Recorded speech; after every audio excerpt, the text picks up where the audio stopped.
This is the ESL Mobile Open, presented by AT&T. Hello, everyone, and welcome to the ESL Mobile Open Season 6 playoffs. I'm your host, Paul and Varum Toddkill. Today, we are here with our playoffs for Auto Chess. I am so excited. It's been a hot minute since we've got to see some Auto Chess action, a lot of returning players, and a lot of new faces as well. I cannot wait to see what they have in store for us because the game has changed quite a lot since Season 5.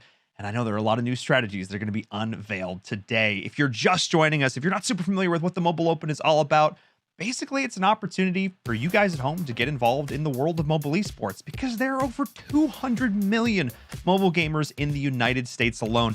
And we've had over 1 million entrants into our program so far. This season for Auto Chess, we have had 24 players battle it out here to the playoffs, all to secure a place in the grand finals and make it into our top 8.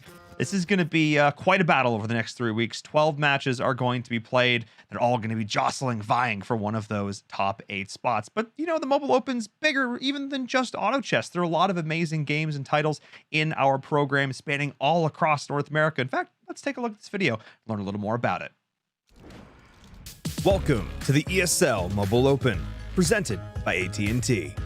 Gamers from across North America will compete in various mobile titles to secure their place on the world stage and for their share of over $350,000. Anyone can play online to earn points during the open qualifiers. From there, players will advance to the closed qualifiers, where top players will compete to advance into the playoffs. The playoffs will whittle down the field to our few remaining contenders, with the very best securing their place at the finals. These games will be broadcast for the community to watch, learn, and root for their favorite players. The finalists for Season 6 will win a chance to compete in a special online event where they will compete for cash prizes and the title of champion. The ESL Mobile Open runs year-round across 3 seasons, each culminating with a finals event and more prizes up for grabs. This is the ESL Mobile Open, where everybody can be somebody. Well, you heard it there, where everybody can be somebody. That's really the mantra of this program. It's giving folks who may not otherwise have had an opportunity to compete a chance to shine. And a player who actually got to experience this firsthand last season, now joining me as an analyst for Season 6, none other than Zath. You made it to the finals last season. You're back here to help me break down all these plays. So excited to have you. Welcome to the show. Hey, thank you so much for having me. And what's up, guys, and everyone in chat? Yeah, I'm super excited to check out some of these games today and bring in some of that auto chess knowledge. I mean, look, I know this game as a fan, but you know it as an expert. So it's going to be great to be able to pick your brain, deep dive into the strategies, see if we can get a read on the meta here. Because, yeah, like I said before, they have 12 games over the next few weeks. So we'll see who's going to be able to set some trends here when it comes to gameplay. But how are they going to score it? You know, if you're a fan of Auto Chess, you've probably seen this before. But walk us through, for the fans at home, how these players are going to be earning points. All right, so if you guys are not familiar, most of the points are going to be given out to the top 4 players in the lobby.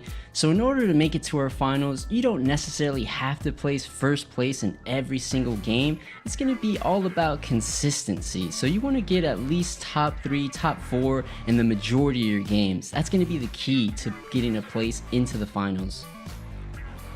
Exactly. You need to be able to show that you can, you know, consistency is a tough term to use in this game because, of course, RNG is a factor, a little bit of luck of the draw here and there, what your strategies your opponents are going for, as well as your own. So that's part of the reason why we have them play so many games, so that we can try and make sure that the players who are consistently playing well are able to rise up to the top. Because there have been some players already, actually all these players have already been competing the last couple months, in fact, to get here. They've already put in dozens and dozens of games to make it to this point. And I see so many familiar faces on this list. I know you do as well. Yeah, as you can see, these are the points coming into Phase 3. Some of these you guys may recognize from last season, such as Nova and Betyo. Nova, I believe, got 3rd place in the finals. And then we got some newcomers this season, like Legato at the very top of the leaderboard. So maybe he's coming in hot for Season 6. I mean, that's what I'm looking for. I'm looking for some of these returning players to really step up, but I also know that if this community, there's so many active players. Again, you talk about, hey, friends in chat, there were so many super competitive players hanging out, helping us break down the plays last season. So I know there are a lot of high-level auto chess players that have been not only watching but competing in this as well. And the field, just because this is our sort of our player base going into this. These are our rankings, rather. Doesn't mean these are going to stay the same for very long. And you saw it on that first place there. There was that little black line. That's the line that everybody is trying to stay above, trying to keep in that top 8. That's really the goal for this next stage of competition. As we get into our first game with our groups here, we're going to have 3 different groups, and group number 1 is up first with a lot of names that I know I recognize from last season, that's for sure. Yeah, absolutely. A lot of these guys are very strong players. You may recognize Nova, our previous season champion, Radical, Purezoon, a very well-known player, Vincent, who competed in the Shanghai finals. A lot of very well-known players, so we're going to have an absolute fire first game here. This is an incredibly stacked lobby. I cannot wait to see who's going to come out on top in this one. And a slight change, which I think is really cool for this season versus last season, is that last season we had them compete in all 12 games in the same group over time, and you got to experience that. But this time we're actually randomizing the groups every single week, which means we get to mix things up, have different players go toe-to-toe, and make sure that we're pretty much going to play against everybody, which I think is fantastic, constantly keeping these lobbies fresh. I am very, very excited to see this. And also, for the record, I know I mentioned this last season, Dog Bun did, in fact, make me go get a hot dog after the broadcast one time. I am saying it happened. They messed up my order, though, so I was disappointed. But Dog Bun, I did go get a hot dog after that last show. They had one job. They just had to get it right.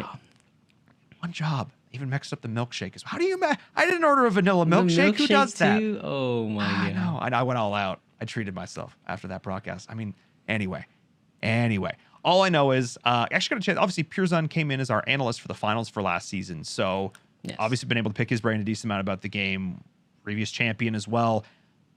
This is going to be, I think, whoever can come out on top of this lobby is really setting the tone for being able to go to the finals pretty much regardless. Absolutely. I think the big difference, you mentioned it a little bit earlier. Last season, we played all 12 games with the exact same players. The fact that it's going to be randomized week to week is going to be insane. It's going to be a lot more.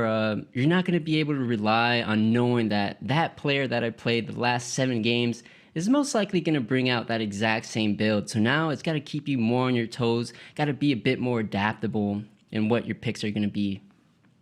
For sure, because there's something to be said for the mind gaming of trying to, get the read on your opponents across a lobby, but there's also something to be said for being able to adapt on the fly. And I cannot wait to see what the players are bringing out this season. We're going to get into game number 1, though. Don't want to keep you waiting too much longer. We'll come back after this break.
the ESL Mobile Open, presented by AT&T.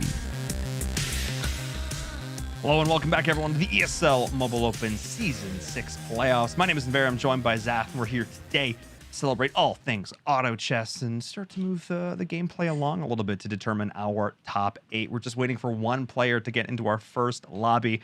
But one of the things I want to talk about, Zach, is how fantastic it is that we are seeing players represented from all across North America in this competition. Yeah, absolutely. As long as you have a good diverse pool, you know you're going to have probably some different builds, maybe different regions favoring different picks. That'll be pretty sweet to see. Oh, for sure. I know that Asia in particular, they have a very strong meta. They're often, setting the pace for a lot of this stuff. But NA has been known to put together some pretty sneaky strategies. So I'm excited to see what we're going to be able to do here. And I saw ESL is doing an EU tournament coming up, isn't it? I'm so glad that you mentioned that. We are, in fact, the second season for the EU and Middle East North Africa Mobile Open is happening right now as well. Tournaments is going live very, very shortly. I think next week, in fact. Signups are live right now. So if you're a fan watching in Europe right now and you're like, man, I wish I could compete in this, well, you can. Good for you. Yeah. You absolutely can get involved. Thank you, Zach. Look at... Don't be too. I want to keep my job. Okay, hang on a second. Let's back up a step. But no, it's fantastic to see because there's always been such a demand. I know, especially for the fans over in EU, to be able to compete and stuff like this as well. And we were so happy to be able to put that on for them here. But you and I were talking during rehearsal about the state of the meta going into this, and it's obviously a really broad term. But you were commenting on how you were really happy because there seems to be quite a few viable builds right now. Yeah, absolutely. I think we've had some previous meta. I don't know if you guys remember in the chat, but Goblin Kira was kind of the name of the game last season. Everyone was just spamming goblins and goblins and more goblins. And I think going into this season and for phase 3, I find the meta to be a lot more diverse. So it's not just one build dominating. You have a good 5, maybe even more builds that you can bring out and most likely top 3 your lobby. Yeah, I mean, that's really, really fantastic because obviously going for a build is great, but if too many other people are going for it as well, sometimes it's better to actually scrap that, quote unquote S tier build, go for something maybe more on A tier. But if nobody else is really running it and you can get your pieces, you can star them up well, you're actually going to be in a better position than trying to fight it out versus 2 or 3 other people for what could be a pretty contested build. So I'm excited to see what these players can do. We're just going to get into this next lobby as soon as we can here. I'm really excited for group number 1. I cannot wait to see what these players can bring to the table here. Yeah, I personally cannot wait to see. I think we finally have our last player here. We're about ready to go in just a second. I know for this first game, nerves are definitely going to be a factor. You're a pretty chill guy, so I don't think nerves may be too much. Maybe I'm wrong. Were nerves much of a factor for you last season? No, I don't get too nervous when I'm competing. I try to get in a very good headspace, really calm. And that's usually when I'm performing well. All right, but we got to start game 1 here. Here we go. I cannot wait. We'll do the official intro now. I'm Inverum, that's Zath, and this is game number 1 for the playoffs here for the ESL Mobile Open Season 6. Let's get this show underway. Yeah, and this is, I think, the first time we see our previous champion, Radical, on stream. So let's see if he can retain that crown that he earned last season. Yeah, I mean, that's going to be a tall order. For sure. There are a lot of extremely talented players, and a lot of them, heck, are in this group right here. I wouldn't be surprised. I mean, again, put in, a lot of work last season, but we'll see if that can be maintained here. Obviously, for this first few rounds, I'm not going to read too much into what these players are building because it really is all about just kind of going. What's the expression you use? Float like water? Flow like water? Be like water, I guess. It's all about being as adaptable as you can be. So when it comes to the early game, there's kind of 2 ways to play it. The first one would be you kind of either just get really lucky in high roll and just get a bunch of 2 stars. That's more luck. And then the other way to play it, there's kind of an early game meta. So there's specific units that are a lot stronger in the early than others. Units such as Fallen Witcher, Swordsman is up there, and a couple others that really shine in the early game. Sniper would be another one. So you see a lot of these players picking stuff up like that. because there's sort of two schools of thought when it comes down to this as well. It's like either I'm going to try and go for a win streak, or I'm going to maybe try and build up even a bit of a loss streak. I'm going to try and open for it. If you can get that pre-synergy going a little bit, obviously it makes it a little bit easier to do. We saw some players, in fact, last season just exclusively go for those loss streaks like every single round, because there's definitely a little bit less risk involved, assuming, of course, you're not running into somebody else who's already trying to open for it. You think we'll see an open fort this game? I mean, we would see 2 to 3. I mean, unless the meta has dramatically changed from last season. I feel like we at least saw 2 people, maybe not full open forting, but at least going for a loss streak, especially for some of those early rounds. Because you talk about this too. Players get a bit of a sense of who they're going to be playing up against next, and that allows them to position themselves a little bit differently here, both what units they're playing on the board, but then also what units they're not. So we'll get a sense of that here as we start to see maybe even Vince here already down to 96 HP. So no, as we say that, if we take a look at Vince, I believe he is open forting. He sold everything. He's at 10 gold right now, so I think he may be the only player in the lobby fully committing to that open fort strategy. I mean, there you go. Look. Thank you, Vince. I was gonna look silly there for a second, so I appreciate you saving my bacon. But yeah, I mean, that's really, one of the versions here. But of course, I talked about this before. The idea that health is a resource. Health is just, in this case, a tool that allows you to generate more gold, generate more income, which allows you to, in turn, roll more and purchase more units. So we'll keep an eye on that. We'll see how these players are opting to play around it. And as we start to get even more of this, we're seeing a lot of early leveling here. I mean, in particular, I'm looking at Nova to start this off. He is just spending everything. He's already got 4 warriors on the board. I don't believe that is correct. He does not have 4 warriors. That may be a visual glitch. Yes. Oh, no. Oh. Nova does have 4 warriors. Okay. It was a different board, though. For sure. Just running the 2 cave clans and some other warriors and a dwarf sniper. Not too bad early game. But looks like you may be going down to this Fallen Witcher from Dogbun. Let's see. Dwarf and Abby versus the Fallen. No, Dwarf a little too strong. Just gonna put that high DPS unit in the back, build a wall in front of him. I feel like that's just classic auto battler, you know what I mean? I got some big beefy frontliners, I got some damage dealers in the back. It's like super intuitive, especially because as you're talking about this in rehearsal, assassins less of a thing right now, which maybe means that you can build around having some of these stronger backlines. Oh, if we get to see any assassin builds today, I'll be pretty hyped because they're definitely pretty underrepresented from the games that I've been playing recently. So if anyone has assassin build in their back pocket, I would love for them to bring it out. I mean, maybe that might be it to help shake this one up. I know we've been seeing a lot of warriors in the meta right now, which unless you're going to full commit to something drastic like 9 assassin warriors tend to do pretty well against that. Speaking of doing pretty well here, Pure Zun looks like his board is actually going to get the better of this one here. Pure Zun looks like he's going to be able to, if he can keep winning, get a bit of a streak going for himself. Yeah, so far it looks like Pure Zun and Wills are holding on to that 100% streak. Let's see if we can check over what they're working with. Oh, so Warp with Sage and some Hunters. Boy. All right. Oh, Quite and a look few at that Hunters. item. Yeah, that's one of the best items for Warped Sage. If you take a look at it, Ice Plate Mail, it not only gives you armor and evasion, but when you get attacked, it reduces the incoming attack speed. So pair that up with a tanky Warped Sage, and he just becomes even tankier and harder to take down. So if Wills is able to 2-star this Warped Sage, he may be able to hold on to this 100% streak. Yeah, it's going to come down to the wire here. Oh my goodness. The 2 players at 100 HP going for the win streak, and Wills is actually able to get the better of it there.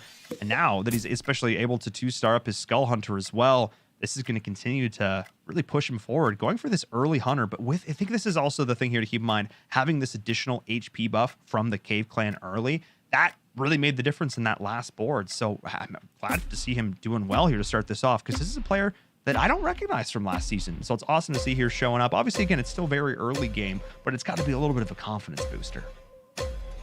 Yeah, Wills, he did compete last season. He did not make it to the finals, but Wills is actually one of the auto chess streamers still streaming auto chess fairly consistently. So he plays the game every day. He still loves auto chess quite a bit. So yeah, I would not be surprised to see Wills performing well. Even when I hosted my community tournaments a few weeks back, he's actually won 2 of my tournaments. So he's no stranger to competing. I mean, that's a huge deal here, knowing that you can go toe-to-toe with some of these other top players in the community, knowing that you can walk away with some of those W's. So I'm excited. He's going to keep this streak alive here. So fantastic start for him in this game. Let's jump around a little bit, though. Vincent, we know he's got a bit of a lost streak, Bunny, K-Bunny doing that as well. We are just seeing Priest open forting here. Just going to be building up that bank, the piggy bank for Vincent, already up to 31, but a lot of spending happening here in the middle. Players like Radical and Nova, they're the ones who I'm going to be keeping my eye on, as well as a player like K-Bunny, who has this lost streak going, but also hasn't been able to accrue quite as much of a bank. And hang on a second, Zath, what am I seeing here? Yeah, you're seeing 3 assassins with an Abyssal Crawler 2-star. Can we take over a look at the Abyssal items? Okay, has a Shadow Edge, pretty solid start. Maybe K-Bunny maybe going an assassin build this game. He did high road the Abbey, so it's pretty solid start if he decides to go that direction. I mean, I think at this point, you know, coming up to around round 10, this is where players are going to start to be locking in these builds a little bit. If we take a look at our scoreboard, we can kind of get an inkling of what that's looking like here. We see quite a few Ranger builds, actually, or Hunter builds coming out here, actually. Cave Clan, there's so many more Cave Clan units in the game, even though there used to be back in, Season 5 versus now we're seeing a lot of players, because there's a lot of those early low-cost units that you can kind of help round out, and just that general overall HP buff, like I mentioned before, is super helpful. And Nova as well, it's actually throwing some beast in there, so we'll see if he keeps that going. But I'm seeing a lot of... this is going to be an early a trend that we're going to be seeing. Usually 3 hunters performs very well in the early game. As you can see, I think the top 4 players on that scoreboard were all running 3 hunters. You're absolutely correct. So I mean, at least I think 3 of them. Yeah. Oh, except for Hugo. Really Hugo's just running Witcher. And talk about this, because, obviously the idea of carries is not an uncommon topic in terms of auto chess. But one of the things you were mentioning before is that, we may see players putting less eggs all in one basket, having multiple carries that, people are splitting their items between. Fallen Witcher is certainly one of those characters, one of those units that people do tend to stack up in more of that quote-unquote carry role. Yeah, that's the thing. Traditionally, you're usually stacking 1 unit, but since they introduced 4 shamans into the meta, that kind of changed things up. 4 shaman, if you guys aren't familiar in chat, pretty much when a unit kills one of those shaman units, that unit gets transformed to a completely random unit. So how it worked before, if you were stacking 1 unit and that unit got transformed, you were just kind of out of luck. You no longer had a carry. They did make adjustments to that, so now that the new transform unit does keep the items, but nowadays it's kind of generally better to kind of split your items up, split the DPS up, just so you're not relying on one singular carry. Yeah, I mean, even you can see there, splitting out the damage across, multiple assassins here as well. So we're seeing K-Bunny having some success with that. Is there any player as well that you really want to take a look at here as we take a look at the scoreboard? Any of these builds really jumping out at you? Well, Will's still 100%ing right now. I love watching the win streakers because they're the ones that are going to put the most pressure on the lobby. And as we say that, Wills and Hugo both pushing to level 7, looking to keep their streak alive. And I mean, this is a big deal here as well, because, he's going to continue that. No problem here, because... obviously being able to put more units on the board is hyper impactful, but we're seeing literally a difference of level 7 to level 5 for Vincent, who's down there at the bottom of the lobby. It's a pretty dramatic difference. And again, there's this idea of, being able to carry through momentum. And at this point, the amount of gold that Wills is getting from the win streak completely justifies the amount he's spending. Yeah, if you look at the positions between Wills and Vincent sitting at 50 gold, Wills was sitting at 1 gold, but one is on a complete loss streak, one is on a complete win streak. So it's kind of funny to see the contrast between the two the top player and the lowest player right now. But when you For have sure, a win but- streak like this, your goal is just to bully the lobby. You want to, every time you face up against a player, you want to be inflicting as much damage as possible to give, for example, when he pushed to 7 and faced Vince that was level 5, he's making it way harder for Vince to get back into this game by just lowering his HP more and more. Priest can only go so far. Absolutely, and that's exactly what I was going to talk about. This idea of, is there sort of like an ideal HP total? Like when you eventually do decide it's time to put my units on the board, it's time to end my loss streak. We were talking about this before, ideally above 50 health is really where you want to be. It's like a ticking time bomb. You only have so many resources to work with, and Radical and Vince, they're getting down towards that point. But I'm looking at the build that's coming together now. Having this 4 Cave Clan come out, additional 350 HP, that's an additional... that's almost an additional 2,000 HP that's being on the board right now. That is going to continue to stack up because all allies, of course, gain that benefit, which is fantastic. So we'll see how he's going to end up rounding out this here, whether he focuses more into the Agarsis, the negative armor, focusing more into Hunter. Wells has got a good build. The question is, I obviously know that some builds do better in the early game, some builds do better in the late game. Hunters obviously do well early. Do you think there's a potential that he could get countered by something that somebody brings out super late? It depends what Wills wants to go. I think the 4 Cave Clan is just an early game aggression, and we'll see what he wants to go. He does have Hunters. He could transition Warriors if he wants to. He's kind of in between builds right now. He's just playing the tempo game. He wants to just be as strong as he can at the certain round. But it may be time to take a look at some of these lower players here, see what they want to come out of their loss streak with. Like Vincent. We haven't checked up on Vincent in a while. What does he have on his bench? Let's take How is he going to come back? Oh, and it's gonna be a Dragon Mage build coming out. Okay, I like it. So far he just has 3 mages and 3 dragons. So I'm assuming the build he's gonna want to work towards is a 5 dragon, 6 mage build. And that can definitely compete as long as he is able to get it online. He doesn't have as much time as he would like to. But yeah, I believe in Vince. Vince is a phenomenal player, so let's see if he's able to get this Dragon Mage build online. Yeah, of course, mages known for high amounts of damage, lots of burst damage when they get those spells off, but of course, kind of a glass cannon lineup here. Does a lot of damage, but can't take a whole lot in return, so if you're able to sort of keep them pinned down and draw out these rounds a little bit longer, makes it a lot tougher for sure. I think I'm actually going to go jump back on board with Wills just because I want to see this fight between him and Hugo. I want to see who is going to come out the victory because Hugo's on 99. He's on an 8 streak. Wills is on a 10 streak. I want to see which one of them is going to come out on top, and then we can dive in a little bit more towards those players on the bottom and see how they're going to stabilize. I think they're going to be facing off each other relatively soon if my gut instinct is correct. Yeah, and both of them being super aggressive, leveling to level 8, respectively. I think they're the only level 8s in the lobby currently. Oh, it's funny that we were watching Vincent before. We were talking about him going to look to try and break the loss streak, but not going to happen here. Going into the number 1 in the lobby, not quite able to get those mages up online like you talked about before. And now Vince down to 44 HP and Radical's down to 40. We have quite a few. This is very much a lobby of the haves and the have-nots when it comes to the health totals. Yeah, now taking a look at Wills throwing in that defector unit, this makes me think he may be transitioning into there's a Cave Clan Glacial build. I haven't seen it too much because it does require to get to level 10 in order to put all your units in. So normally you want a full build to max out around level 9, and then 10 is more of like a tech unit you can add. So you don't really see builds that rely on reaching to level 10. So maybe Wills is just feeling it, saying he has so much gold from the win streak, and he feels confident he can make it to 10 safely to finish off his build. So we'll keep an eye on Wills. Absolutely. I mean, this was the round I really wanted to see. It's Wills versus Hugo. It's the number 1 versus the number 2 in the lobby so far. To me, this was going to be a big indicator of who could carry that momentum forward, and it looks like the answer is going to be Wills.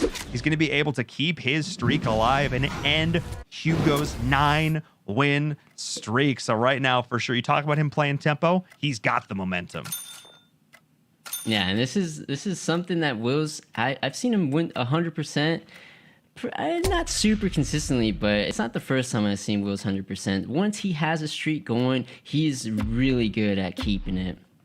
So I think we may want to jump over to Radical. He's getting down low into the 40 HP range. What is he going to be? 36 actually. What is he going to come back with? Also trying to lean towards the mages. He's keeping double priest on the board, so not confident that he's going to be winning anytime soon. Oh, but as we say this, Radical does win, so didn't even need the priest bonus there. So Vince and Radical going towards dragon mages. Yeah, I mean, this is interesting. It seems like this was sort of shared amongst the players who decided that they were going to go for that loss streak here. So they're actually going to be sharing the pool of those units here. I know things like getting that Tortola Elder up to level 2, getting that level 2 Kamehameha going out there definitely makes a pretty big deal here. But we can see a lot of priests still being held into a lot of these players down towards the bottom. Oh, and I see something very interesting coming out from K Bunny. If we could take a look at K Bunny, he is running 4 Insectoid. And Insectoid is one of those builds that once it's online, just deals an absurd amount of damage to your opponents. He's quite a bit away from being online. The key unit you want in this 4 Insectoid build is a 2-star Venomancer. Because then he becomes your primary carry, and he's just going to really destroy the enemy team. I mean, Veno carry, it's sort of a tried and true here in the ESL Mobile Open. We saw a lot of that back in Season 5. K-Bunny, definitely be keeping an eye on that, trying to get that one going. But I got to jump on board with the boy Dog Bun, because he's having a bit of a struggle bus. He's got 58. He's going to have to roll down here. He's going to have to try and find what he is looking for. And yeah, I don't know what that is. Priest all the way into round 20. So super late into the loss streak, but did delete the two priests and is looking to commit to a full build. Looks like he's probably going to be committing to the 9 warrior build. But the problem with 9 warriors is he does need to make it to level 9, so he doesn't have that much gold to work with. He definitely does not have enough HP to work with, so he needs to power spike ridiculously hard next round. I mean, he's struggling on the neutral round here, so he's definitely got his work cut out for him.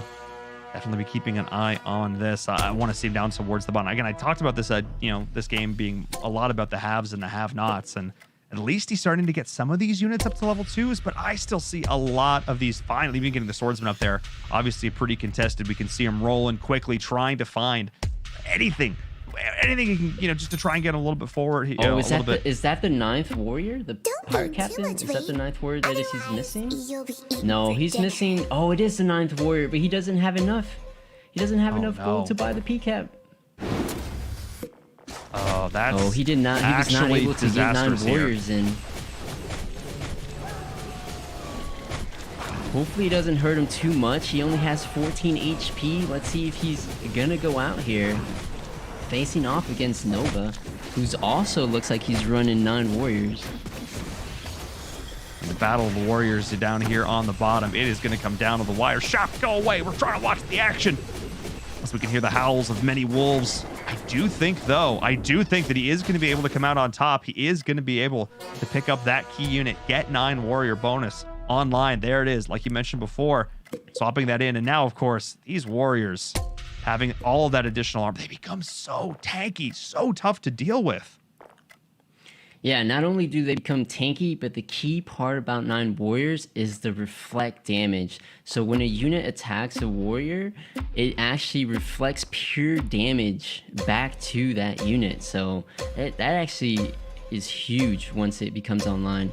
But if you want to check the scoreboard, I actually think there's 3 9 warrior players. Hugo actually has 9 warriors fully online and a bit more ahead than some of the other warrior players. Has a pirate captain 2-star as well.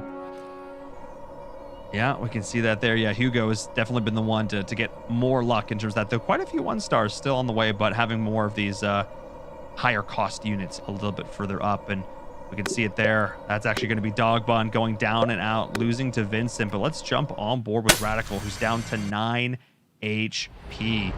Yeah, that was not been going super well. Trying to get these mages online. Does have the 5 dragons though, at least. That's certainly something. Yeah, but Insectoid actually plays pretty well into Mages. Mages has this big burst damage at the very beginning of the fight, but Insectoids, once you take one insect down, another one pops up. So it's kind of a little bit of a counter to Mages. And I think there's 2 Insectoid players in the lobby, and one of them just did that damage to Radical, bringing him down to 9 HP. So let's see, Radical on his last breath here, going up against 9 Warriors Hugo. Mages versus Warriors should be favored towards the Mages, but it really depends on the Warriors. We'll have to keep an eye on the Pirate Captain. I believe that's his most upgraded unit. Oh, and is this 9 damage? It is! Radical going out to Warriors. Oh, man, and that's sort of the build you're hoping that it's going to look to try and counter that. Definitely a bit of a struggle there. I think it really came down to those players. Wow, that's loud. Those players really just trying to find those key units in time to revert their loss streaks and then not being able to keep that going. They just took so much damage early on. I mean, they were down to 20 HP before they're putting units on the board. That's just way too long to wait. I say, you know, health is a resource. Yeah, well, it's resource management. That's important too. Yeah, and if you take a look at Wills, he was our 100%er early, but now finds himself on a 3 loss streak, trying to transition, and it looks like he is going to go into the build I mentioned earlier. I believe he's trying to work towards 6 Cave Clan, 4 Glacial, and did find himself a Sacred Lancer. I'm not sure what kind of items he has on that unit, though. Take a look. There it is. Okay, so he is stacking the Sacred Lancer. Does not have any attack speed items, unfortunately. Like a Frantic Mass is really the key item you're looking for on this Sacred Lancer. Yep. Anything to really up that attack speed.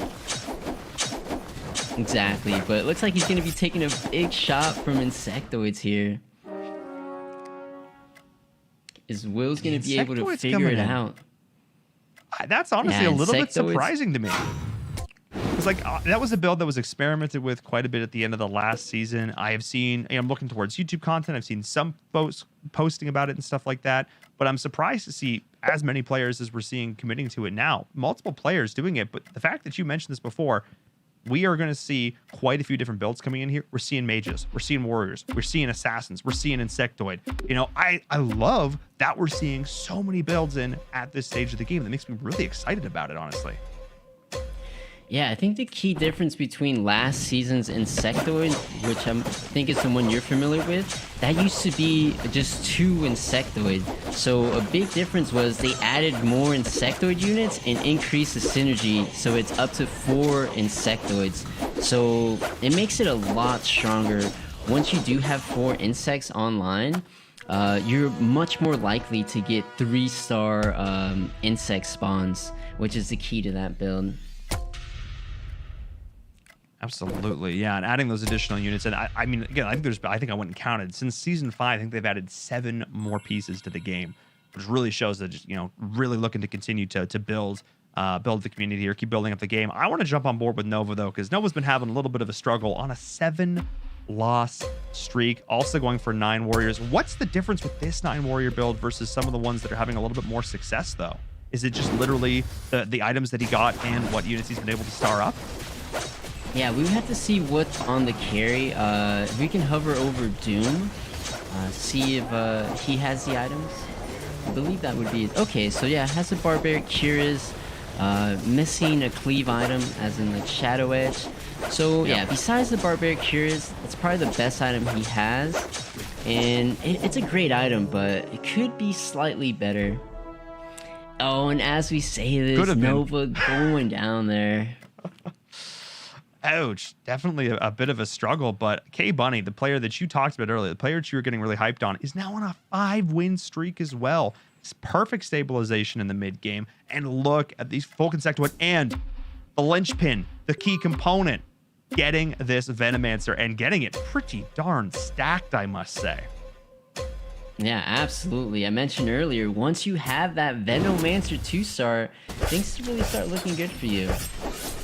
because the key to Venomancer is the Kira stacks. So basically, if you're unfamiliar with how Kira works, every time a melee unit dies on your board, Venomancer gets just a little bit stronger, gets more HP, more attack, and this stacks up to 8 times. So Insects is known for just consistently spawning units, so you should stack it all the way. So as the engagements goes in the fight, the Venomancer is just getting tankier and tankier and stronger, and eventually it can just pretty much just wipe out the whole enemy team by itself. Better see the empty shell in the museum. I mean, that's what they're looking to do here, especially if you're K-Bunny, but unfortunately not having the most success running into Hugo in that last round and sort of the battle of the win streaks up at the top. The Warriors did actually come out on top there. That Doom was doing a ton of work.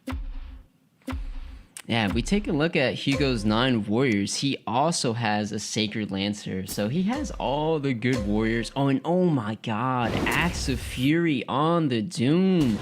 Now that is a carry item you want to see. If we look towards the right side of the screen, you're just going to see that damage just absolutely starting to stack. Oh my. And going up against K-Bunny again here.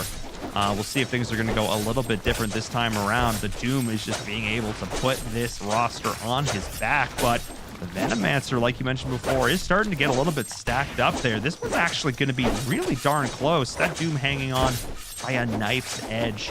But it does look like the K-Bunny might be able to get the better of this exchange. It all comes down to this Berserker, I think. Yeah, Berserker versus the Spider Queen 3-star. I think the Spider Queen is gonna clean it up though. Oh, and something I do want to mention that I'm noticing, Vincent is running 4 spirits. So 4 spirits is great against melee units, especially melee carries such as Venomancer, such as Doom, and some of these other warriors. So yeah, securing himself a top 4 placement with 4 spirits. No one else in the lobby managing to hit the 4 spirits. There are a few ranged units on some of the other, like the warriors. Sacred Lancer's range, so will not be getting affected from the 4 spirits. But against the Insectoids, it might give him enough time to hold out for his mages to do the damage. Yeah, I mean, it's all about just trying to keep these key mages in the back here, but unfortunately for him, he hasn't been able to get any of them, like, really up to that 2-star threshold. That's really what he's looking to do here. Hasn't really been able to stack up the items, I think, quite like what he's looking to here, but man, that Petrify, it's doing so much work. You talked about it, the Spirit buff doing a lot here for him, but I think the biggest story of this game has to be, not what we're seeing on the screen right now, but over here. Over the Battle of the Wills. But in this case, it's just lacking the will because he's down to 11 HP. He was on 100 for so long. He had like a 12 win streak or something crazy. And now he's down all the way to 11 health. Yeah, he did manage to finish off his build. It is 6 Cave Clan, 4 Glacial. And the thing about 6 Cave, it goes off of how much HP you want. How much HP you have remaining, actually. So the lower HP he has, the stronger or tankier his units are. So maybe getting down low could actually be a benefit for Wills. I mean, it's those little things like that. If you're going to sacrifice some HP to know this is the direction you're going to go, might as well do it in such a way that it's going to be benefiting you in the long run. This to me strikes as more of a high risk, high reward strategy. Because like you mentioned before, you don't often go towards builds that require all 10 slots, but now that we are getting into the late game, we're post round 30. Not really super surprised to see that, but at the same time, it's still cool to show that they're willing to commit to that sort of thing. And he's actually really close to the 3-star here on his swordsman, so we'll keep an eye on that. But really, just stacking up that Sacred Lancer, this unit is going to hit like a truck. Absolutely. It's very stacked. The Holy Spirit Lance is arguably the best item in the game right now. The only thing that Wills is missing on that Sacred Lancer is just a Frantic Mask. The thing with Sacred Lancer is the more he attacks, he kind of hurts himself a little bit. So you want the lifesteal to keep him sustained in these engagements. But Wills going up against Insectoid, and it looks like this may be the end for Wills here. The worm just keeps on spawning. It's gonna be close, but the Lancer's actually starting to go up. Hang on a second. It's gonna come down to the battle of the carries here at the end. The Dragon Knight up against Sacred Lancer, but in a 1v1 situation, I think I take that Sacred Lancer all day long. And Wills is actually gonna hold on by the skin of his teeth. Wow. And just like that, Wills staying in the game. Vincent going down to 6 HP though. So if Wills does hang in there, it's going to be off the back of that Sacred Lancer. So the longer this game goes, if he is able to survive to another creep round, round 35, and he just gets another item that can put that Sacred Lancer over the edge, hey, maybe Wills can come back. We'll have to see. Well, I mean, at this point, he's just also just trying to outlast Vincent. Because top 4 is amazing, but top 3 is really, really good. Especially in terms of those points. So trying to make it into the top 3 would be absolutely fantastic, but he's going up into this board here, and let's see how it goes. Those damage from the mages coming out, though, just really hurts. Yeah, but it did not hurt enough, I think. The Sacred Lancer will be taking down the Water Spirits. It's only a matter of time, but it won't be enough to knock Vince out. Vince going down to 2 HP. Oh, and I actually forgot to mention, part of a key part of Will's build, I mentioned it a little earlier, is the 4 Shaman. So 4 Shaman, he has 3 Shamans in right now and is able to activate 4 with the Wizards. So every time someone does kill the Shaman units, it is going to be transformed. So I think that's what kind of won the fight against Vincent. A lot of the mages just got transformed into other units. Yeah, definitely being, hoping those hexes go off on the right targets can do a whole lot here, but we'll keep an eye on this going up against K-Bunny. One of the ones towards the top of the leaderboard. This is going to be the true test for the build of Wills. A loss here could spell the end for him in game number 1. See if he's going to be able to hold on. This Venomancer carry, though, is just so tanky. You can't seem to quite rip through it. But we'll keep an eye on that. I don't think this is going to be Will's luck. I think it might finally be running out. Yeah, it's going to be Venomancer versus the Sacred Lancer. But looks like Venom's not even on the board. Just the insects are going to clean up. Unless the Sacred Lancer can hold on. But nope. Did Wills get knocked there? No, Will's going down to 1 HP. And he outlives actually Vincent. Getting knocked. Wow. And he outlives the 4 Vincent. Spirits not enough for Vincent. Wow, that just goes to show the carry power of the Sacred Lancer. Killing 1 additional unit at the end there kept Wills in the game, helped out survive Vincent. That came down to the wire. We knew this was going to be a stacked lobby. We knew this was going to be tough competition, and these players are certainly delivering in game number 1. But I think it might come down to the battle of the 2 players up there at the top. I think Wills might not be long for this world. Yeah, going up against 9 Warriors here, and the problem that Sacred Lancer does struggle with against 9 Warriors is that reflect damage. It can attack as fast as it wants, but it's just going to keep inflicting damage to himself against these 9 Warriors. And oh my god, what are these spawns? Insectoids busted. Yeah, Wills did get knocked out there from the 9 Warriors. He did indeed. And K-Bunny, we saw the board at the end there really, really starting to get stacked up. And speaking of stacked, every time I look back at this Venomancer, it just keeps on going. It keeps on getting bigger and bigger. And we can see spreading out a little bit of items here across the board. The Poisonous Worm as well as the Spider Queen. So I don't dislike this decision at all, because again, we also saw them playing up against the Spirits there for a while with the Petrify. So not putting all of your eggs quite so much in that Venomancer basket as much as is a carry, I think is still a pretty good call here. Yeah, it's just coming down to 4 Insectoid versus 9 Warriors. If we could take a look at Hugo's board, who is he deciding to keep as his carry units? So it looks like the Doom. Here. He's committing everything to the Doom there. Does the Sacred Lancer have any items? No, a little bit on the Berserker. No items. Okay, so Zerker and Doom are his main carries. Yeah, as long as Doom is able to avoid the Venomancer, or vice versa, if Hugo can target the Venomancer early before it gets its Kira stacks, then that's the key to Hugo's success. You gotta take down the Venomancer first. Keeping an eye on that, of course, it is going to be blinking into the back line. So trying to position the units is Hugo to deal with that, but it's still going strong in the back. And I don't know. I'm seeing a decent amount of work being done by these insectoids, and the health bars of the Warriors are just slowly starting to tick on down. Oh my. And even with the Doom, as tanky as it is, I'm not... Well, actually, maybe I spoke too soon. It's hitting pretty hard, but the Veno just hitting just a little bit harder.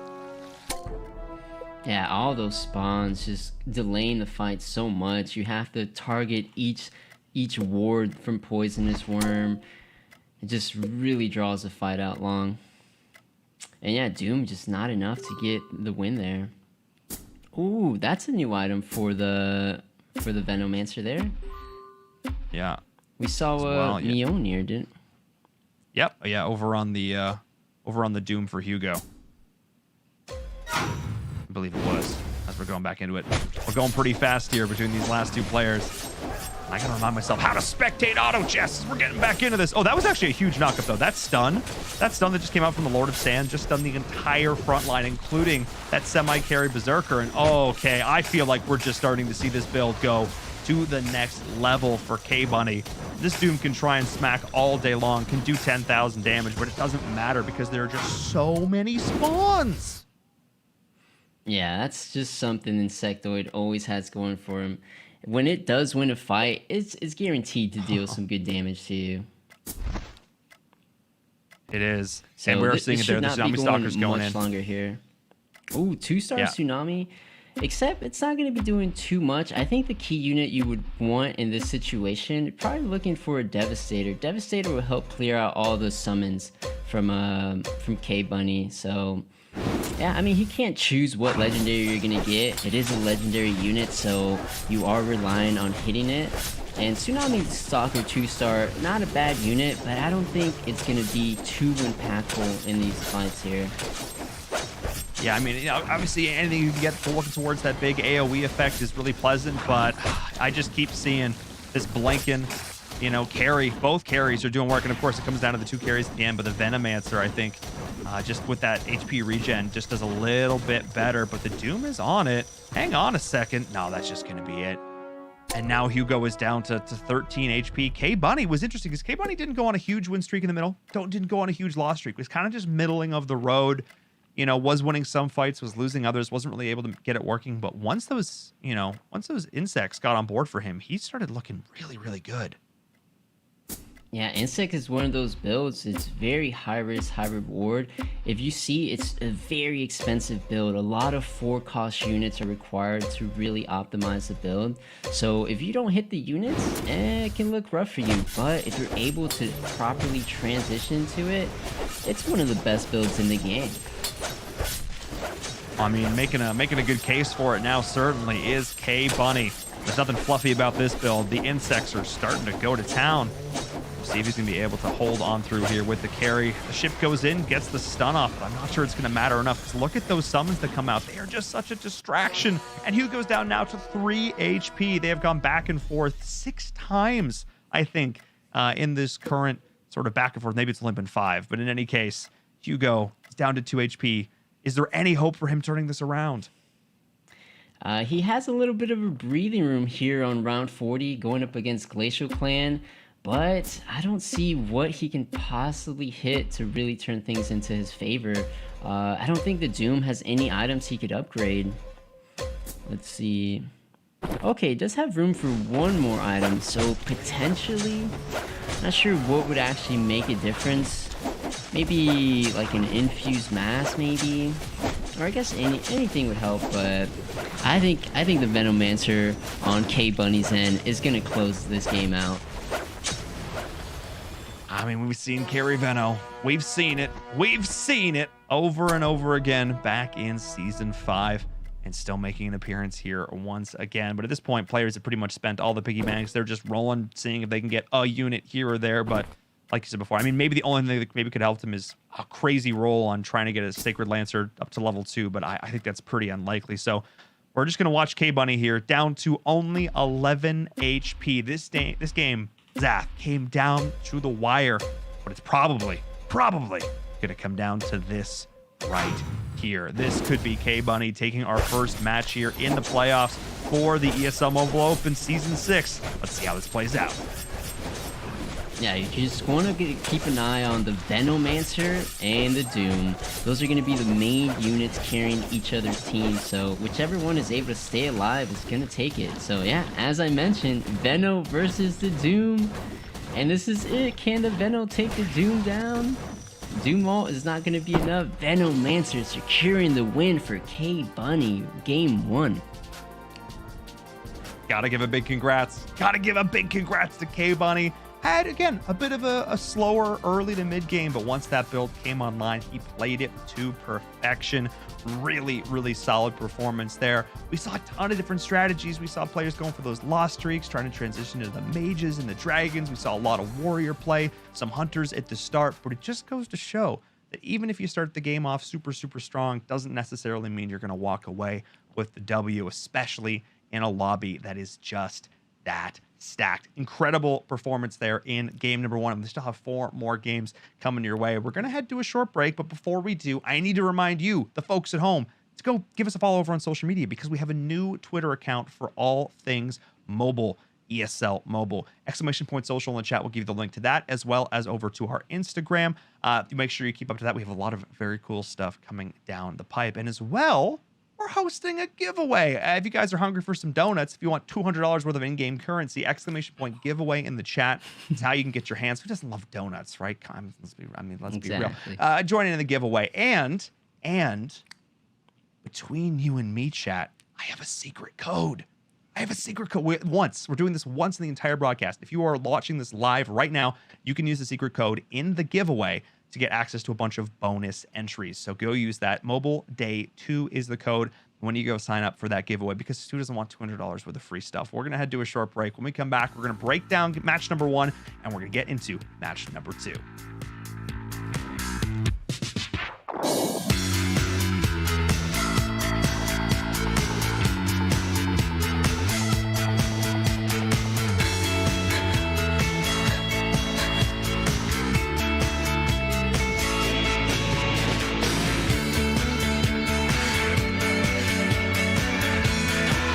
This is the ESL Mobile Open, presented by AT&T.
This is the ESL Mobile Open, presented by AT&T. Hello, everyone. Welcome back to the ESL Mobile Open Season 6 playoffs. I'm your host, Verum, and game number 1 is in the books, and what an epic finale it came down to. Just 10 HP separating the players in our very first lobby, and the day is only just getting started. But before we get too much further into the gameplay, I have to give a huge shout out to the presenting partner of the ESL Mobile Open. Of course, I'm talking about AT&T, because games like that, all the games we're going to be seeing today for the next few weeks across this game and more, would not be possible without the support of AT&T. They've been with us from the beginning, helping to support the grassroots of mobile esports, giving these players a platform on which to compete. And I don't just mean that in the sort of like the broader, I mean literally building the platform these players can go in and play week after week, hone their skills, get better, win prizing, elevate themselves, go play on large stages, whether real or virtual, in the current world we live in. So got to give a huge shout out and props to AT&T for helping us make this a reality. But I got to welcome Zath back now. Of course, game number 1 is in the books, but it was pretty close there at the end. I have to say, I didn't realize the K Bunny was that close in terms of HP. He was at 11 when he won. Yeah, I think it came down to a little bit of the fatigue. So when it comes down to a 1v1 situation, the HP starts halving every round. So I think that's why he got low, even though he was winning every round against the Warriors. Yeah, it just keeps ticking down just to make sure that the game doesn't go on forever and ever and ever. But that game certainly felt like it had a distinct beginning, middle, and an end as we take a look back to see how exactly those players got to where they were. Zath, break it down for us. All right, we take a look here. We have Vincent, who did decide to open fort, but I believe this is a round he fielded all the units, going up against K Bunny, and I believe this is where Vincent ends his loss streak and is looking to win from this situation. Yeah, super close, but yeah, Vincent ends the loss streak and was hoping to go on a win streak. Here we have Vincent going up against Wills. Oh, and this is when Vincent wanted to keep the streak, but unfortunately goes up against a 100%er during this time, Wills, and Wills just kind of running over Vincent at this point in the game. Vince was not ready to handle Wills just yet. And here we have the moment where Will's 100% streak was ended by K Bunny's Insectoid. This was a little bit of a foreshadow into how the events will unfold. Insectoid getting the better of Will's, it was like a cave clan glacial build at the time. Yeah, Insectoid's proving to be quite the beast here. Alright, then we're taking a look at a 9 Warriors versus 9 Warriors matchup. It was Nova on his last breath going up against who would end up being our second place of game 1, Hugo.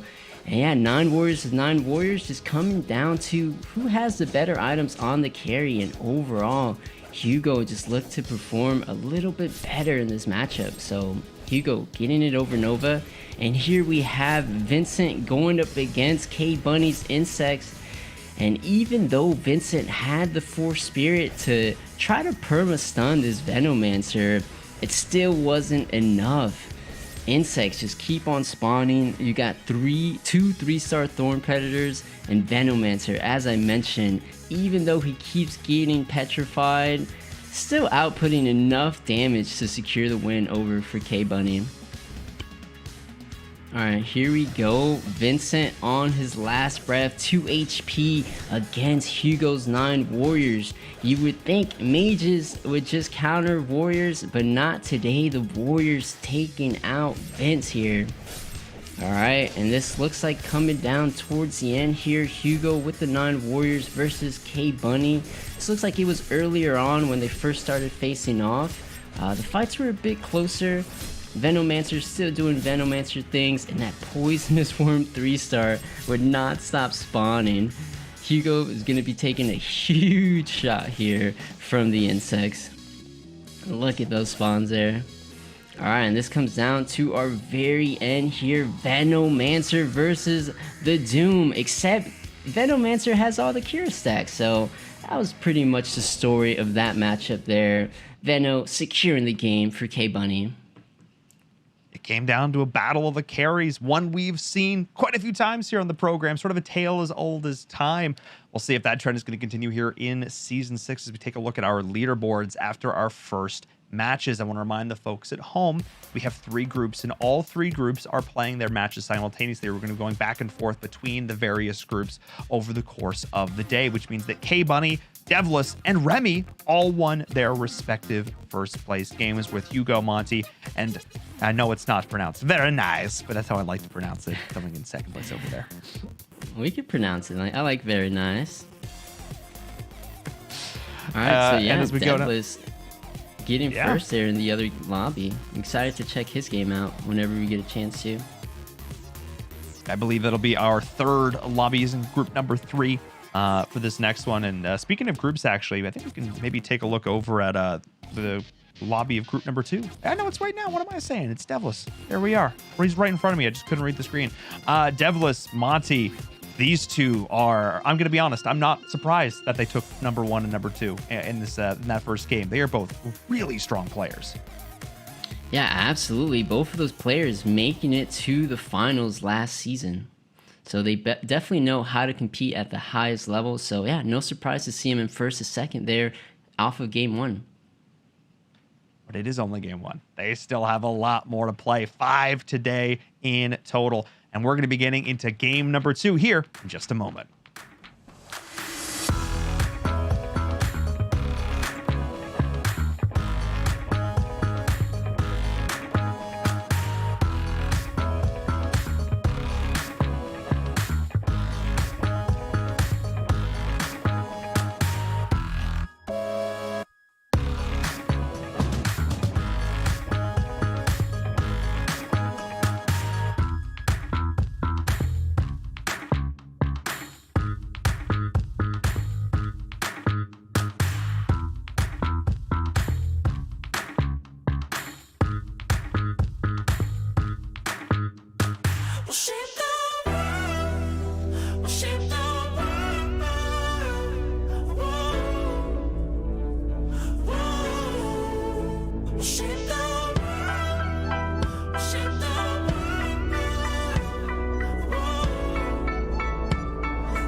This is the ESL Mobile Open, presented by AT&T.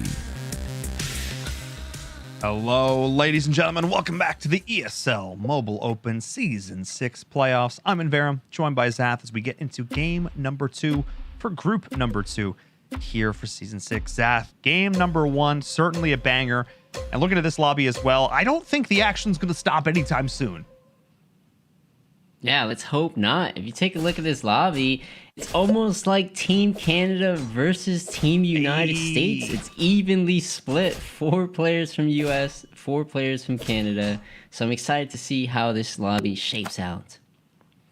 I mean, I'm going to be slightly biased then as the token Canadian in the room, but apparently not the token Canadian anymore as we have 4 more Canadians, which is fantastic.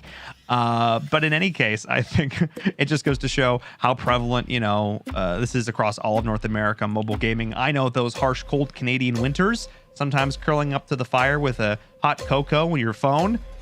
That's definitely a thing. So not really surprised.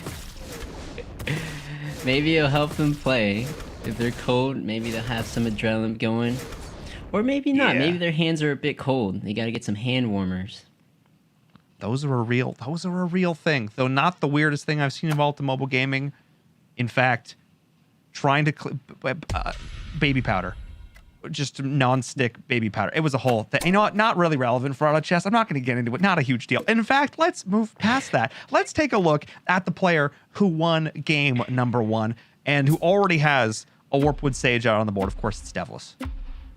Wow, round 3 Warpwood Sage. Can it get Yikes. any better? So if he's able to get a Druid, finds himself another Warpwood Sage, maybe he's off to a great start for game 2. I mean, I know there is...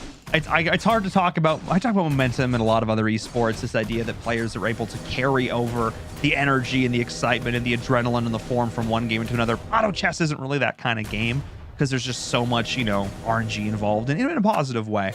But I think in this case, being able to start off with, debatably one of the best early game units / one of the best tanks in the entire game definitely has to be like, okay, but this is where I know I would make a mistake. I would tunnel vision too hard on this unit, too hard to make it work. And of course, we know the best players are the ones that can adapt. Absolutely. Even though if you pull a good unit early, it does not mean you have to commit here. So for example, let's say Devless does hit the Warpwood Sage 2-star.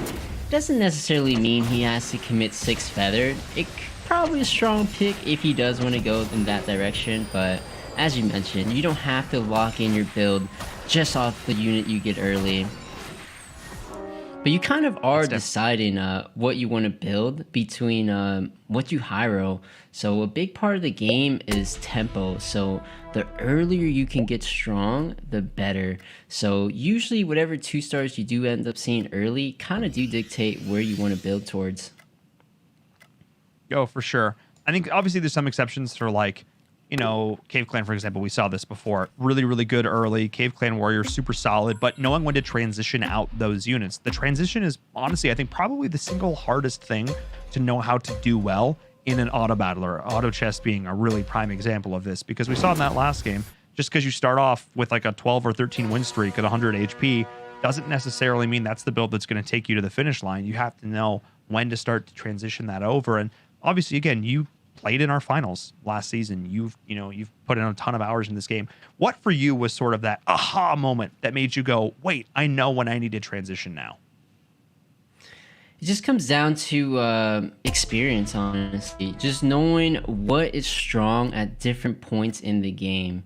Something that could be strong round 13, for example, might not be strong in the later stages, like round 20, 22, for example. But if you get something going early, it's not necessarily going to hang on the late game, but it is going to help you get a streak for early. And that can really put in dividends towards your economy. And that is such a key part of this. I mean, it's so funny. We're sitting here, and it's weird to me when I was a kid growing up. I didn't appreciate how many video games included the term economy, but a lot of them do. And auto chess is certainly one of them. Keeping those streaks going, knowing when to roll, when not to, making sure that you've set yourself up so that you can easily level. And of course, just keeping up the pressure on the lobby itself. Like if you're a player like Banana right now, who's up there at the top, who has, I think, probably one of the strongest early game builds in, especially now if he can get this defector rolling as well. With Cave Clan, Glacier, and Warrior, like this is such a disgusting early game composition. Yeah, something that you may not know about Bear Nanas, or maybe people in chat may not know, is Bear Nanas absolutely loves his glacial units. His favorite unit is Berserker, and he stands by Berserker. Whatever build he is running, he's going to look to fit a Berserker in there. So no surprise to me seeing Bear Nanas coming out with a glacial build here. I mean, I'm a big fan of it. I'm also a fan of the Berserker. It also feels like the unit that when I'm trying to go for 9 Warriors, it's the one I never find. I swear, I don't know what it is. I like it. He just doesn't like me. Maybe that's just my personal bad luck coming into this. But in any case, as much as I'm hyping up this early game build, look who he's going up against. He's going up against Arvton, who's also at the top, and who's bringing out some hunters of his own. And we know hunters are also very strong early. So as much as I'm hyping up, move over, Bear Nana. I'm on the Arvton hype train now. Let's take a look at what he's doing. Yeah, Arvton running just hunters and a little bit of feather there with the Taboo Witcher. But the one I am interested in is Riona at the bottom there. I believe he's the only player in the lobby open forting. Oh, and I take that back. Looks like Lin Sane may also be committing to the loss streak. Well, we can take a look there. So Riona's the only one full open fort. Lin Sane is likely going to keep going with the loss streak. We do have full priest coming out from him, and then partial priest coming in for Monty. So they're all three of them are on a loss streak right now. But yeah, we are seeing full open fort here from Riona. I think part of the reason why that's the case is because there are other players also open forting, and he just hasn't found the priest. So there's just not even a point in, I guess, putting them in. Which kind of feels bad. This is a terrible situation for Lin Sane. Lin Sane was on a loss streak, but since he did not completely open fort, faces off against Riona, who was completely open forting. So Lin Sane no longer on a loss streak. So he has to figure out what he wants to do now that he does no longer have that streak. And that's such a huge deal. And that's why, like, there's the difference between going for a loss streak and going for an open fort. That's the difference right there. And that's why it's so important. I touched on it in game number 1. And I mentioned, back in last season, we often saw 2 to 3 players going for the strategy. That was the case here in this game again. But now, you're right. Lin Sane, he's got to totally pivot. Does he try and go back on the loss streak, but he's going to be behind? Or try and build a win streak, but he's going to be behind? This is just a really awkward situation. It's going to take a calm, cool, and collected player to rally and recover in this game. Absolutely. Definitely a rough situation, but the game is not over yet. But the player I do want to take a look at is quite the Canadian powerhouse, Betyo, currently sitting at 100 HP. Will he continue that streak going into round 10? Oh, that is going to be the question. We'll jump over as this round ends. Yep, there's the defeat. Looks like Lin Sane is going to try and get back on that loss streak as we jump on board with Betyo. And, okay. Hunters, Garrus, sorry. Yeah. Well, actually, wait a second. This is interesting. We're going into Knights? I was not expecting this. This is just called tempo. You're just playing the strong early units. Unicorn, great for early game. Whispers here, great for early game. Not even necessarily committing druids. Yeah, deleting both the Unicorn 2-stars that he has, throwing in some knights, and actually going towards mages. Throws in 3 humans right now. Very interesting coming out for Betyo. I'm not exactly sure what he wants to build here. He is keeping mages on the board, on his bench. So yeah, probably gonna be going mages if I'm gonna put a bet on it. All right. Zats on the mage call. Chat, where are you guys at? I think, oh man, I don't think I'm committed to the knights here. And the funny thing is, like, I love seeing knights have success, but I just feel like there's never been a time in the meta where we've really seen them shine as much recently. Do you think we're going to see much knight love in the tournament, or are they one of those sort of lower tier builds right now? As things stand right now, they are a bit on the lower end. Knights have their reign. Glacial Knight used to be the premier build, like season 2 through, I don't even know, 4. And they were just so dominant. So Knights not being too relevant right now, not the worst. They definitely had their time. But yeah, I don't think we'll be seeing too many Knight builds coming out. I think we're still waiting for the new Knight unit to be added. I believe that's the next unit coming up in a future patch. I think then we'll be seeing a lot more Knights. So maybe ESL Finals would be the Knights that we've been wanting to see. Yo, I'm all about it. I'm down. Let's go. Let's get the Knights in. Yeah, Glacier Knights, definitely one of those builds that when I first started picking up the game that I was a big fan of for sure.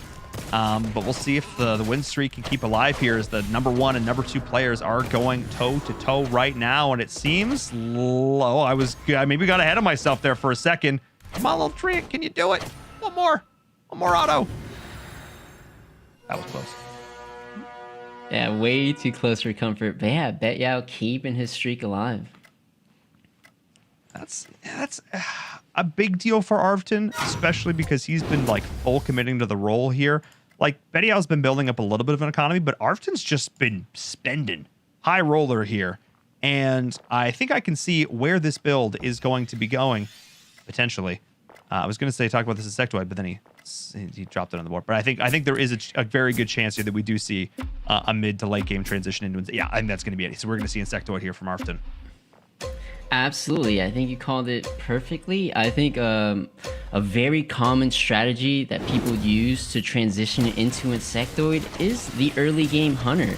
So Hunters have a great early game. So that's what Arvton is using right now. Has the Wind Ranger, Shining Archer. So looking to just kind of get a nice healthy lead with the Hunters.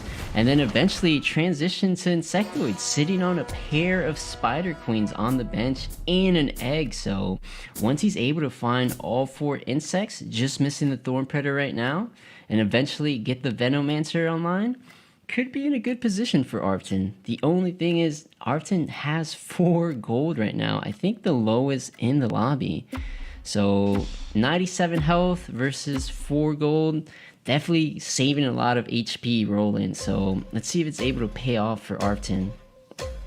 Absolutely. I think he's going to be doing pretty well here for a bit, so I want to jump around to some of the players in the middle of the lobby. So we're jumping on here with Rhaegar to be seeing what he can do. If he doesn't go Shaman, I'm going to be really disappointed. I'm just putting it out there. Anyway, instead, going into Druid, close enough. I will accept this.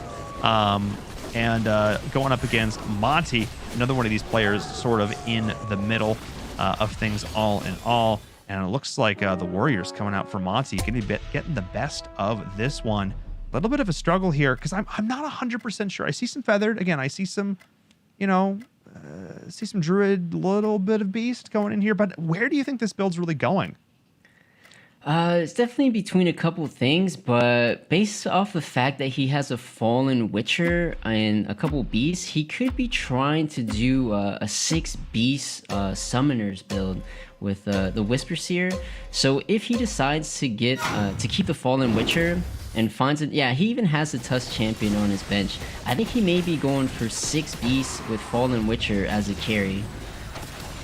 All right. I mean, Beast, of course, can be one of those ones. When it gets in light, attack speed is just so great with that extra additional damage. I mean, getting those summons out really can do some work, and we're already starting to see it doing a little bit of work here. So maybe be able to have some success, but he still has a whole lot to go, pretty far to go when it comes to developing the rest of this build. Going to be going down to Devless here, another one of those players sort of right in the middle. Players he's, I think, kind of hoping that he can beat here because he's going to be going on a bit of a loss streak at this point. Yeah, and what's interesting is a build that I thought we would be seeing a lot of is 6 Feathered, but in game 1 we didn't see a single 6 Feathered, and in this game I don't think we're going to be seeing any Feathered as well. Maybe potentially. Whoa! Hang on a second. Devless. We're seeing so much Beast in this lobby that our bottom 3 players are all going for this potential Beast build. Hang on, that is completely different than we saw in game number 1. Yeah, I don't think it's necessarily just Beasts, because some of the Insectoids are also Beasts.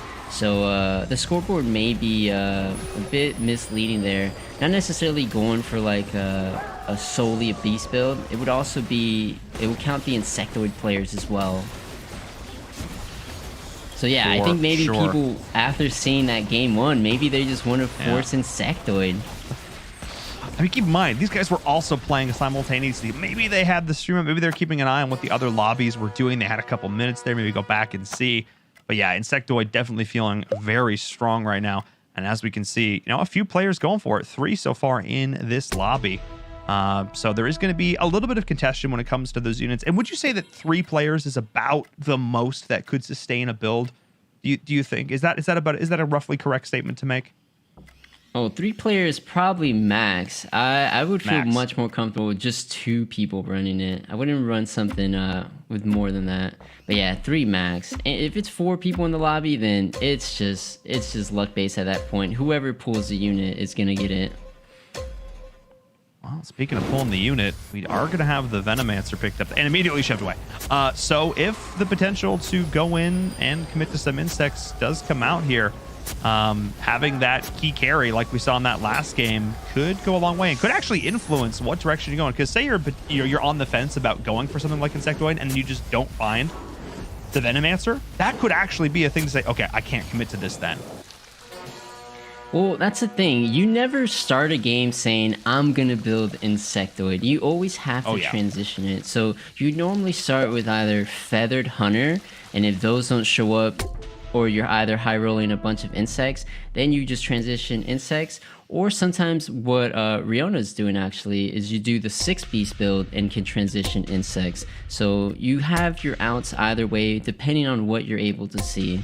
You either see the Fallen Witcher as a carry, you see Venomancer. Really, whatever the game decides to give you is what you want to go. Speaking of giving you, the game really wants me to see the shop. Yeah, it's a bit of a bug on the PC client. We're seeing now Linsane. Haven't really had a chance to watch too much of Linsane so far. I want to try and profile, especially early on, as many of these players as possible, trying to see what they're all up to. And of course, the second I switch to him, he gets absolutely mauled by Riona, who is down there at the bottom. And now Linsane down to just 14 HP. This is a knife's edge right now, and he's only level 6.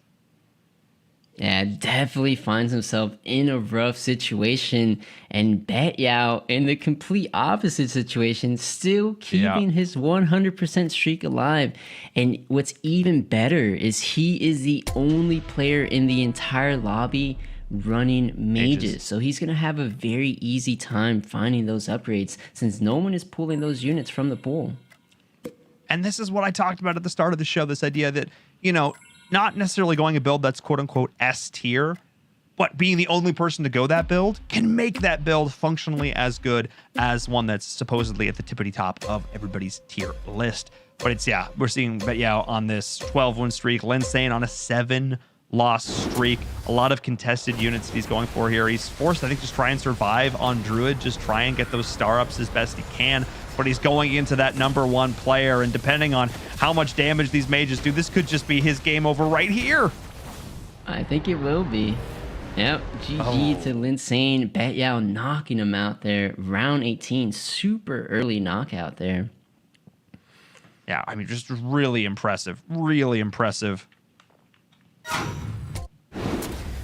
I think a key thing to note with Bet-Yao is he is running 3 human right now. And so there was a change from last ESL finals. So they added 3 humans. If you're able to win a round with 3 humans, it gives you an XP book. Yeah. And these books are going to help you level up.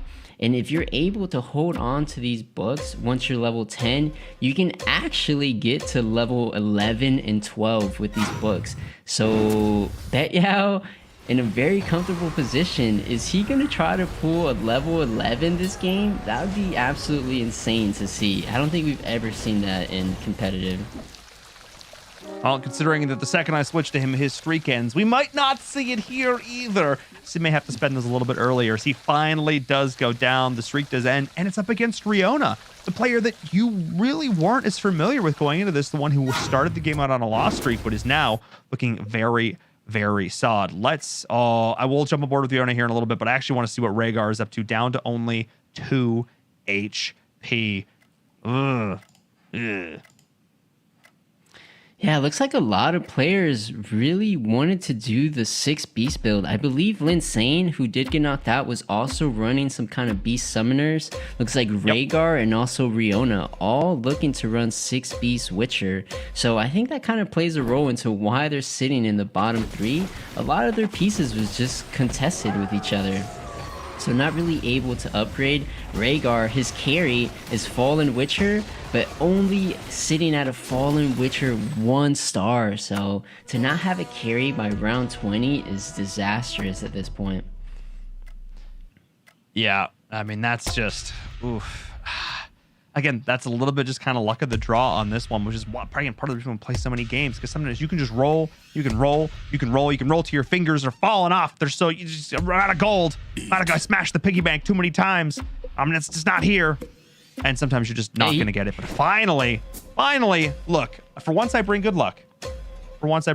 You summon the Fallen Witcher into existence there. Let's see if the Fallen Witcher is able to hold off against Bet-Yao. I think the mages just may be a little too strong. Yeah, just melting and Rhaegar going out here. Oh, wow. I blinked for 1 second and then he was gone. And it was over. That was just it. Oh my goodness. Okay. And that's just the power mages. It's all that initial burst damage. I put forward this idea that they're a glass cannon. You know, they've got a ton of damage, can't take a whole lot in return, but if they can get off their spells, yikes in a big way. But I'm jumping on board with Riona here. Riona, 27 HP. But this, to me, this is the transition you want to make when you start the game on a lost streak. This is the mid-game ramp that I think all players aspire to. Absolutely. I think a key thing for Riona, he actually went to level 9 around 18 or 17, I believe. And that really helped them maintain this win streak to potentially get him right back into this game. So yeah, going up against the top player, Bet-Yao. And yeah, taking Bet-Yao down. I mean, that's got to be a huge confidence booster for your Riona here. Feeling at this point, like, there are a couple people looking to contest your builds. They're getting eliminated, but you're not. That's the key difference maker. It'd be really interesting as sort of like a case study to go and look back at the difference between Rhaegar and Linsane's build versus what Riona was able to put together and see those subtle differences, because they were trying roughly to accomplish relatively the same things, but it didn't work for them, and it's really working here. I think the main key difference is that Rhaegar.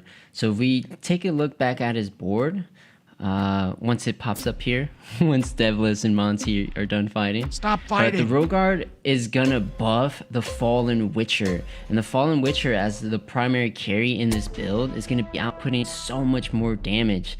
And that's something that Rhaegar or Linsane did not have in their builds. That legendary demon warrior is just doing so much and buffing that Fallen Witcher. Yeah, so that additional attack. That could be the main difference. For sure. And we're taking a look now, and oh my goodness, hard to hit. Yeah, seriously, this Fallen Witcher just going for a little bit more survivability in this build too, just trying to keep him alive a little bit longer there with all that evasion. Not going to be super useful up against the mages, but against a lot of other folks. You can see it here. Just going to continue to go on in, and wow, the damage output of this build is just nutty. Yep, that's 6 beast Witcher for you. Yep. Once it gets online, it is strong. And actually, I want to take a look over at Devlis. I mentioned no one was running 6 feathered in game 1, and Devlis, we saw him play a lot of feathered in the finals last season, and bringing out 6 feathered here.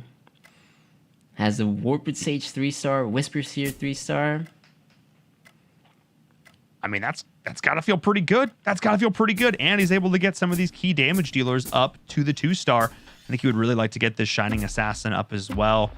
So we'll keep an eye on that. But having that Warpwood Sage, this is, you just put it there on the corner, you build the rest of your team around it, and just take a look at his health bar. I'll keep it up on the left side of the screen and just see how much damage this unit takes. It's insane. Yeah, he's going up against Bernana's Glacial build here. But I don't think the Warpwood is going to be going down. Just constantly healing, Whisper Seer spawning over and over, and Feather dealing a ton of damage to Bernana's Glacial build there. Oof. Definitely a bit of a rough time. And we can see this definitely a lot more even lobby than we saw in that last one. There's a lot of players all around relatively similar HP totals. In the last game, there's like a couple of players doing great and then a lot down towards the bottom. But let's jump on board with Bearnanas. We just saw him go down in that last game. You know, got a decent amount of stuff going on, but what I'm noticing here is I feel like he has similar. There's no Berserker. I'm feeling like I'm missing some similar luck going on here. Wait, there he is. He's in the corner. I just missed him. Okay, I was gonna have my heart was gonna be real sad it's for a skin. second. Yeah. Well, this is the thing. Bearnanas, as I mentioned earlier, he's a glacial guy. He loves his glacial warrior. Even though glacial warriors, I'll be honest, more than likely not the strongest in the meta, but sticking to what he's comfortable with, does decide to pull out the glacial warriors here. Unfortunately, missing that key unit Berserker as a 2-star. I think things may turn around once he hits that Zerker 2. But I think Bearnanas may be running out of time here, depending on who he faces up next. Yeah, I mean, he does have the Sacred Lancer, is starting to put some items on that, but yeah, not having that level 2, no items on it, it's really not going to be offering a whole lot in terms of carry potential. Oh man, and this is going to come down to the wire. Trying to get in that top 4. Top 3 is really what these players are aiming for. So just try and survive a few more rounds, but oh my goodness, that's a lot of damage from Betyao. Oh boy. What are these explosions? Yep, Bearnanas running out of time, getting taken down by Betyao's mages, the only mages in the lobby. And you can see just paying off so much being the only mage player. Not only is he dealing so much damage to the other players, but he's finding his upgrades. The only player at level 10 at this point in the game. Those XP books helping him get there. Absolutely, and we just saw a double knockout round. Bearnana and Monty going out back to back in that one, which now means we have 3 players within 2 HP of one another, and then way up there at the top, Riona is still the player we have to be afraid of. He's the one on a 9-win streak. He has been at 27 HP for what feels like half the game. Yeah, he was our open forter, and once he got online, has not looked back. And this is the big moment here. Going up Betyao's mages, can he keep the streak? Oh, and he cannot. Finally, Riona getting taken down by Betyao's mages. I can't tell if I'm good luck or bad luck at this point. Zath, be honest with me, because I feel like every time I hype up a win streak, they immediately lose. And again, depends who you're rooting for, I suppose. That was, I'll be honest, a little awkward because I said he was at 27 HP for a while. Well, now he's just down to 9. Ooh, lost to Betyao, which now means that I think Betyao's the player to beat in the lobby, if I'm looking at this right. Absolutely. Right now, Betyao, the only team, if you check the scoreboard, that I believe can stand a chance against Betyao's mages would probably be the Insectoid from Arton, but the problem is he does not have Kira and he does not have a Venomancer 2-star, so the Insectoids are not online just yet. So if Betyao is able to knock Arton out before Insectoids get online, he may just secure himself first place here this game. Yeah, I mean, that could be... I mean, again, there's something to be said for going for a build that's uncontested. Betyao started out strong, was able to transition well. I mean, you saw that early mage pickup, and we only saw 1 or 2, but he held on to it. You called it early, too. That gut instinct really kicking in there and paying off in a big way. We're seeing a full board flip here from Riona, going into Devless this time around, and this is going to be a key battle because this could be the decider of who makes it into our top 3. Yep, 6 Beast Witcher versus Feathered. Is the Fallen Witcher going to be enough to take down the Warpwood? And it is. Devless going down to 5 HP. Yeah, this is going to be close for our top 3. Oh my, yes. Yes, it is. Oh my. It's basically Betyao versus the world at this point. It's just the order that I'm pretty sure Betyao is going to walk away with the big W on this one. It's who is going to follow suit behind in 2nd, 3rd, and 4th. Who do you want to watch? It's going to come down to the wire. Zath, it's all on you. Let's stick with Riona. He was our lost streaker. Let's see if he can secure himself a top 3 from an open fort. Going up against Arton here. So Insects versus Beast. Did Arton manage to get the Veno 2-star? He did. Is Venomancer 2-star enough to take down the Fallen Witcher and the Beast build? keep an eye on the Veno. If he gets taken down, it is over for Arfton. But as long as Veno's alive, it looks like Arfton may be winning this exchange. Oh, and it was much more than just Veno there. Devlis and Riona getting taken out there. But in the order there, Devlis in fourth. Riona did manage to secure a top 3. Did manage to secure the top 3. So only at round 30, this game I feel like is moving a lot quicker, a lot more even pacing in terms of this lobby. But Betyao with these mages, with the dragons, I should say, and they're doing a ton of work here. I feel like this is, I mean, and not even like getting the DK up to like level 2 or anything. These are relatively low level, but having the Tortola Elder, watch how much damage that blast does. It is destruction. Yeah, I think Betyao was able to get a Tortola Elder by round 10, so I believe he must have 2-starred that Tortola Elder very early, and I think that contributed to his this game. Honestly, just doing so much damage, just wiping everyone out. And as I mentioned, the only person that can maybe hang against his mage is the Insectoid. So is Arfton gonna get strong enough to take down the mages? It's gonna be, oh, the Venomancer does have a Python staff on it, so does have the magic resistant needed to take down mages. But let's see, is the rest of the team gonna help? This could potentially be the final. Yeah, this could be it. This could be the last round here of match number 2, group number 2. But maybe not. But maybe not, as Arfton continues to push on in, and the mages are actually collapsing. That's a 2-win streak for Arfton. Oh, are the insects officially online? It looks like it is. Not the bees. Not the bees. Yep, yeah, Venomancer's online, has the right items. I think maybe Arfton may be bringing this all the way back. There is something that Betyao can do. He can try to transition into 4 spirits to try to stun this Venomancer and just knock him out with 6 HP, but he has to find the right units. Yeah, that's really the big question mark here. That, Betyao did throw in the 4 spirits. He found the Dark Spirit and has 4 spirits there. Is 4 spirit enough to stun this Venomancer out? Oh my gosh, it is. Oh my goodness, close. It looks like it might be. It's going to come down to a couple of auto attacks. There's the additional stun, and that's just going to be it. I can't believe it. Wow. You called it, Zath. The exact thing he needed to do to transition. Betyao instantly puts it in. Instant reaction. Had that on the bench. He saw what way that game was going. He knew what he was going to need to do to adapt. Mages to deal with everybody else. And then that spirit to deal with the Insectoid. That was like tippity top tier 200 IQ play if I've ever seen it. And that is why Betyao is a Canadian powerhouse. Super pro plays coming out there. Within 1 round, the Insectoid wins 1 round. He throws in the 4 spirits to counter insects. He says, not on my watch. I'm winning this game. Betyao taking I love it. Game 2 there. And it was so smart on so many levels because there is a counter to this mage build. He's aware of it. So he has the answer to the counter on his bench, ready to go at the perfect time. Exactly. And that's the thing in this game. What's great is knowing what makes you strong, but also knowing where you're weak and how to counter that thing that makes you weak. Oh, so we'll talk about it more after the break. Well, I don't want to get too far into the analysis because there's a lot to talk about here.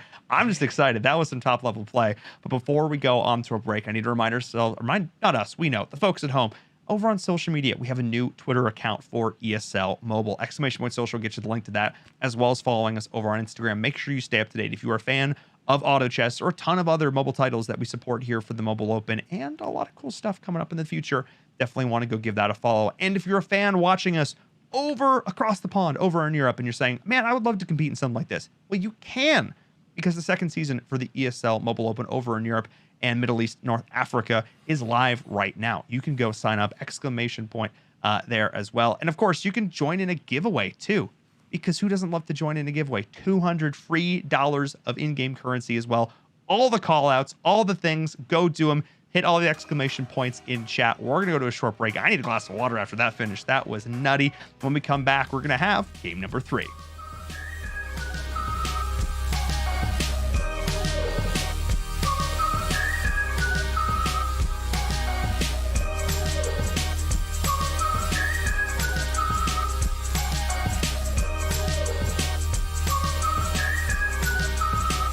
This is the ESL Mobile Open, presented by AT&T.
This is the ESL Mobile Open, presented by AT&T.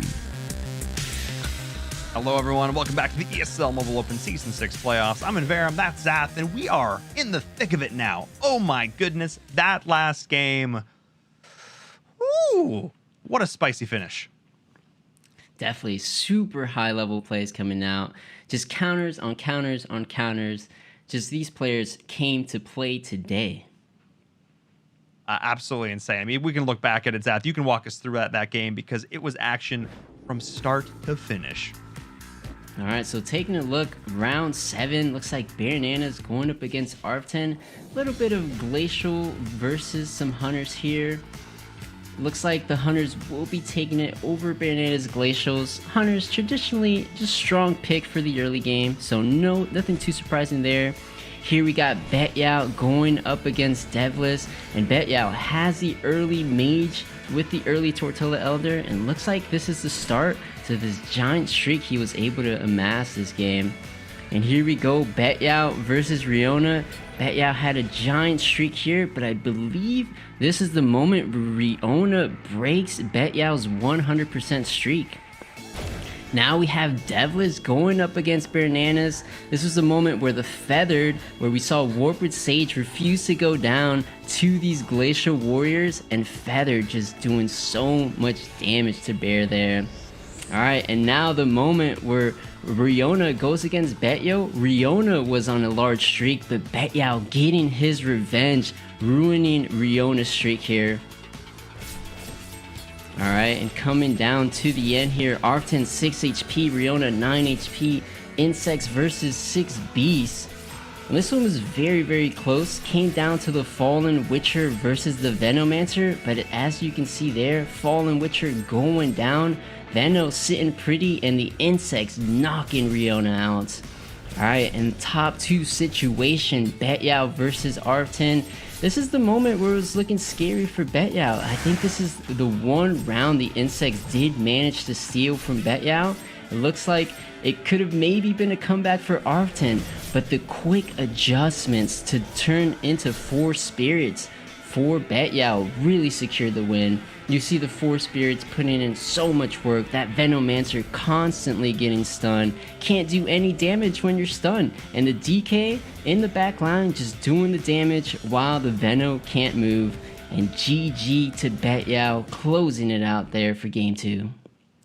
I mean, that swap, again, just that awareness, seeing the way the game was going, having the early, economy going to the sense that he had the gold to spend to pick up those additional units to put them in as he needs to. Just having that little bit of security blanket too of the extra HP to work with. We've oftentimes seen players struggle, go 5, 6, 7 rounds before they've been able to make the adjustment that allows them to get the win. He did it in 1. He did it in 1. He was ready. Fantastic. I cannot wait to see more from that group and more from group number 3, which is what we're going to be seeing coming up in a second. But before we get to that, if you've tuned into the broadcast at all, if you tuned in back in season 5, if you're tuned in other games, you've heard me talk about the Good Luck Have Fun pledge and Any Key, which is an amazing initiative we are so happy to support here on the ESL Mobile Open. Basically, the Good Luck Have Fun pledge is basically a pledge that says, I am going to be a better online digital citizen. What does that mean? Well, when I play games online with other people, I go and I, go out there to have fun with others, respect others, create an environment that is open and inclusive. And that's really what this is all about. Signing the pledge takes just a couple of seconds. You get an exclusive badge on Twitch. And we have 798,000 people who have taken the pledge so far. It'd be pretty amazing if we get to 800,000 today. I'm just saying for those of you in chat. But if you don't take it from me, take it from some of the veterans here in the esports industry. Let's take a look at what they have to say. My name is Jordan Gilbert, aka Nothing. Hi, my name is Sue Lee. My handle is Smix. I think it's important for these initiatives to happen. Empathy really goes a long way, and it always means so much to us, and I think that's where initiatives like this really help. I encourage everyone in the community, anytime they see bullying, anytime they see someone getting called names, I encourage you to step up and say something. Good luck, have fun. Good luck, have fun.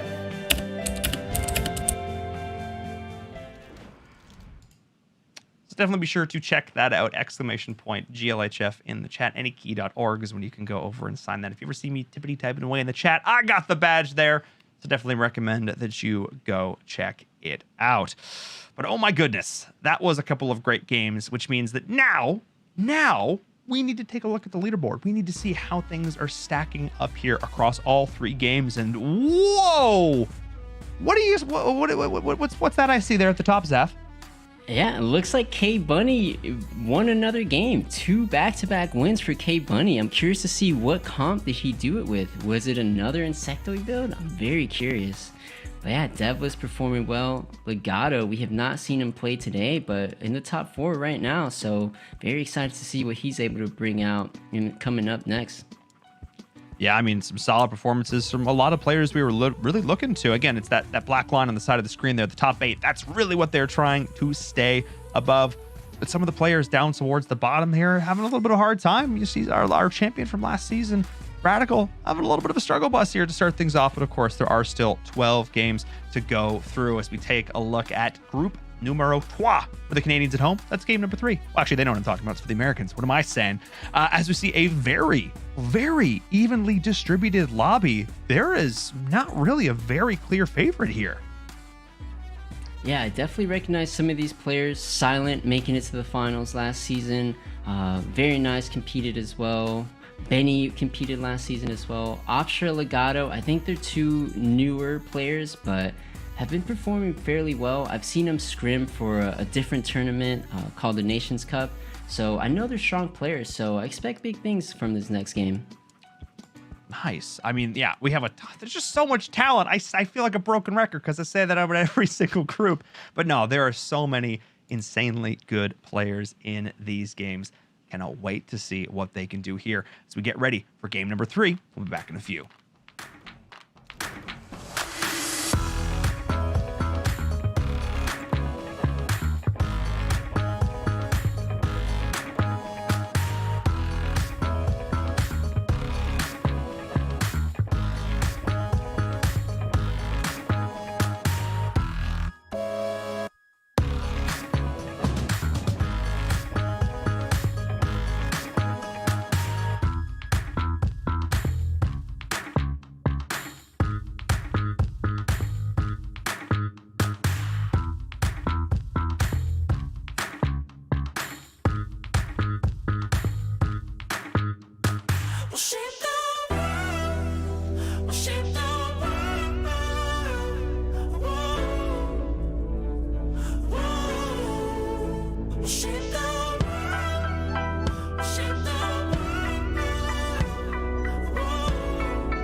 This is the ESL Mobile Open, presented by AT&T.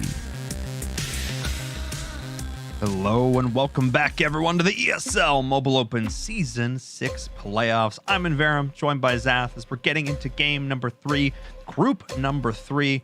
They already have a couple under their belt in Zath. This is a very evenly distributed group. Yeah, I definitely recognize a few of them. There's a few new names. I'm not familiar with JN, unless it's a change of name. I think they've been performing fairly well, so could be a previous player under a different name. But yeah, let's see who is able to come out on top in this game 3 here. Because we are starting to get to the point now where obviously like a bad first day is not the be all end all, but it really makes it tough to mount a comeback when you only have 7 games left over the last 2 days. So we're playing 5 full games today for the folks at home. 5 full games. We unfortunately can't cast all 15 of them, so we're going back and forth, group to group to group. Do the same thing next week. We'll cast 5 more games between the 2 groups. But for the last day, we will cast the final 2 groups of each game, final 2 games of each group, and we'll slowly start to fill in that leaderboard right there at the end. And Zath, I know for you, I'm not saying you stuck in by like a point, but I'm also not saying that. That must have been a very stressful finish for those final games definitely. on that last season 5. What was going through your head? I mean, I think that's just a prime example of what you were mentioning earlier. I think every game really does matter. Even if you lose a couple games, you can't get too down on it. But yeah, every game does matter because, as you mentioned, I made it by this tiniest margin. So if I wouldn't have had a good game on one of the games that actually went well for me, I probably wouldn't have made it. So yeah, you want to just be as consistent as you can be, because you never know where the line is going to be drawn when it comes to those placements. Well, for sure. I mean, and we theorized, we theory crafted, like what was the point going to be? What was the cutoff? I think we were fairly close in the end, but I don't think we could have predicted. I think there was like multiple ties towards the end. It was just, it was absolute bedlam. I felt pretty bad for our admins, actually, because I don't envy their job trying to quickly tally and calculate all the scores there at the end. But in any case, really solid play, and just goes to show just how competitive the scene is here. It's, we have not the largest scene of all time, but the players who are here and competing, week after week, season after season, and they are super dedicated. Yeah, and very nice, actually opting to start with a 300 synergy and has a pair of Dwarf Sniper. If Very Nice is able to upgrade this Dwarf early, could be a nice streak for Very. Yeah, I mean, look, if you can put that Dwarf Sniper in the corner and you can put any kind of wall in front of him, it's just so annoying. He just dishes out so much DPS in the early game. Not someone that's really going to carry you through the end. And we're seeing the spending going on in. We're seeing the spend. So this is going to be a committal here. Very Nice is going to try and potentially go on some sort of little streak if he can get this going. We'll keep an eye on that. Legato, though, on the other side of things, actually nobody's really like fully committing to the open for it yet. Nobody's sure exactly how they want to do that. That's kind of interesting.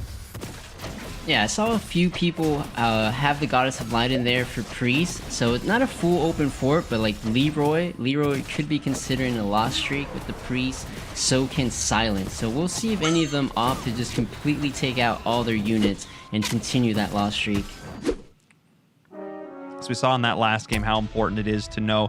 I understand there's this idea that you want to put some units in so that they can maybe kill 1 or 2, but that they don't win. They still lose, but then with the Priest bonus and that, you don't take quite as much damage, and you're just trying to mitigate the loss as much as possible. But then we saw what happened in that last game. I can't remember what player it was, but they were doing that, and then they ran into somebody that was full open forting, and their loss streak came to an end at like a really awkward point. It was like the 4th round in of the loss streak, and then you've got to try and reset it, and not a lot of worse things in auto chess, that's for sure. Definitely gets a little messy when you're trying to balance and really see how can you maintain this loss streak. You got to see when you're going to go up against another open forter, and Legato actually taking all his units out and fully committing to this open fort. So I don't know if other players are also going to be open forting now that Legato has committed to that, but we'll have to see. We will indeed. Jumping on board with our last little combat here, I was curious, some of the players still with that 100 HP to start this off.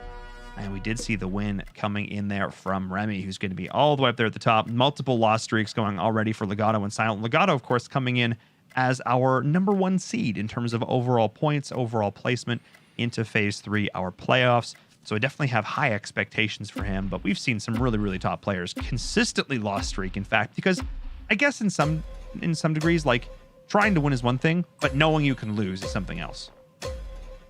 Wow, Wow, and Remy playing super aggressive, selling off the Whispers here just to have enough gold to level 6 on round 7. He's the only player at level 6 at this point in the game. So hoping to keep his streak with his level here, and it looks like it's going to be paying off for him. Definitely a close one. Yeah, Remy but yes, holding it off. Yeah, I mean, okay. All right. Props there as well. Only player still with that 100 HP, 0 gold. Had committed all there. You mentioned before, just like selling units left and right just to continue this streak, keep it going. But it's not about, you know, the tree that you're going to have in the ground right now. It's about the tree you're going to have in 10 or 20 years. Or in this case, 10 or 20 rounds. You're making an investment, you know what I mean? And now with that level 2 dwarf sniper, I think he's got to feel justified that that investment paid off, especially when he finds that additional Warpwood Sage. You got to be feeling great if you're Remy right now. Absolutely. Remy is in a great spot. An upgraded dwarf sniper and then 1 druid unit away from a 2-star Warpwood Sage. Oh, he gets the cave plan. Oh, yeah. Yeah, it does only have 3 cave plan though. The buff is at 4, so it just needs 1 more cave unit in there if he wants to use the 4 cave plan synergy.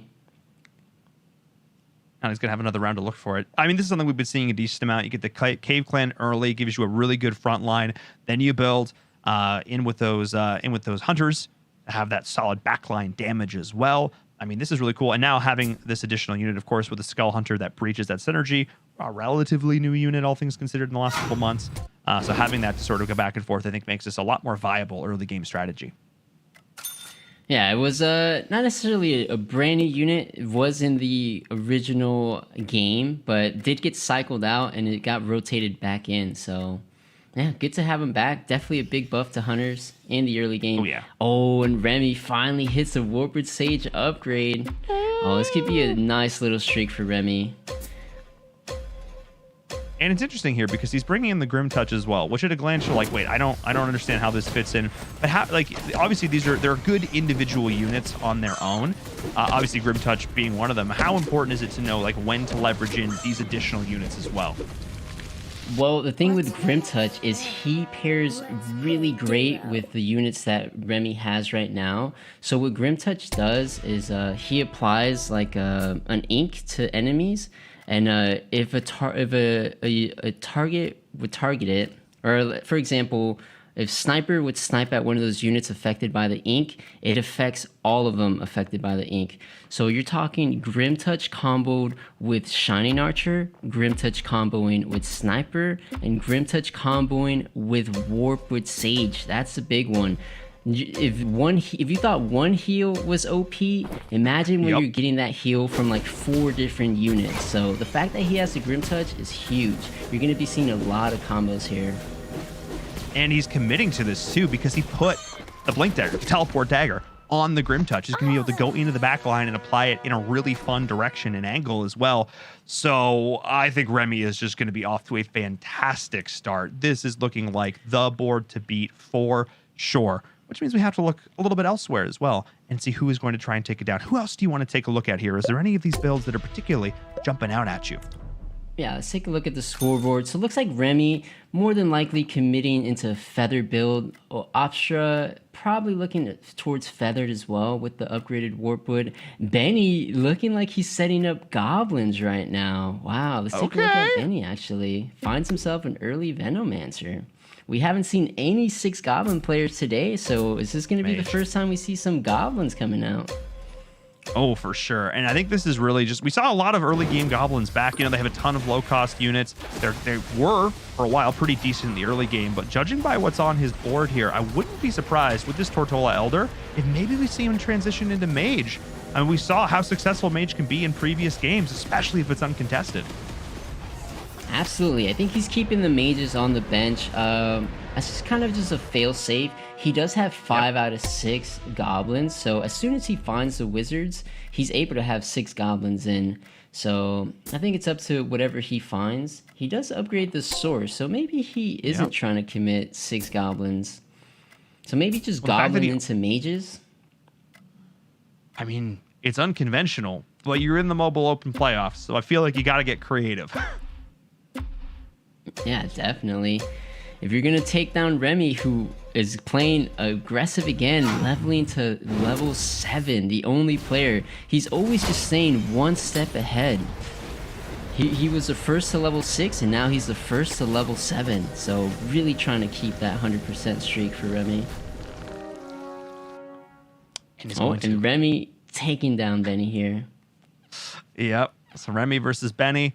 Reminds me of a TV show. Anyway, getting back into this. Look, I mean, this is just rough if you're anybody else in the lobby right now, because not only is Remy able to level, able to keep momentum and pace, able to keep the streak alive, he's actually starting to build up a little bit of economy right now. I mean, he's spending a decent amount of it. Gosh, Remy is rolling a ton. As I say that, he just completely rolls out.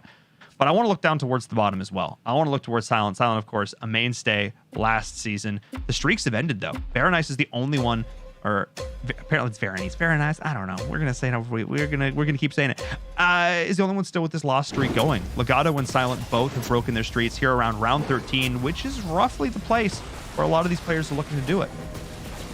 Yeah, it looks like Silent looks like he's setting up the 6 beast build that we saw Riona have success with last game. So maybe Silent can bring out a solid 6 beast game. And what is very, very nice or very nice building right now? He's the only one loose streaking. Oh, and all 1 stars for very nice. Wow, talk about unlucky. I think he's the only player in the entire lobby without a single upgrade, sitting on a bunch of pairs on pairs on pairs, but no upgrades. That explains his loss streak right now. RNG is not on his side. It's not. And so there's the intention again. You can't always control when you win, but you can control when you lose. In most cases, I think that's roughly true. But in this case, he's going to have to try and win at some point. And you can see he's committing this. He realizes he puts the priest back in. He knows because he couldn't find a single 2, he's just not going to win. He's just not, no matter how hard he tries, he's not going to win these. But at least he is still above the 50 HP mark. Silent is actually lower than him, despite the fact that he didn't keep the loss streak going. Neither is Legato. Though that these players are actually lower because Verenice did this in a more controlled way, playing around with the priest, he was actually able to keep his HP up, his HP total up higher, which I think is very interesting. Yeah, absolutely. And he does go down to Benny, which Benny did find the other wizard and has full 6 goblins. So this is a very, very early 6 goblins coming out for Benny. I believe he may have found it around 13 or 14. So yeah, finding the early Veno and finding both wizards. 6 goblins online. So even though his units aren't fully 2-starred, it's still such a powerful synergy. Usually you don't have 6 goblins online till past round 20. So the fact that he has it pre-round 20 should keep him fairly healthy. Yeah, and he actually, I kind of got baited a little bit, I'm not going to lie, because he upgraded the source to the level 2. I thought he was going to commit to the mages, but not the case here. He actually sold them all off. He is fully committed to this goblin strat. He does have the wizard in as well a little bit, so we'll see how he plays around, maybe activating the Kira a bit if he can get this Venomancer really online in terms of a carry. I mean, Goblin Kira, we memed about it because this was the strat. Week 1, Season 5, pre-patch. We had 6 people trying to make this build work. You think it's untenable at 3? My goodness, those games were sloppy to watch. Yeah, Goblin, it definitely got its nerfs, but it also got its buffs. So I believe the Venomancer and Kira got nerfed, but overall, Goblin's still a great contender. I think the biggest advantage that Benny may see this game is he's the only player in the lobby running Goblins. So you mentioned this before. Even though Goblins, for example, they may not be S tier, but if you're the only one running it, looks like you're gonna get some 3 stars. You'll probably find your upgrades a lot easier, a lot faster, more likely to guarantee you top 3 placements if you're going uncontested. Oh, for sure. No, it just opens up so many more possibilities there. But we'll see in this case. I don't think he's quite got the units where he needs them to yet. Going up into Silent, one of those players who was going on that bit of a loss streak, finally starting to come online in a big way. That was a lot of damage dealt. 12 damage. The summoners nice. There. Oof. Yeah, it looks like Silent. Does Silent have 6 beasts online right now? We can go take a look. And the answer is yes. Oh, he does. And that explains why he dealt so much damage. Yikes. So this is the build. 6-piece online. Yeah. This is the build. I mean, the only thing he's missing is a Fallen Witcher, but he only has a Fallen Witcher 1-star, so it looks like he's opted to throw in the Doom for now as more of a carry, since Doom 1-star is better than Fallen 1-star, so good call for Silent right now. And that's so interesting, because that's something players need to have, an encyclopedia level knowledge in their heads of what unit is better than another, what chess piece versus what, at what level, with what items. There's this constant math equation you have to be doing when you're doing this too, which I find so interesting. How do you keep all that, keep track of all of that? Yeah, just experience. You just played so many games. You kind of learned what units are stronger than others. So he has the core build, just a 6-piece. Pretty much that's his whole build. He's just missing the carry, so his only option was the Fallen or the Doom, so not the craziest decision for him. Oh, and we see very nice down at the bottom. What is he trying to... Oh, also looking at 6 beasts, I believe. Only has 4 beasts right now. Does have the Fallen Witcher 2-star. Just missing a few pieces. Missing a Razor Claw and missing the Unicorn. Interesting. And of course, does have 1 unicorn on the bench, but as you start leveling up now, of course, at level 7, finding those cheaper 1-cost units, the chance of you doing that actually decreases, which means that if you didn't 2-star up some of these cheaper units earlier on, the chance of you doing it actually kind of decreased, which is rough. And now we're seeing the defeat coming in, going up against Silent, the player running, I think, sort of the idealized version of his build, and that's gotta feel bad. Yeah, exactly. Silent is already pretty much finished with his build, as in he has the 6 beasts, while Very Nice is still looking. Oh, and as we say that, he finds the Razor Claw, so he can choose to put in all 6 beasts if he wants to, and that's exactly what he's going to do. All right, 6 beasts online. Does have Fallen Witcher and Sniper as a carry. Oh, no, sells the Sniper, throws in Warped Sage back in. All right, now that Very Nice has the 6 beasts, is this enough to hold and not get knocked out here? I mean, depends who he's going up against. If he places somebody like, I don't know, say Remy, it could be pretty tough. Even Leroy is going to be pretty tough competition for this composition. There we go. But we'll see if the beasts are going to be enough to rip and tear their way through the draft of Leroy, or if Leroy is going to get that chicken. That is the question, and I think we have ourselves an answer. And this is looking disastrous for Very Nice.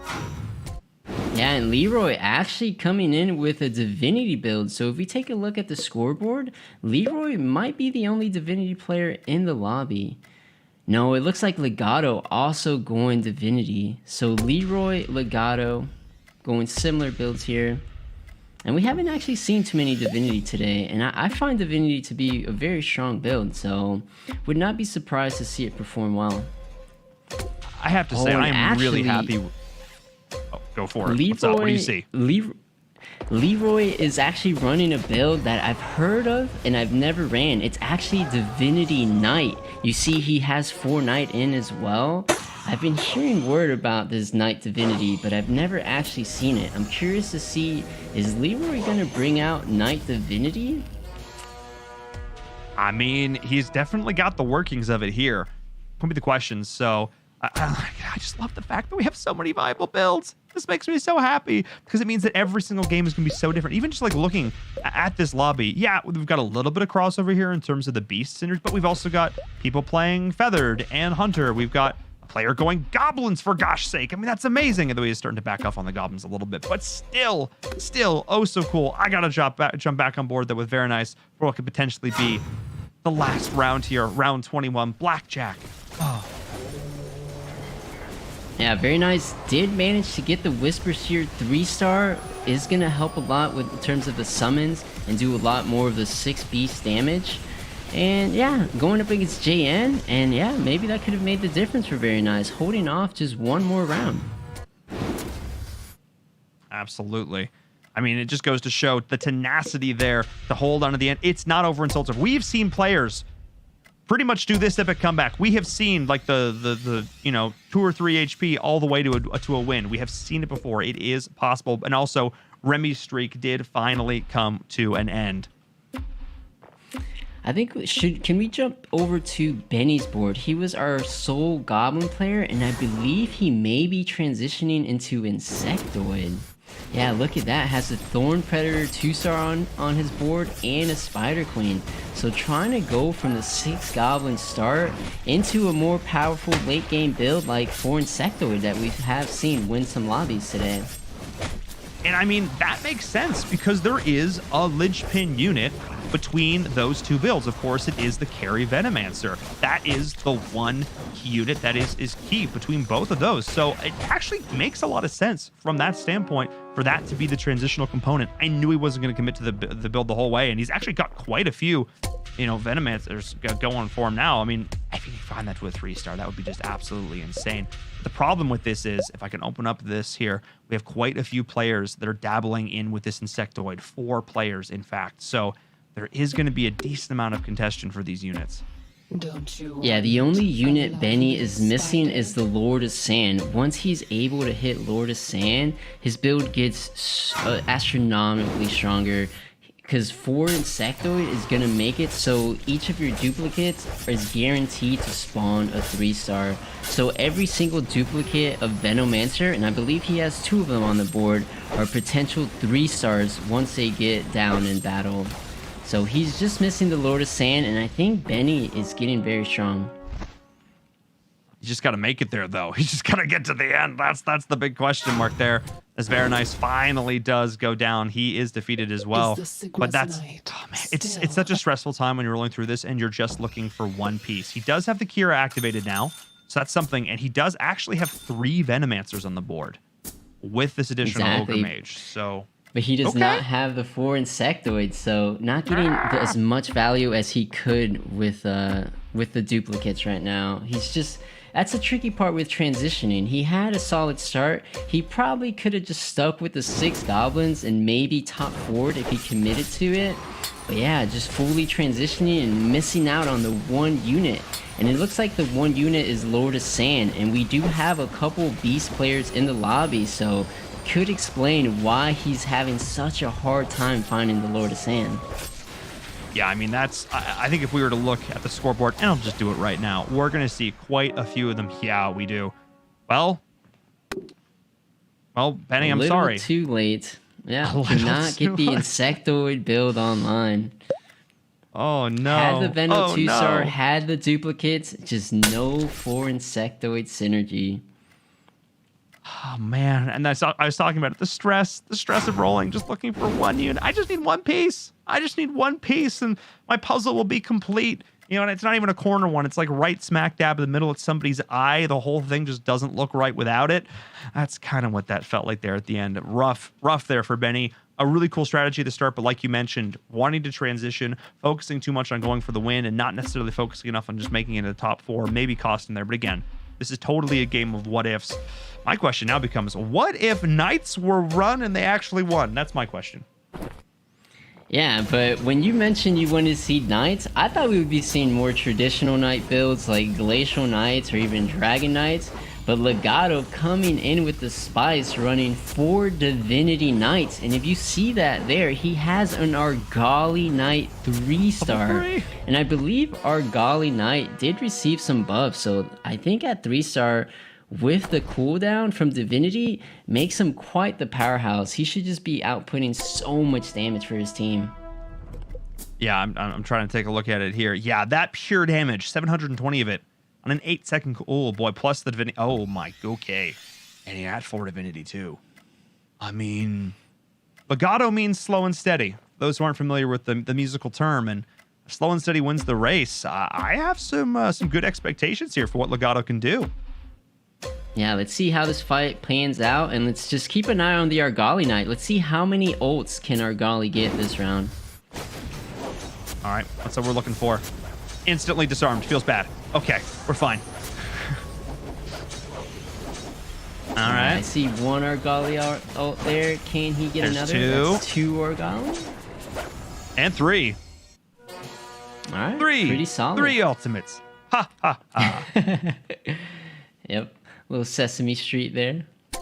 Hey, here we go. I'm gonna drop so many references, man. I'm just all the pop culture. If the Sesame Street really popped, I don't know. We're gonna see. In any case, all I know is that I'm very happy to see that build doing well. Having the level 2 DK to back this up. Actually, got a lot of level 2 units going to this, partially because there is not a lot of contention on this. This is why I'm such a fan of going slightly off meta, but owning these strong 2-star units and not being afraid to stack something, which traditionally Argali Knight for a while was more of a support unit, quote unquote. But now, oh my goodness, with the right build in the right situation, it can output a ton of damage.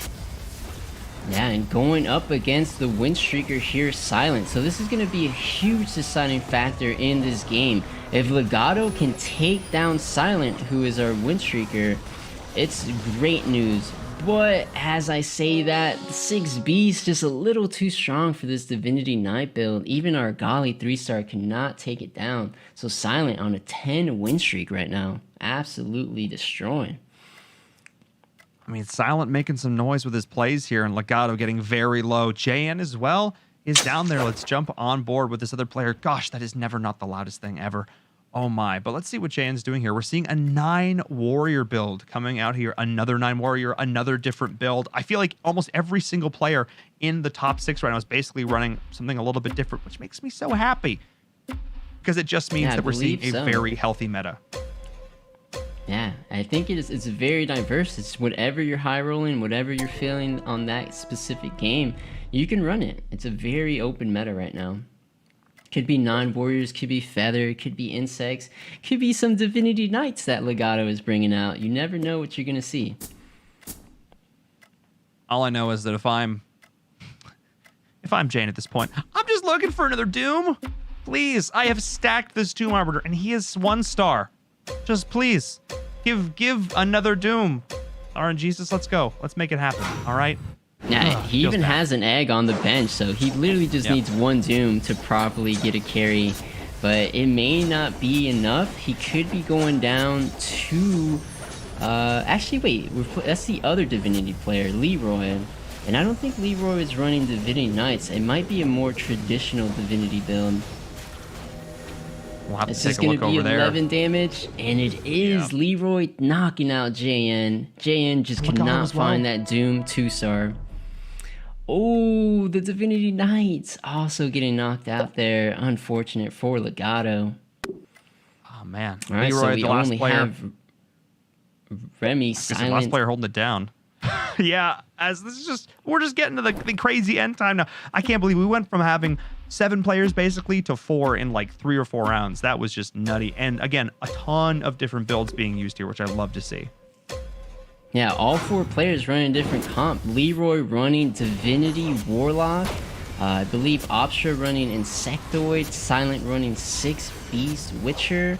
And Remy running 6 Feathered. So super diverse top 4 here. Which meta build's gonna come out on top though? Can only be one.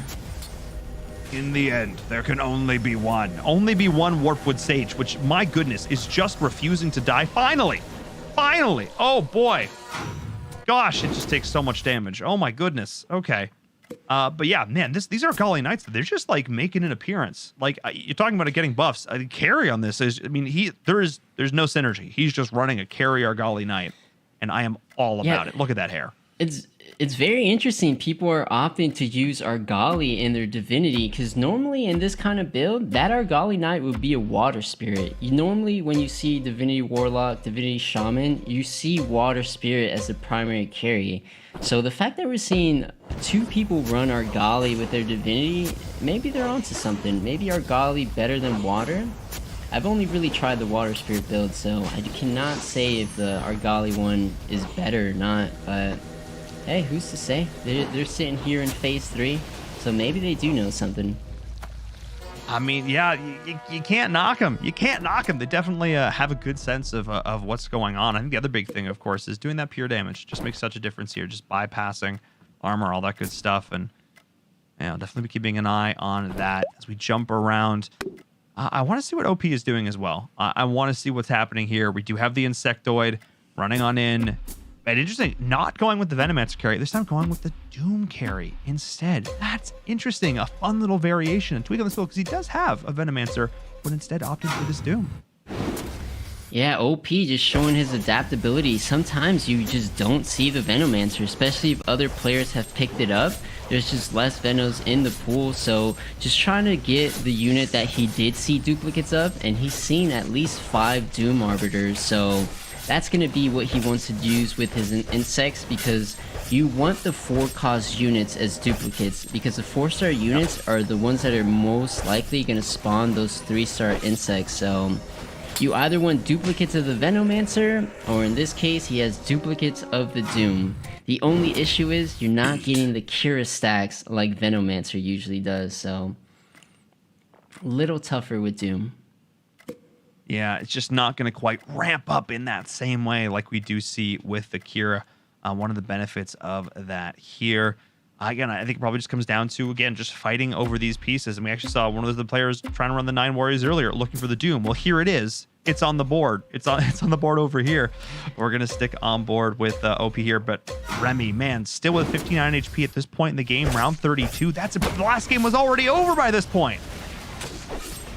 Yeah, looks like can the Doom and the Insects hold off against Remy's Feathered? It's going to come down to if he can take down the Warped Sage. Warped Sage, about a quarter health left. Oh, the Doom on it. He can't heal.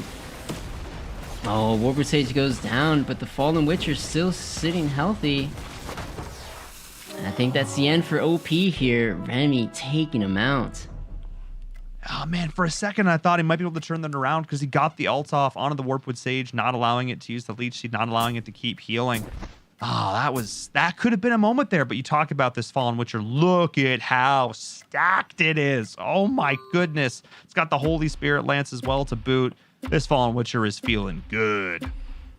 Yeah, so for those of you not familiar with the Holy Spirit Lance, what it does, it pretty much splits your attack in 2 directions. So if you keep an eye on the Fallen Witcher, you're going to see it attack multiple units at the same time here. You're going to see, like, you'll see 3 different units getting attacked there. So having that item on a range carry, it's just so strong, and may just be the deciding factor for Remy in this game. Because Silent is also running a Fallen Witcher as his carry, but I'm not sure exactly what items Silent has on it. Wait a second. Wait a second. Never mind. The Doom! It gets, I mean, after I go and hype up all the different carries and blah, blah, blah, the Doom actually ends up just in a single target battle. Like, it gets the win there. I'm not sure if that's something that's going to be able to consistently keep happening, but hey, Leroy's now on a 5-win streak as well. So all these players showing in the game of rock, paper, scissors, they can actually beat one another, which is super interesting. Who do you want to watch going into these final few rounds? Ooh, that's a close one. I guess we can keep an eye on the Divinity Argali build, since this is relatively new. This is not too meta. You don't see it too often, but let's see just how it does against some of these other meta builds. Going up against Silent, that's going to be the big question mark here. The Argali is in the back. So keep an eye on that, but the rest of the troops are starting to fall away. The percentage-based damage is going to tick, tick, tick, though. So definitely keeping an eye on that. That Dark Spirit does do a ton of damage as well. That Argali Knight, you can see multiple sources of damage coming out from this roster, but the Doom finally does go down, and the Argali stays alive, and that's going to be the deciding factor here. Not putting all the eggs in one basket. That's really a big part of this. And man, even though this Dark Spirit's only level 1, it does so much. Just the percentage-based damage is such a pain. Yeah, it's absolutely absurd. Usually, Dark Spirit can output so much damage since the AoE is so large, and just it's a legendary unit. It should be doing a lot of damage, especially in Divinity. But the fact that this Argali Knight 2-star, it's not even a 3-star, it's just a 2-star, outputting nearly double the damage that this legendary Dark Spirit can output, is just insane. It's truly showing just how strong Argali Knight is with a 4 Divinity cooldown. Yeah, he just can never die. No, I mean, because it's outputting, you know, it's doing so much here from this purification. So not only do you recover HP, but you also do that damage. And man, the difference in damage from level 2 to level 3 is nuts. It's almost double. So if he could get this Argali Knight up to level 3, he's starting to get there. That would make a pretty dramatic difference as well. I can't believe we already saw one level 3 Argali Knight this game, especially considering how contested this piece is. Yeah, I don't think we'll be seeing another Argali night. I think this game may be wrapped up before he gets that 3-star. But I think Leroy might just close this game out. I'm not sure who's beating Leroy at this point. The 6 Beasts did not beat it. It's gonna come down to Remy's Feathered. All right, Leroy finds another Argali. Yep, we're seeing the going up to level 10. Oh, getting the Scryer in there as well.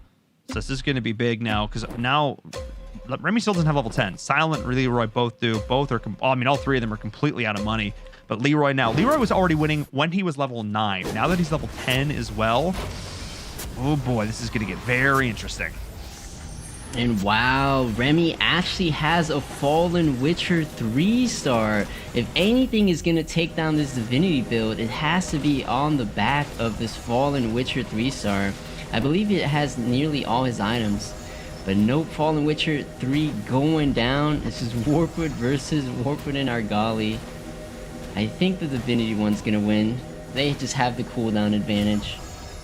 Oh, yeah. So no one's stopping Leroy right now. He may just run away with it, even Fallen Witcher.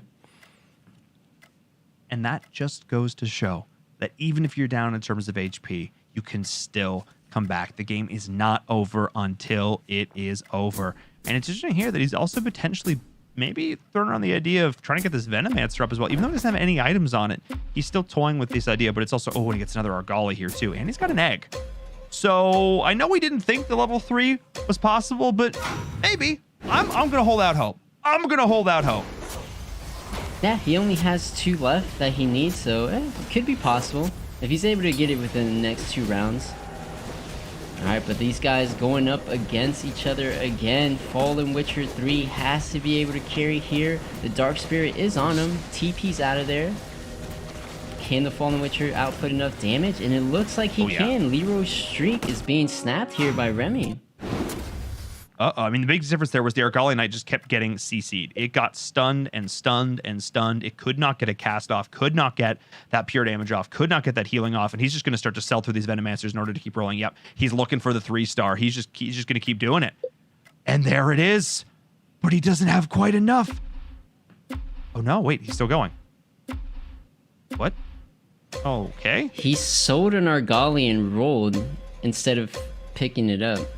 I'm not sure what happened there. Maybe misclick, but he maybe no longer has Oh my god! I mean, if that misclick cost him the game, that could be huge. I mean, I just he needed to survive one more round. Just hold on, just lock, and now he's just getting absolutely rolled, and that's just going to be the game.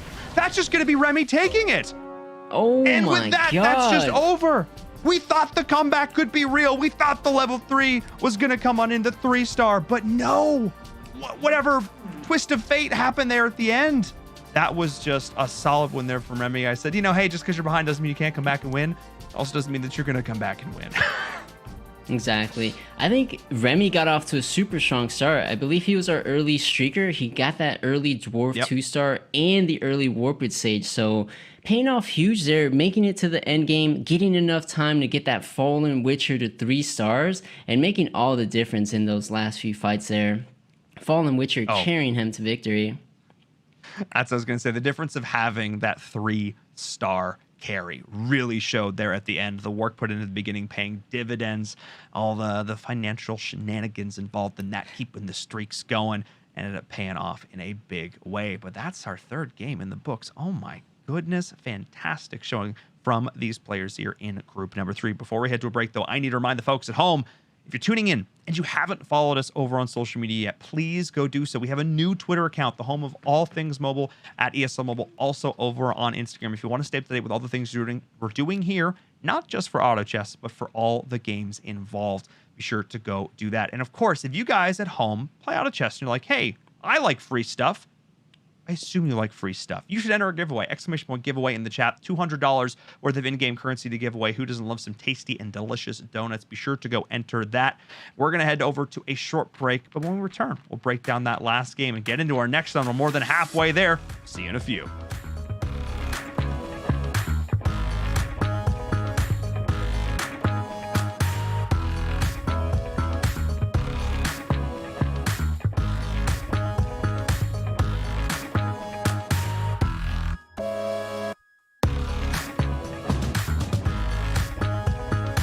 This is the ESL Mobile Open, presented by AT&T.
This is the ESL Mobile Open, presented by AT&T. Hello, everyone. Welcome back to the ESL Mobile Open Season 6 playoffs. Oh my goodness, I cannot believe we are back again. 6 seasons? This is craziness. So much amazing mobile esports action. I'm your host, Paul and Verum Toddkill, here to help break it down for you. We've had 3 stellar games so far today. And if these groups are anything to go by, the action is just going to continue to heat on up. But before we get too much further into it, I have to give a huge shout out for AT&T. Of course, who else? The company that helped make this a reality, the presenting partner of the ESL Mobile Open. All these amazing games would not be possible without their support. So thank you so much to AT&T for helping to make this a reality. They've been with us since the beginning, helping to grow the grassroots of mobile esports, and it's been amazing to see how far we have come in the last 2 years. So thank you so much to AT&T. Of course, I've got to welcome Zath back to the show. He's been helping me break down all these plays, and I'm gonna be honest, Zath, I'm really glad I have you here, because there have been some high-level plays that I don't know I necessarily would have appreciated if you weren't here immediately being like, that was the best thing ever. Yep, that's what I'm here for. I can catch those little things. And let's take a look back at the game here. We got round 9, Remy versus Very Nice, and it looks like this is a point where Remy really starts his streak. Has a 2-star Warlord, 2-star Dwarf, starting the streak there. Here we have Benny versus Silent. Benny looks like going down to Silent here, and Silent also went on a pretty solid streak towards the mid game, and it looks like this is the start of it. He managed to hit 6 beasts online pretty early, and that's kind of the story for Silent so far. Alright, here we take a look at Remy, who was still 100%ing at this point, but I think goes up against Silent's 6 beasts, and finally Remy's streak comes to an end, round 21 to Silent. Alright, here we have JN versus Leroy, and Leroy was running, I believe, the Divinity Knight build, right? Yep, but even though he was running Divinity, still getting taken down by JN's 9 warriors. Alright, and then Silent 6 Beasts versus Remy's, the streakers in this lobby. But I think 6 Beasts coming out from Silent just a little too strong at this point in time, and Silent will continue on his win streak. Yep, the Fallen Witcher just keeps outputting the damage, and Fallen Witcher versus Fallen Witcher, but Silent's Witcher comes out on top. Alright, Leroy's Divinity Knights versus Insectoid coming out from OP, and the Warped Sage just outputting the damage, staying healthy. And I think this one did go in the towards Divinity. I don't think the Warped Sage will be going down here. The Argali Knight staying super healthy. 12k damage coming out from the Argali this round. That is absolutely absurd. Divinity Argali, a viable build, guys. Super, super strong. Could be better than Water Spirit. And here, coming down to our finals, Leroy versus Remy. Divinity Argali versus 6 Beasts Fallen, or Feathered Fallen, and the Fallen Witcher 3-star is going to prove to be a little too strong, just shredding down the Divinity units and finishing off the Warped Sage here. And in our last round, keep an eye on the Fallen Witcher 3-star with the Holy Spirit Lance, just doing so much damage, cleaning up Leroy's team in just one sweep. And Remy goes on to win the game. Oh my goodness. Just watching the ebb and flow of that game. It's like all players on the up and up. Okay, now take him down a touch, take him down, and back up towards the end. It's like we're on a roller coaster watching that game unfold. Let's take a look at our leaderboards, though. Now, after 3 games, we get a real sense of how things are starting to stack up. And oh my goodness. So far, a lot of teams jostling for that top spot. Devless is there, but just barely. Yeah, it looks like the points are extremely close right now. Looks like Devless had another great game. K-Bunny, who won 2 games back-to-back, looks like he may have gotten an 8th. Only 1 more point from the previous scoring we saw. So, kind of a slip up there. Nova also sitting pretty solid right now in 4th.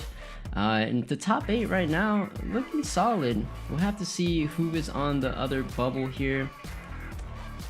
Oh, and Radical still towards the bottom there. Our previous season champ just hasn't got anything started today, but as we mentioned, there's many more games to be played, so Radical could be making a comeback in the future. For sure, yeah. And there's plenty of opportunities here for players to turn their fortunes around. And keep in mind, they've got a week in between to practice between games number one, the game today, day number one. There we go. And day number 2. So they have the opportunity to go back, review VODs, look at strats, scrim, all that good stuff. So excited to see that as we take a look at this next group. Of course, we saw it first and foremost, K Bunny, back-to-back W's, but then the 8th place finish there in game number 3. We'll see if that was a bit of a fluke or if those first couple of games were a little bit outside his normal parameters. We'll keep an eye on there, but Radical down towards the bottom. Gotta have to shake something up here. 3 games, yeah, not, 3 rough games is one thing, but 5 rough games, that's tough to come back from. Yeah, absolutely. Radical needs a huge showing here. He really wants to place top 3 in this next game here in order to even have a shot at getting the top 8. Absolutely. Again, a lot of incredibly good players in this lobby. I say this every time, but if there's any that I think are particularly stacked, at least in terms of names that I think a lot of the community would know, it's definitely going to be this one. So definitely a tough lobby to get any momentum going in, just because there is so many talented players. But when we're going to do a short break, though. When we come back, we're going to have game number 4, group number 1. Do not go anywhere. You're not going to want to miss it.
This is the ESL Mobile Open, presented by AT&T. Hello and welcome back, everyone, to the ESL Mobile Open Season 6 playoffs here with Auto Chess. I'm Inverum, joined by Zath. We're getting into game number 4 with group number 1. And, wow, that timing was that was flawless. It counted down and we counted. Oh, I mean, that felt. We're getting pretty good at this, Zath. Not going to jinx it, but we're getting pretty good at this. Yeah, we're into our game 4 here today. So yeah, things going very smoothly. This lobby, definitely one of the most stacked lobbies for today. And we got to see some big plays coming out for Radical here. He hasn't had the best placements today, so I expect a big game coming out from our previous champ. Oh, for sure. I mean, it just goes to show how good the competition here in North America is. That just because you came out on top one season doesn't necessarily mean you can repeat it, because there's always a new challenger ready to come take that crown from you. That's really what it's all about here, of course, is continuing to keep up the pressure. You never can feel safe, never can rest on those laurels, constantly got to keep on grinding. And that's something that all these players have certainly been doing. You can tell just the little things. Like, again, I said this before in seasons past, we would have said, hey, they need to find a counter to this. Maybe it takes 4 or 5 rounds for that counter to come out. Nah, not today. They need a counter. They got it 1 round. 1 round. So, again, I don't know if that's going to become the norm, but I certainly hope it is. Yeah, I think that player, but yeah, he just was playing with a lot of foresight. He knew what he needed to get done, and even though it seemed like 1 round he got it done, I would imagine he did have it planned for a couple rounds. Yeah. He just was looking for the right pieces. Oh, for sure. I'm definitely being I'm being a caster, let's be real here. I'm hyping it up a little bit, but to be fair, it was still some pretty solid play. I've been really impressed with the play we've seen overall here today. A lot of different variety in terms of builds. The meta feels super healthy right now. We've seen players be able to make a variety of things work out. Even bringing out different carries? Really? Even different pieces that I didn't expect to be here. I mean, that's just a whole other thing. I do want to see more assassins though. We got a little taste of it, a little nugget in game number 1. I want to see a little bit more, and this was the lobby that did bring it out. So maybe we'll see some assassins here in game 4. Yeah, but they actually did end up transitioning. The person that ran assassins, I don't remember exactly who it was, but they did end up going into insectoids. So we have yet to see an actual assassin build. So will we see 9 assassins today? I'm not too sure, but I would love to see it. Look, just for variety's sake, okay? Because we've seen some knights. Again, notice I don't need to see them win. I just need to see them be attempted here, folks. For the record. We've seen knights. We've seen divinity. We even saw goblin for a little bit. So I think anything is possible at this point. As we're starting to take a look at what the players are putting together, it's still very much though early days, and it looks like Radical and PZ might actually be going for a loss streak here. Already down to 96 HP, so I wouldn't be surprised. Yeah, Radical selling everything, just committing to that loss streak. But actually, I saw something when you pulled up the scoreboard. Looks like Nova is kind of high rolling a little bit. Actually has 2 wizards on the board already. The fact that you have early wizard synergy, it really opens up what you can do this game. And with the other units, Nova might just be setting up to have a pretty solid divinity game. I know it's very early, only round 5, but with the units he has available, he can definitely do a very strong divinity build. I mean, if the pieces come your way, who are you to say no? I mean, that's just how it works. You just gotta be like water. Just gotta flow. Go with the flow. So we'll see if that's going to be the case there. We'll definitely jump aboard as we are.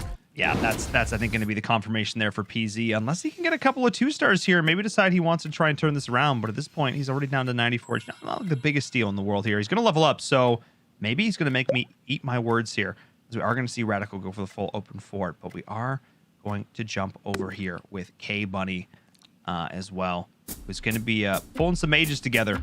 Oh my goodness, K Bunny, epic performances in the first 2 games. Less epic in game number 3.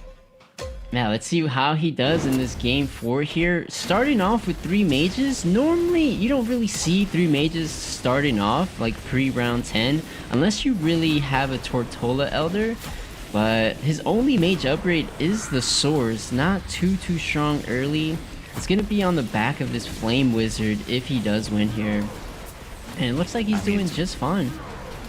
I mean, yeah, when that Laguna Blade comes, you can see it there. It just rips through the health bars, especially in this early 500 just flat magical damage. is just gonna just tear you in half, and may even see. I would be okay. Okay, all right. There's a lot of cool potential here, as we are seeing PZ, Vincent, and Radical going to be going for the lost streaks here. Hugo and K Bunny, once again up here at the top, going to be looking to try and get that win streak going. I feel like we've been here before, Zath. Yeah, I believe it was Hugo and K Bunny who were our top 2 in game 1. So if they're both off to a strong start, we may see a similar situation. It might be in the final 2 players left, but it's still way too early to call. Even a player who is down at the bottom like Radical could come out from a loss streak into a giant win streak. Does have 20 gold by round 7. So yeah, he should be hitting around 50 gold round 10. So he's going to have the right amount of gold to make the lose streak work for him. So I'm going to be really curious to see what Radical is going to bring out to really turn this loss streak into a win streak. For sure. That's going to be the big question. We can hop over his board. We do see that Hugo ends up winning the battle there and does 11 damage to K-Bunny in the process. Oh my goodness. Okay, so much. But let's take a look at what's going on here. We see a couple of Taboo Witchers. We see a Feathered, maybe? Just a lot of everything, yeah, if I'm being honest. Loose streaking into Feathered, it's definitely viable. Feathered is one of those builds that can come online very quickly and fairly cheap. You get a lot of value from the Druids, don't require as much to upgrade. So if he wants to loose streak into Feathered, I think that can guarantee him a good top 4 placement at the worst. We'll have to see though.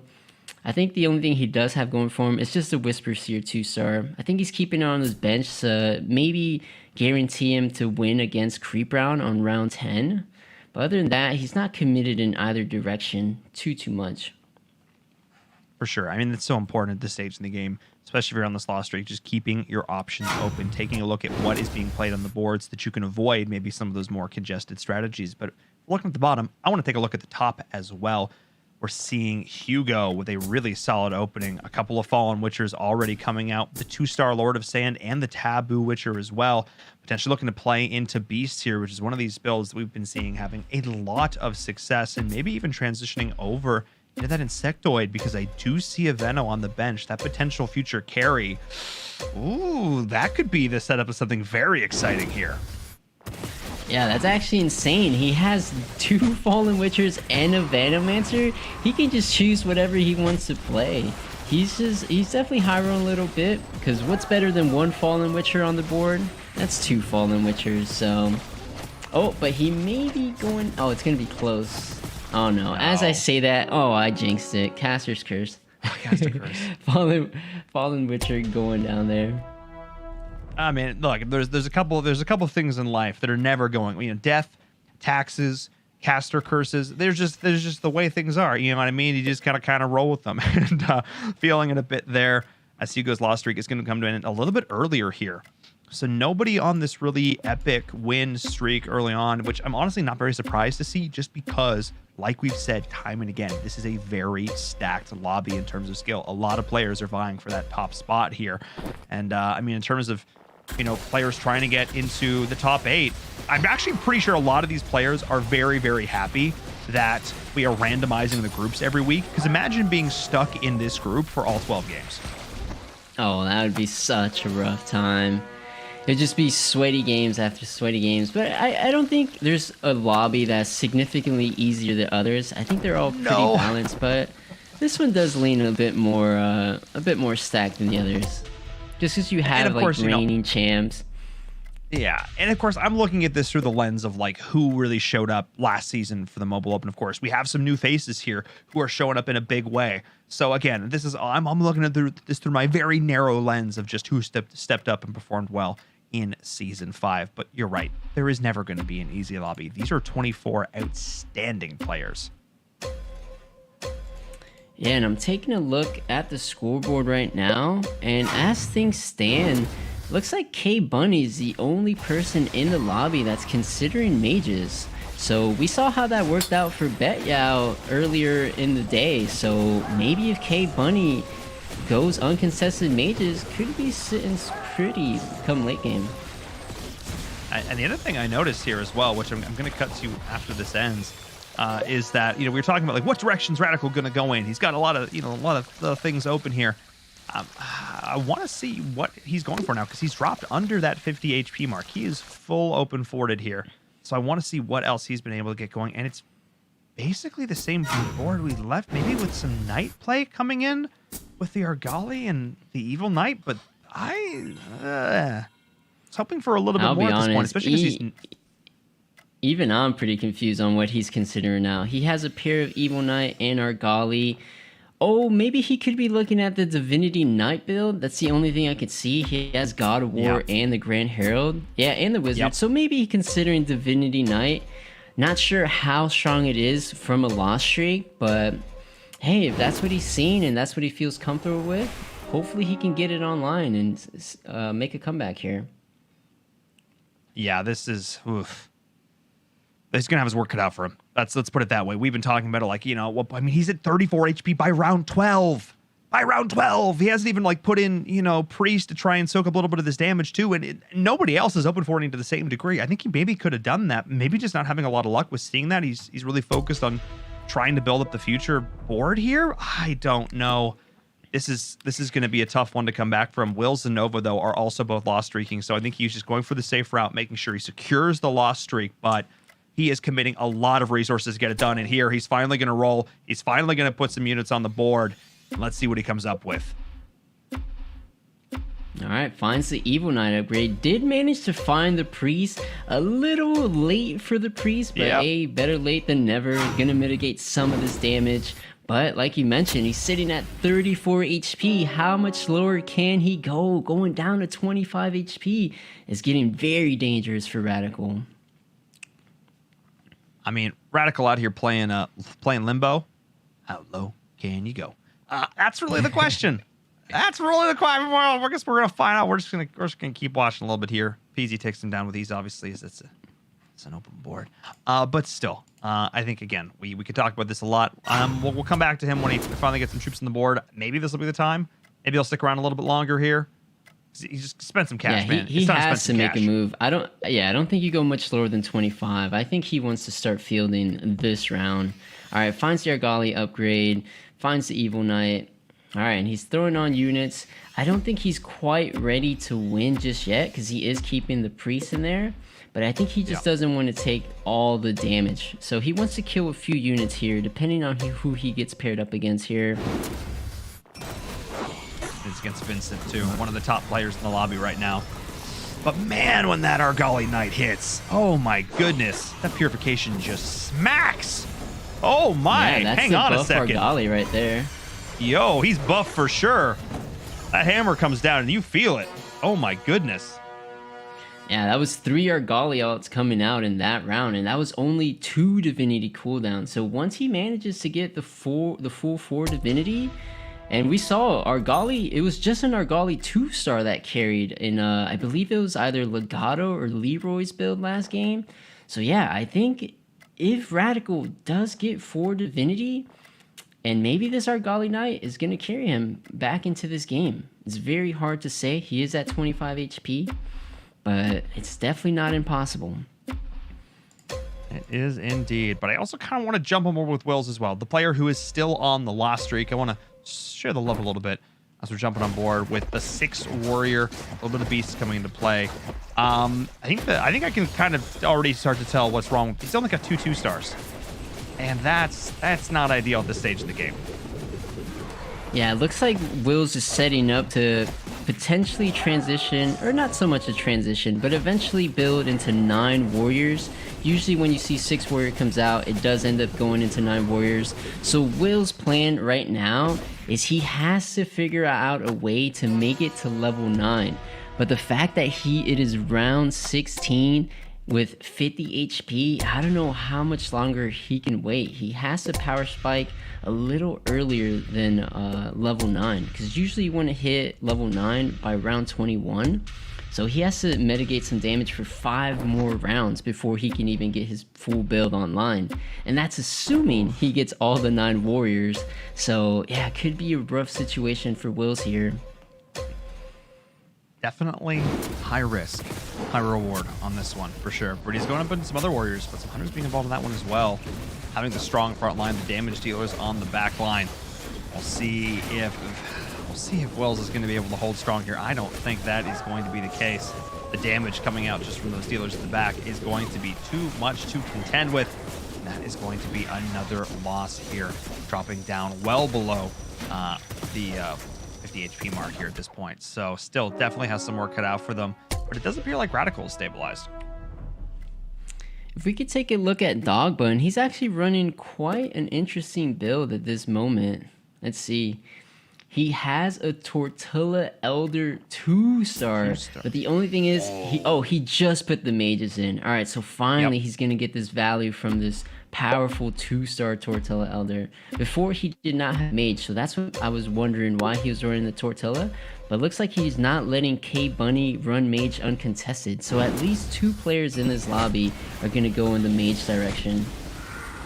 I mean, look, you'll love to see it when that blast goes on through and you got that minus 40% MR. It just smacks. Oh my goodness. Wow. Especially you have that additional ability damage, everything as well. I mean, that's just, you just saw it there. I mean, that ult goes in and it just, I mean, lives up to the namesake. Let's put it that way. Yeah, it just melted the whole enemy team there. Normally, you don't find a Tortilla Elder until the round 20. So the fact that he has a 2-star Tortilla Elder by round 17 is super solid coming out here. I think as long as he's able to eventually get to 6 mage or 5 dragons, that Tortilla Elder is going to keep putting in work for his team. So I expect good things coming out for Dogbun. He can only get stronger once he has the 6 mages online.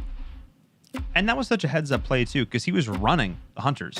I mean, he was running 3 Hunters, like he had that set up. He had the Warriors in the front. Again, traditional here. But seeing the Tortilla Elder, buying into it, already having that transition point in mind, and then not being afraid to commit to it. Sell off, completely pivot in a round, able to turn and make it work. Unfortunately, though, Sargali Knight in the corner. We'll see if it soaks him. No, he's going to fire the shot all the way through, still get some value, but Radical, I mean, these Knights, I mean, this is definitely a counter to this mage build. You want a way to deal with them, have that additional magic resistance. This is actually a really solid counter that we're seeing in this build. Yeah, and ever since Radical put the units in, the Argali Knight is caring for him. He hasn't dropped below 25 HP just yet, so he finds himself on a good win streak. So how much longer can Radical keep it up? Yeah, I mean, that's really what you want to do. If you're gonna start the game off on an insane loss streak, and I mean a truly insane loss streak, going into 25 HP, that can be it. You really can't lose much more until there are like only 3 or 4 people left in the lobby. You have to out-survive others, or you're just gonna insta-lose, which maybe is what we ended up seeing happening to K-Bunny in the last game, as he got knocked out in 8th place. But I still want to see one more round here from Dogbun. I still want to see what else this build can do, as he now is on this 4 mage. Looking like he might be going for 6 mages here, do you think, Zaf? Either 6 mages or some kind of dragon variant. Normally when you have Tortilla, it only goes in a couple builds. It's usually 5 dragons, 6 mage, so you don't normally see Tortilla in Divinity. You don't normally see too many 3 mage builds come out, so my bet is definitely on a 6 mage, 5 dragon build.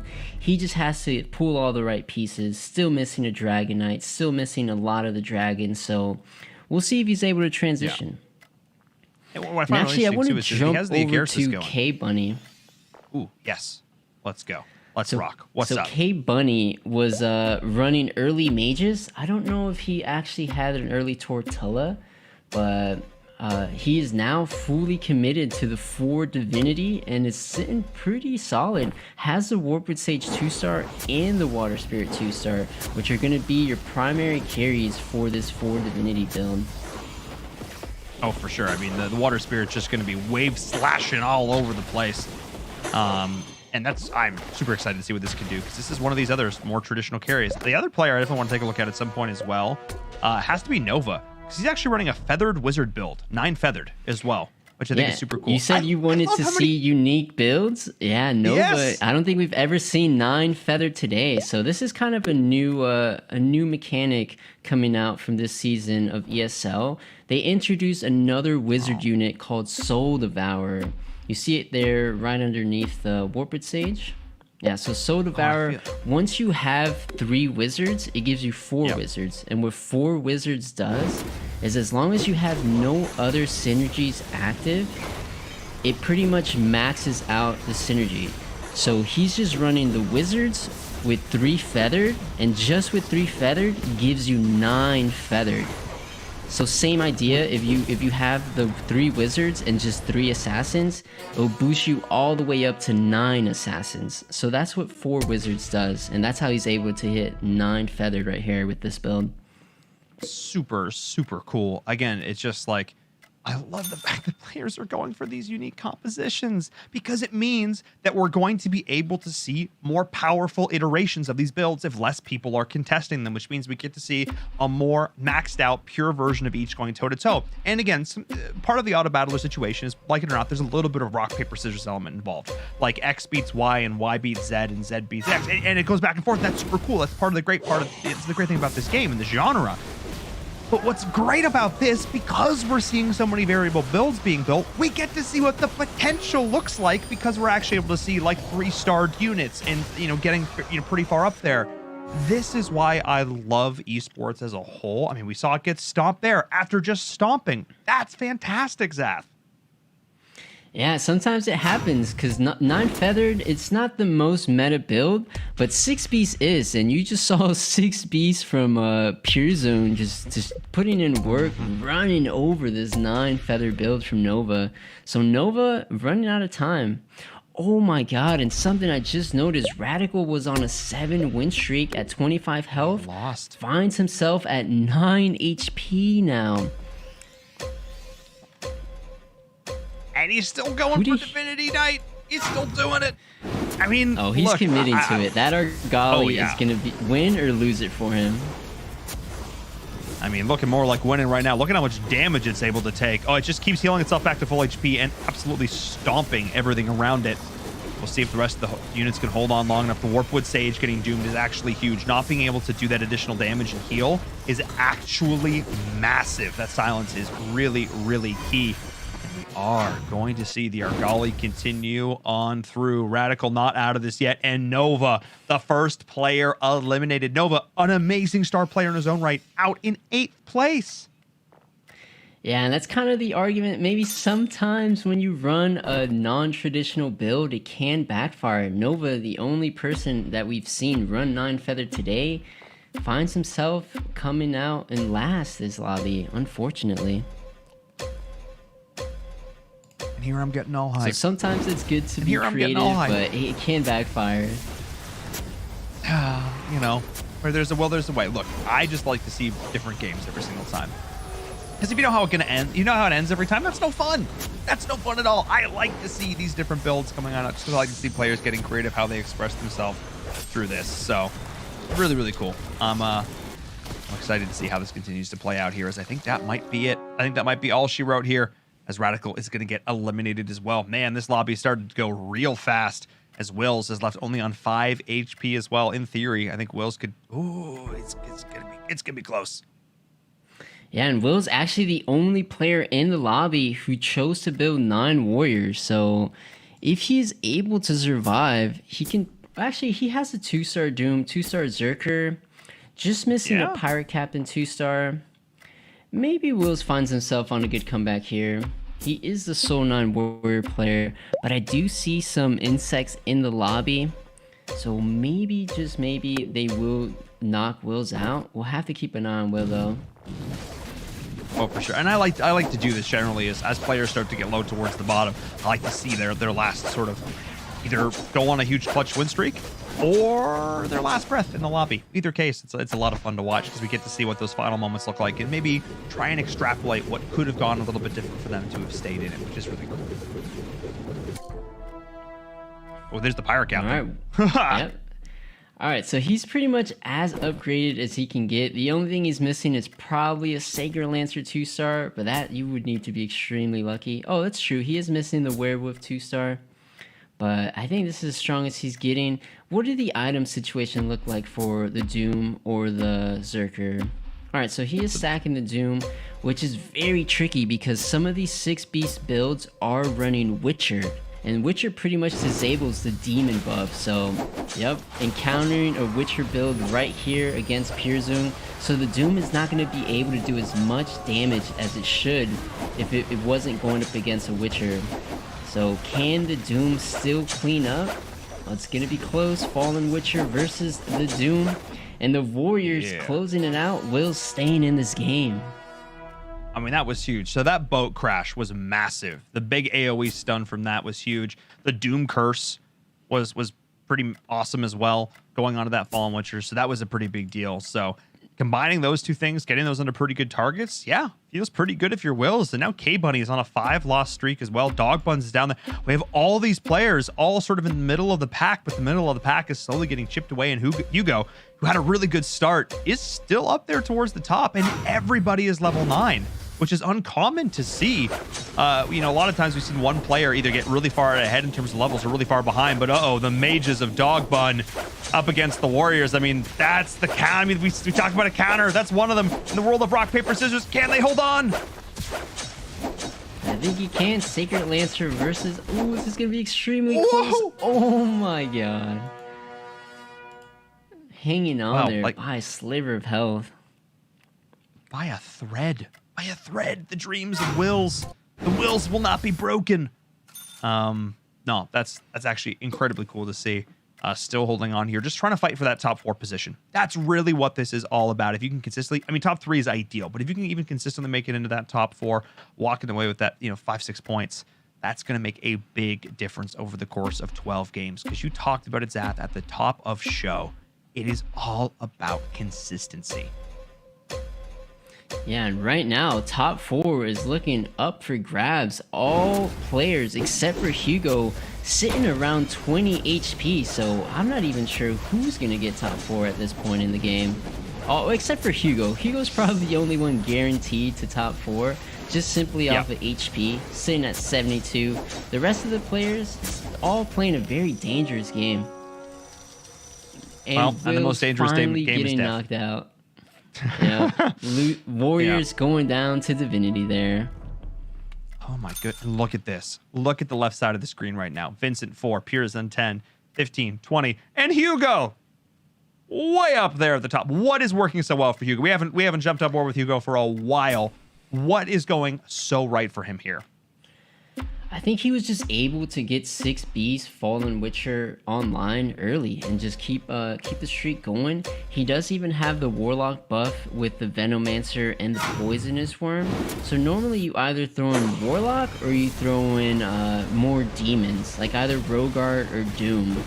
So, and as soon as we spectate Hugo, he may be going down here to Dogbo's Mages. Yes. All right, so not working so much this time. What's going so well for him? Immediately loses. Okay, I mean, I guess that's kind of just how it is. PZ, what's Pearson up to? We got to jump over here. We got to see what's happening. All right. That is a lot of Fallen Witchers. Oh boy. Yeah, he's actually running the same build that Hugo. No, he's going for the 3-star Fallen Witcher. He's actually one Fallen Witcher short from the 3-star. So if either PZ or Hugo get the Fallen 3-star, it could really turn things around. And we didn't mention Vincent did get knocked out there. Vincent was running an Insectoid build, but I believe he was just not able to get it completely online. Yeah, it just wasn't quite able to be materialized right at the end. And that is just so crucial, especially there's a lot of builds that talk about the idea of high risk, high reward, and Insectoid is definitely one of them. Wow, some good options there in terms of items, though. We want to get that carry Fallen Witcher going. That's we saw really what this the comes down Holy to. Spirit Lance for the Fallen Witcher. So if PZ gets a Fallen Witcher 3-star with the Holy Spirit Lance, it could be a nice little comeback for PZ, only sitting at 3 HP. So if we take a look at the scoreboard of the top 4 comps here, we have 2 people running the 6 Beast Fallen Witcher build. We have 1 Dragon Mage and then 1 Divinity Shaman build from K-Bunny. So 2 6 Beasts. Yep. This just goes to show, I think we're starting to see what builds players are considering quote-unquote meta at this point, and this 6 Beast just looks real strong. Yeah, I think it comes down to the items on this Fallen Witcher. The Fallen Witcher does have a claw, does have a Python wand, which pretty much mitigates some of that magic resistance from the mages. So yeah, has the right items if PZ is going to make a comeback. Oh, for sure. I mean, he is holding on. Dog Bun and K Bunny are one bad round away from just totally getting eliminated. Hugo has really only gone down to the mages of Dog Bun. He's been able to stabilize against everybody else once again with this insane beast build. So it's going to come down to the wire, I think, as now we're seeing how K Bunny is going to fare this time up against the board of Pure Zun. He just has to try and survive for one more round. He's got to try and find that 3-star. It all comes down to that. It all comes down to that one final missing piece. Yeah, but unfortunately going up against 4 shamans here, and the 4 shaman transforming his fallen witcher. So no more fallen witcher, and PZ getting knocked out to 4 shamans. Oh man, just it's so close. I mean, to be fair, even if you have the 3-star, it doesn't matter a whole lot at that point. It just comes down to positioning, placement, and timing. But still, great run there for Pure Zun, able to make it into the top 4 in a hotly contested lobby. Yeah, so now we got a top 3 situation. Divinity Shaman versus Dragon Mages versus 6 Beast Witcher. Which of these builds do you think is going to come out on top? Oh, man. Well, I'm not going to go with... I'm not going to go with Dog Bun's build, because he just lost, and he's on 2 HP. So not the spirits. Let's see. Sorry, not the mages and dragons. So this could come down to maybe Divinity versus 6 Beasts. So maybe it just comes down to how stacked the Hugo's Fallen Witcher gets. So let's go check it out. Let's go see. Because now there's a whole bunch of Fallen Witchers back in the pool. I might want to add, because there were a lot over on the board of Pure Zun. He does have this Holy Spirit. It's actually really stacked. That is a very stacked Fallen Witcher. But I actually think that K Bunny, given the fact that he already has beaten a similar build to this once in taking out Pure Zun, I think he might actually be able to make it. So I'm gonna stick on board with K Bunny here, and we're gonna see. All right, I think that's a very good point. He did take down a similar build. The 4 Shaman is the key. If he can transform the Fallen Witcher, then he stands a good shot, because right there, Fallen Witcher got transformed into a Thorn Assassin. So yeah, no more. Actually, the Fallen Witcher just TP'd. Never mind. But if he's able, the Water Spirit still dishing out the damage. Oh my goodness. Oh boy. Yeah, that is a 3-star Water Spirit. I don't think so. I think a couple more wave slashes are going to get it done. I think K Bunny might actually win this one. I mean, it's close, and that's going to be an epic war. I mean, 60 HP on Hugo to work through, and all it takes is one bad game from K Bunny to survive. Dog Bun, I think, ended up beating as well the clone of Hugo, if I'm not mistaken. So, oh man, this is getting down to the wire for sure. Yeah, it's gonna just come down to who can top 2 right now. It does seem like Dog Bun may be the next one to lose here. So yeah, we may just be seeing 6 Beasts versus a Divinity Shaman. So the name of that game is, can the Fallen Witcher get transformed? If it does, then it probably is favoring the Divinity build, because that Water Spirit is not going to stop splashing around, just dishing out that damage. Oh yeah, and that damage is pretty darn significant, I have to say, at this point. We'll keep an eye on it as these rounds go on. And interesting, we're actually seeing quite a few of these Lava Shamans coming online here, as well as potentially being able to get up to a level 3 God of War, which just becomes really darn tanky, combining that with this Warpwood Sage, which has a very strange collection of items on it, if I'm being honest.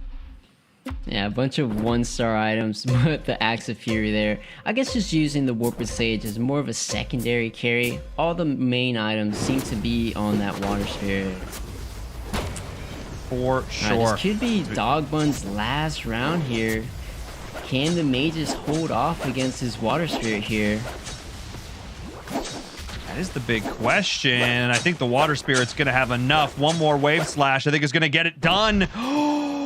And just barely, yes. Oh, me, oh my. That's Dog Bun out. So close to top 2. And now the 3-star Lava Shaman as well. It's like, hey, you know, we see you, K Bunny. You won, so we want to help you win more.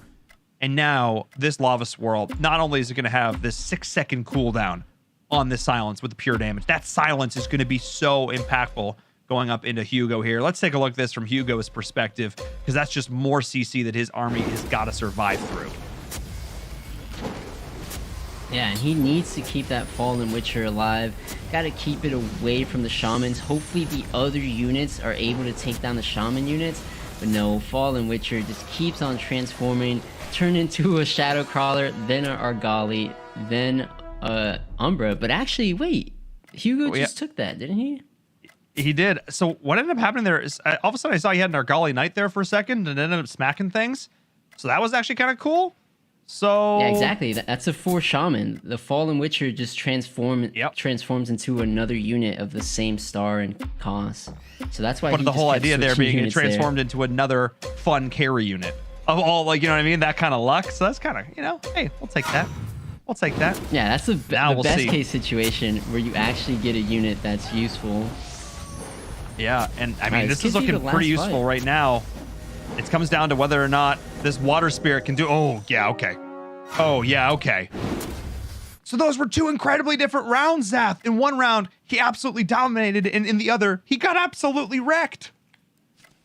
Yeah, I think that comes down to the little bit of the RNG with 4 Shaman. 4 Shaman transforms into a completely random unit. So sometimes you get a unit that can still outdish some damage, and sometimes you get a unit that doesn't do that much.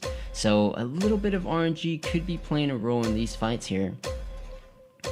But in any case, if you are K-Bunny, who won game number 2 and game number 1, back to back, had a rough game number 3, even getting into the top 2, gotta feel pretty darn good, but he doesn't want to just end in number 2. He wants to end with another win here in this game, but it's going to be absolutely down to the wire. The Fallen Witcher getting locked down in the back, but that's just going to be it. That's just going to be the win. Hugo actually gets it done. I thought for a second we were going to see a big comeback, but no, says Hugo. This is my lobby.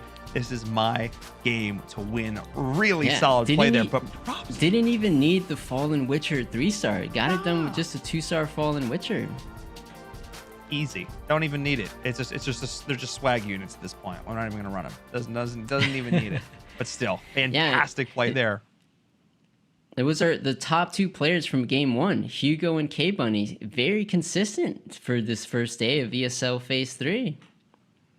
Being consistent in this lobby is hard just as it stands as well. So being able to be consistent across 4 games, being able to keep up that mental fortitude this whole time, super impressive. Really, really excited to see that. And if you want to see more action like this, make sure you guys at home are following us over on Twitter and Instagram. !social in the chat will get you the links to those. We have a brand new Twitter, the home of all things ESL Mobile. Be sure to go follow that one.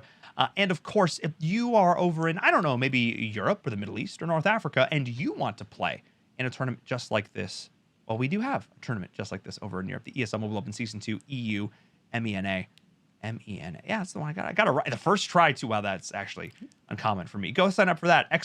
Sign up EU to get all the info for that. We're gonna head to a short break. When we come back, we're gonna break down that last game and set up for our final game. Oh my goodness, let's go.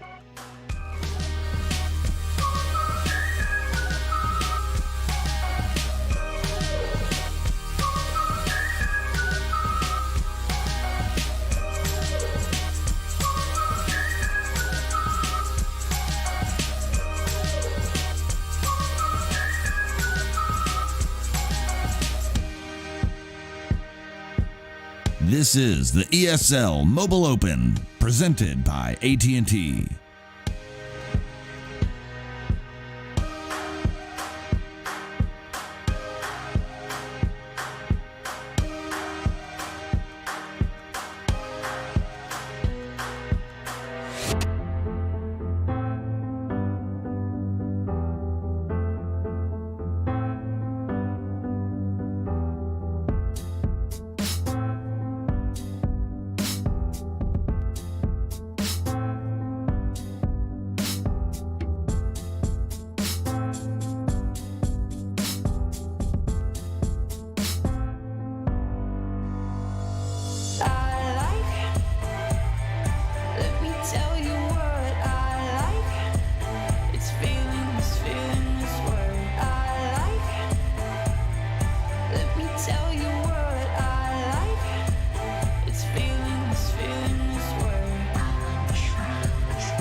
This is the ESL Mobile Open, presented by AT&T. Hello, everyone. Welcome back to the ESL Mobile Open Season 6 playoffs. I'm Inverum, that's Zath, and we have had the privilege of witnessing 4 epic bouts of auto chess here for the first day of the playoffs. And I am really excited because, boy, oh boy, have we seen some epic games, and that last one was certainly no exception. Yeah, a lot of different builds coming out there. We even got to see a 9 feathered. Although it didn't perform the best, we still got to see it though, so a lot of variety coming out. We've learned about some Divinity Knights today, some 9 feathered. Then the one that keeps reappearing the most is probably that 6 Beast Witcher build. I think that's been the most consistent across these 4 games that we've spectated so far. Oh, for sure. I think just having that additional attack damage has just been doing so much work here for these players, and being able to stack up that Witcher. And we have seen a few more players prioritizing some different carries overall, but really I think it's just coming down to being able to find those key few units, and still stacking up that one key unit has been really important. And we can take a look back at it. I mean, we saw it from start to finish there in that game. It was an arms race, Zaf. Yeah, so we take a look here. Early game, Hugo and Nova. And Hugo, I believe, got off to a very strong start, starting off with 3 Beasts and full Witchers. So did start off with a pair of Fallen Witchers to get off to a very strong early game. And here we see Dogbun going up against Nova. Dogbun was running a Tortilla Elder with Hunters. You don't normally see it, but hey, it did put him in the top 3. So whatever he did in the early definitely paid off for him in the late game. Alright, here we see Hugo going up against K Bunny. These are our future top 2 finalists in this game. And looks like Hugo with the Fallen Witcher 2-star just closing it out over K Bunny.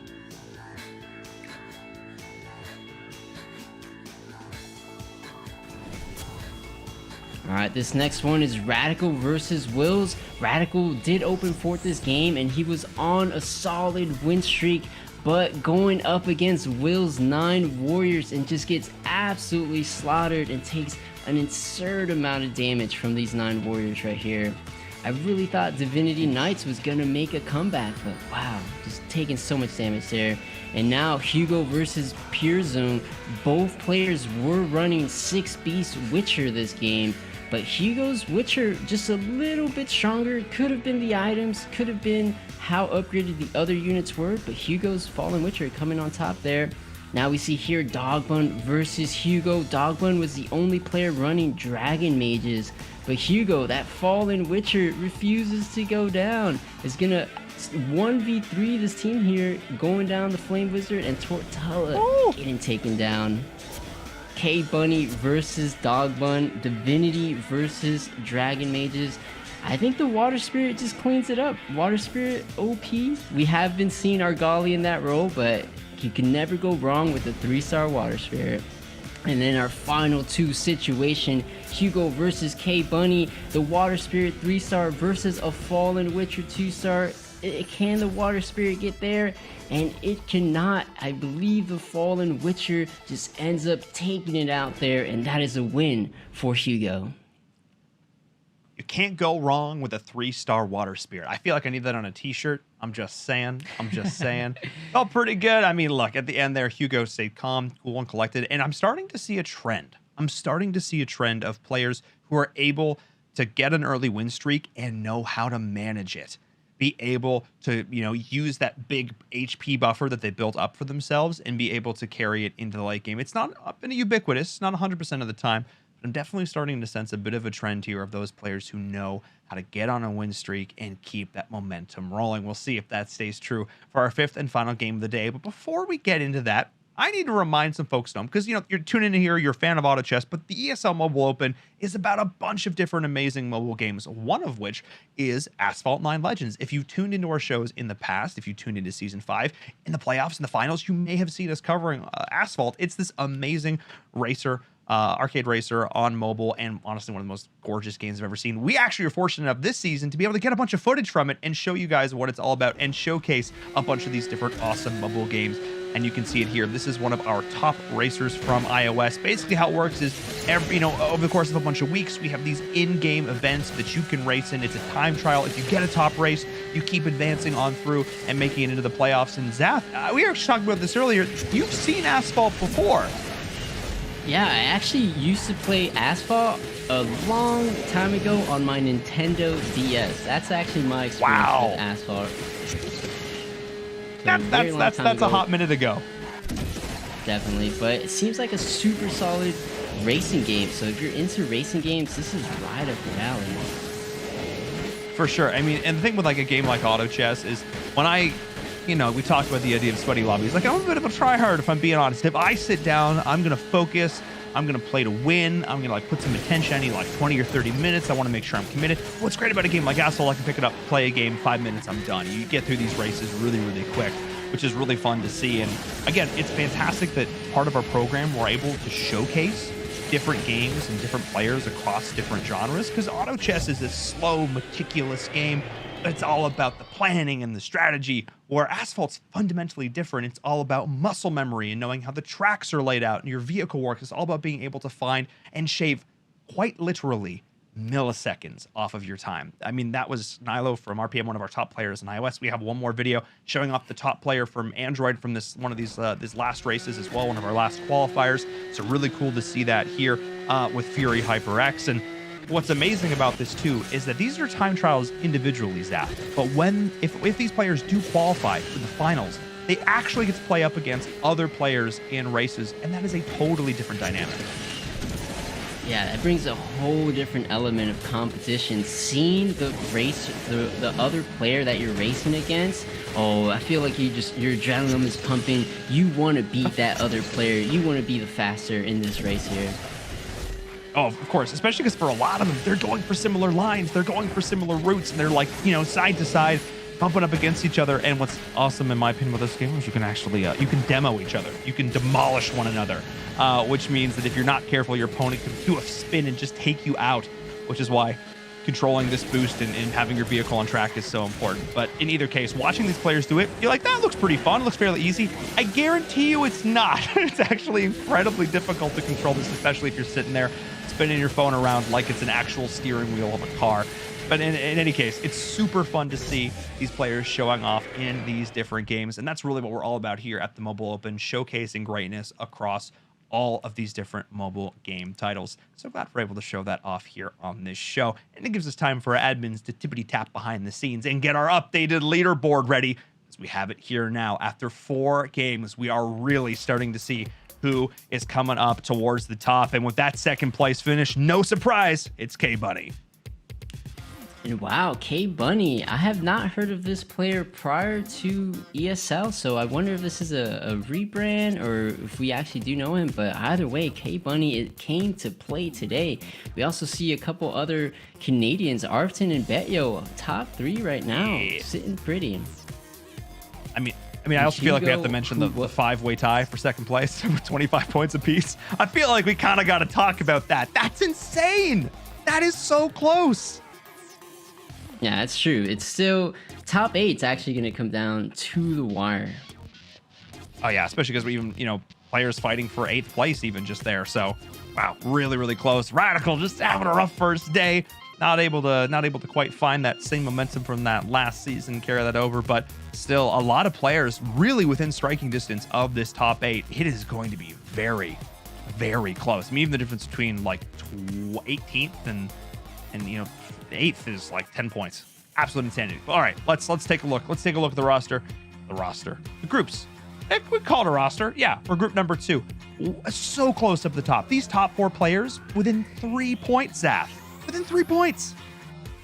Yeah, it's absolutely insane. All the top 4, the points are so close. You can kind of see the top 4 players most likely have been placing top 4 throughout these games, while the bottom 4 kind of lacking in the points.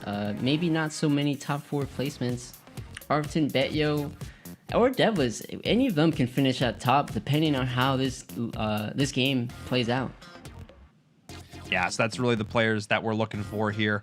Harfton, Video, and Devless. These are the three that we're going to be keeping our eye on as we get into our fifth and final game of the day. So let's do it right after this short break.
This is the ESL Mobile Open, presented by AT&T.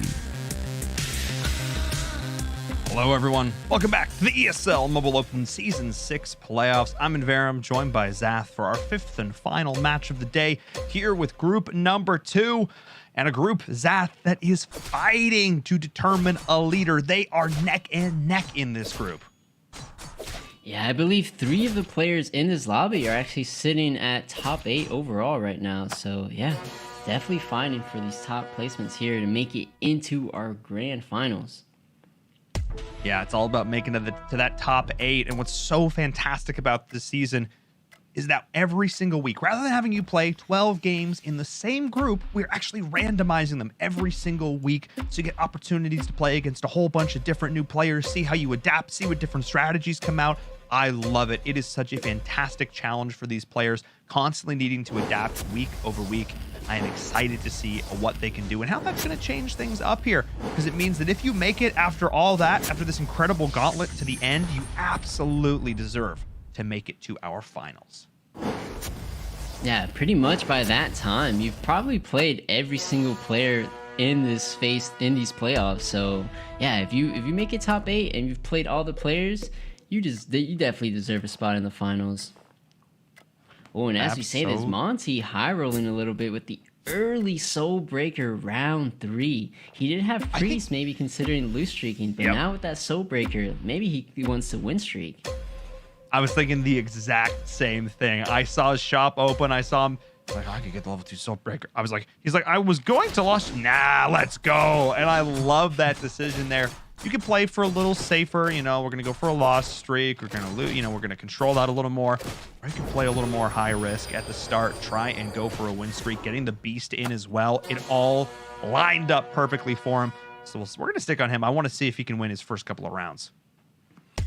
Yeah, and what's interesting is now that we have 4 games wrapped up for today, if these guys have been paying attention to what's going on in some of these other lobbies, maybe they've noticed that 6Beast has been fairly consistent today, showing many top 3s and a couple wins if I'm not mistaken. So yeah, maybe Monty transitions into 6Beast eventually, or maybe not just Monty, but maybe any of these players brings out the 6Beast. I definitely would not be surprised to see it. He's going to opt to put in the Cave Clan early here just for that additional HP buff. Super early. I love this decision, but he's holding on to the beasts. Notice that. He's not committing to throwing them away because he knows, and this is a super strong build, he may need to transition into it later on. He's still going to be able to keep this win streak alive. I mean, man, if I'm starting off this game number 5, I'm up near the top. I think, man, I got to have a solid performance here.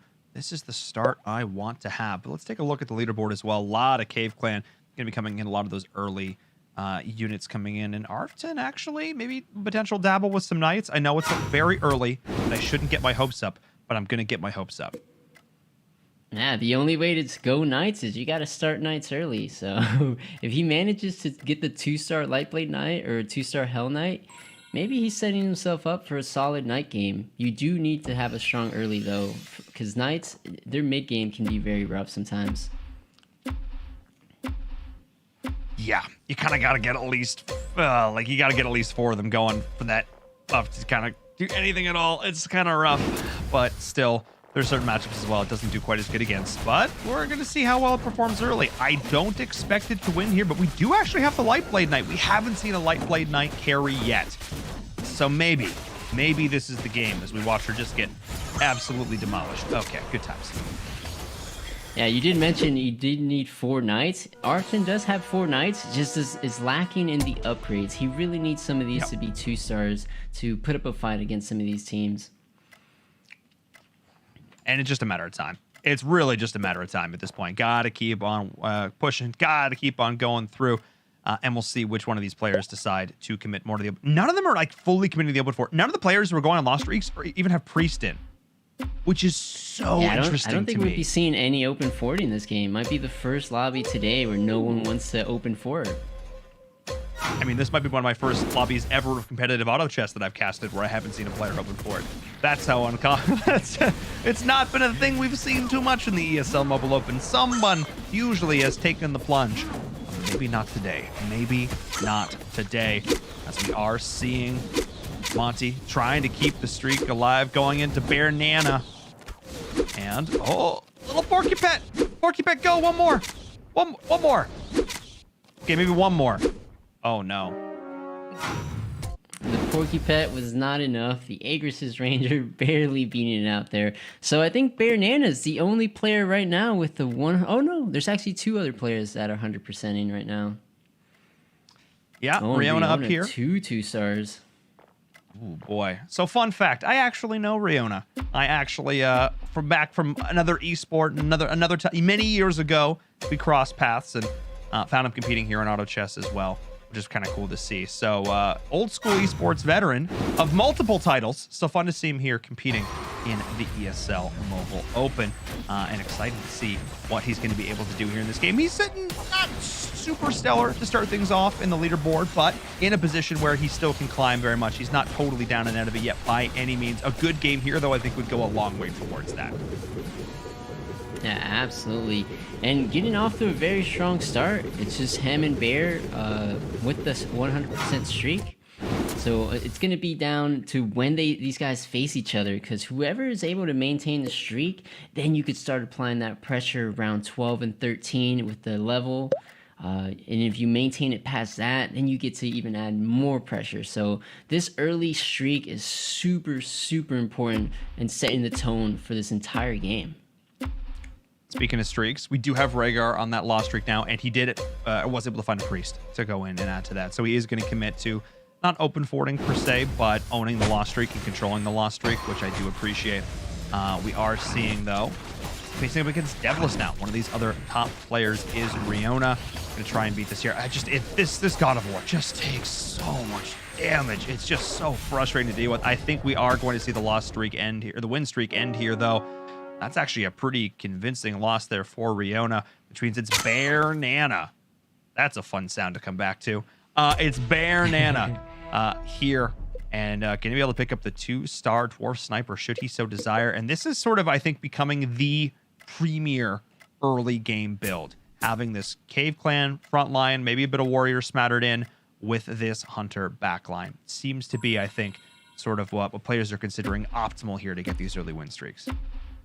Yeah, and what's interesting is that was actually his very first 2-star of the game. So he was doing the 100% streak with all 1-stars. So it was just the 3 Hunter, 2 Cave Clan, 2 Aegrises. So maximizing on those synergies really paying off. So not really getting it done with upgrades, but getting it done with hitting a bunch of synergies. But this is only going to get better for Bananas now with the Dwarf Sniper upgrade. You like wins? We would like to win more, even more. Keep that win streak going. Got 5 of the 600 going on as well. Going to be able to star up the Shining Archer too, so the good times just keep on rolling. But the question, of course, will become where he decides to transition this, because we've yet to see somebody try and own Hunter all the way to the late game. Just not really something that we've been seeing here. Seen some transition into mages. We've seen some transitions into divinity, as well as trying to think maybe some shaman action going on as well. But we'll see what that decision here is going to be for Bear Nana. Who else do you want to take a look at in this lobby, Zath, after this round? Let's just take a look at the overall scoreboard for now. Let's see what these players are considering for a build. So Bernana's kind of leaning heavy into Hunter. Devlis also Hunter with 4 Aegrises at the moment. Monty still deciding. Looks like Riona pretty much committing to that 6 Beast Witcher build. Already has a Fallen Witcher and a couple Beast units ready. And looks like Arden's gonna be doing the same. With Glacial Knights, Yeah. we might actually see a Knight build. Here we go. Here we go. Linsane, it's all you, buddy. I want to see it. Unfortunately, only 1 star. Background with Linsane. When he first started playing, he was actually known for only running Glacial Knights. He was not necessarily a one-trick. It was just his preferred build. No matter what, he always decided to go Glacial Knights. So maybe just going for a bit more of a comfort pick in his last game. Maybe he's able to at least get himself a top 4 finish. I'm going to be honest, though. If you're always going the same build, that does make you a one-trick. I'm sorry, Lindsay. Not a problem. Look, you got to get... If you want to get good with it, that's the way to go. I ain't hating. But I would own being a one-trick. I've definitely one-tricked in more than one game. And look, Glacier Knight, ain't nothing wrong with that, but you do have to get the 2 stars going. We see what happens when you don't. And we are going to start to see the 2 stars start rolling on in here, and seeing if he's going to be able to keep this going. A very, very tanky front line, all about just trying to keep these, you know, I guess the Disabler in the back, as well as that Frost Knight. So we'll see how that goes for him. Rhaegar is just continuing down here at the bottom with the Priest. This is just trying to hold on just enough to not lose a ton of HP, but also still trying to lose. Yeah, it looks like Rhaegar setting up for Divinity, similar to what Radical chose to do last game, who also kind of lost streak and then try to turn things around with Divinity Knights. Rhaegar has an Argali Knight and a Water Spirit, so maybe a bit of a hybrid build coming out for Rhaegar. Yeah, I mean, I guess I was saying he wants to keep that lost streak alive. I was wrong. he wanted to win. And when he did, because he came back, he ended the loss streak there. He did end up equipping his items on his water spirit. That was a big deal. So he decides, look, round 12, that's the round. That's the time to go. I'm down at 54 HP. Don't want to drop below 50. Committing. There's the level as well. Above 60 there. So really solid. And actually, Rhaegar, if you're going to play a more mild loss streak strategy, that's the time to come out of it when you have your 4 divinity. He's actually going to be looking pretty darn solid. Yeah, he literally just power spikes so hard. He found the Grand Herald and throws in the Soul Devourer. He just hit 4 Divinity round 13. So this Water Spirit, this Argali Knight, the Divinity cooldown is going to be paying off so hard. And I think he just broke his loss streak, so he really wants to keep on winning. But as we say this, these hunters from Baron is just shredding through the Divinity team. Literally the worst player in the lobby he could have faced up against after finally turning that lost streak around. But it just means that Bernana and Devlis up at the top of the leaderboards are keeping theirs alive. Let's jump aboard with Devlis. We just saw the board of Bernana that time around, but we're seeing going to be a dragon mage build coming here and getting those mages so early for Devlis. And I look at this scoreboard, he is almost uncontested. Monty is the only one dabbling in mage, and I would say that Devlis is pretty far ahead. Yeah, it's actually absurd that he not only has a Tortilla Elder already, but he also has a Dragon Knight. Those are both 4-cost units. You don't normally see them till you're around level 8, so the fact that he has them early really explains why he's streaking right now. This is one of those builds that really does help peak in the late game, but I think what's helped transition him here is those few hunters that he still does have in here with the Agarsis. So I've seen a lot of people transition from the Agarsis into the mage, and obviously, again, not the most complementary. I mean, look at pure synergy here. Of course, the negative armor, not stacking so much with the magic resist, but having these additional hunters in here, they're actually buffing themselves in this regard with the auto attacks, which is kind of cool, and it can help supplement the damage from those mages, which is coming out in burst. Now let's keep it alive a little bit longer here, but moving the Tortola Elder up to the front. Talk to me about positioning, Zath, because that's something we haven't touched on a whole lot today. It's just creep round. He's facing Wolf, so he's keeping his backline safe. So he just had to switch it up. In general, I wanted to set this out. I wanted to use this as a transitionary piece to talk, because we've seen a lot of players stacking up in one corner. We've seen players spreading out across the board. And a lot of that has to do with who they're facing up against, from my experience, as well as knowing, like, if I'm dealing up against a bunch of mages, maybe it's better to spread out so I don't take all that splash damage. But sometimes I want to group if I want to keep, say, a lot of squishy units alive. Are there any sort of tried and true methods that you've found that really success, or does it come down to what build you're running exclusively? Yeah, it really comes down to who you anticipate you'll be facing. So for example, if you feel like you're going to face up against Bananas and you know he has a stacked Dwarf Sniper, you want to be on the opposite side of that Dwarf Sniper. If you're on the same side as the Dwarf Sniper, he's going to have a field day with your team, just sniping every single one of these down. So normally against Hunters, you want to be on the opposite side. If you're facing up against a Mage team, you normally want to be more spread out. And few other things. Trying to see what else to touch on here. I think we can see it here, what happens when you're not spread out against mages, that's for sure, because that Kamehameha goes on through and that backline just gets shredded. The DK is, I think, going to be maybe able to do the work here against the Dwarf Sniper, but it just gets it done. Oh my goodness, that was close. We see a little example there. Yep. The sniper was on the same side, so sniper just cleaning up the whole team there.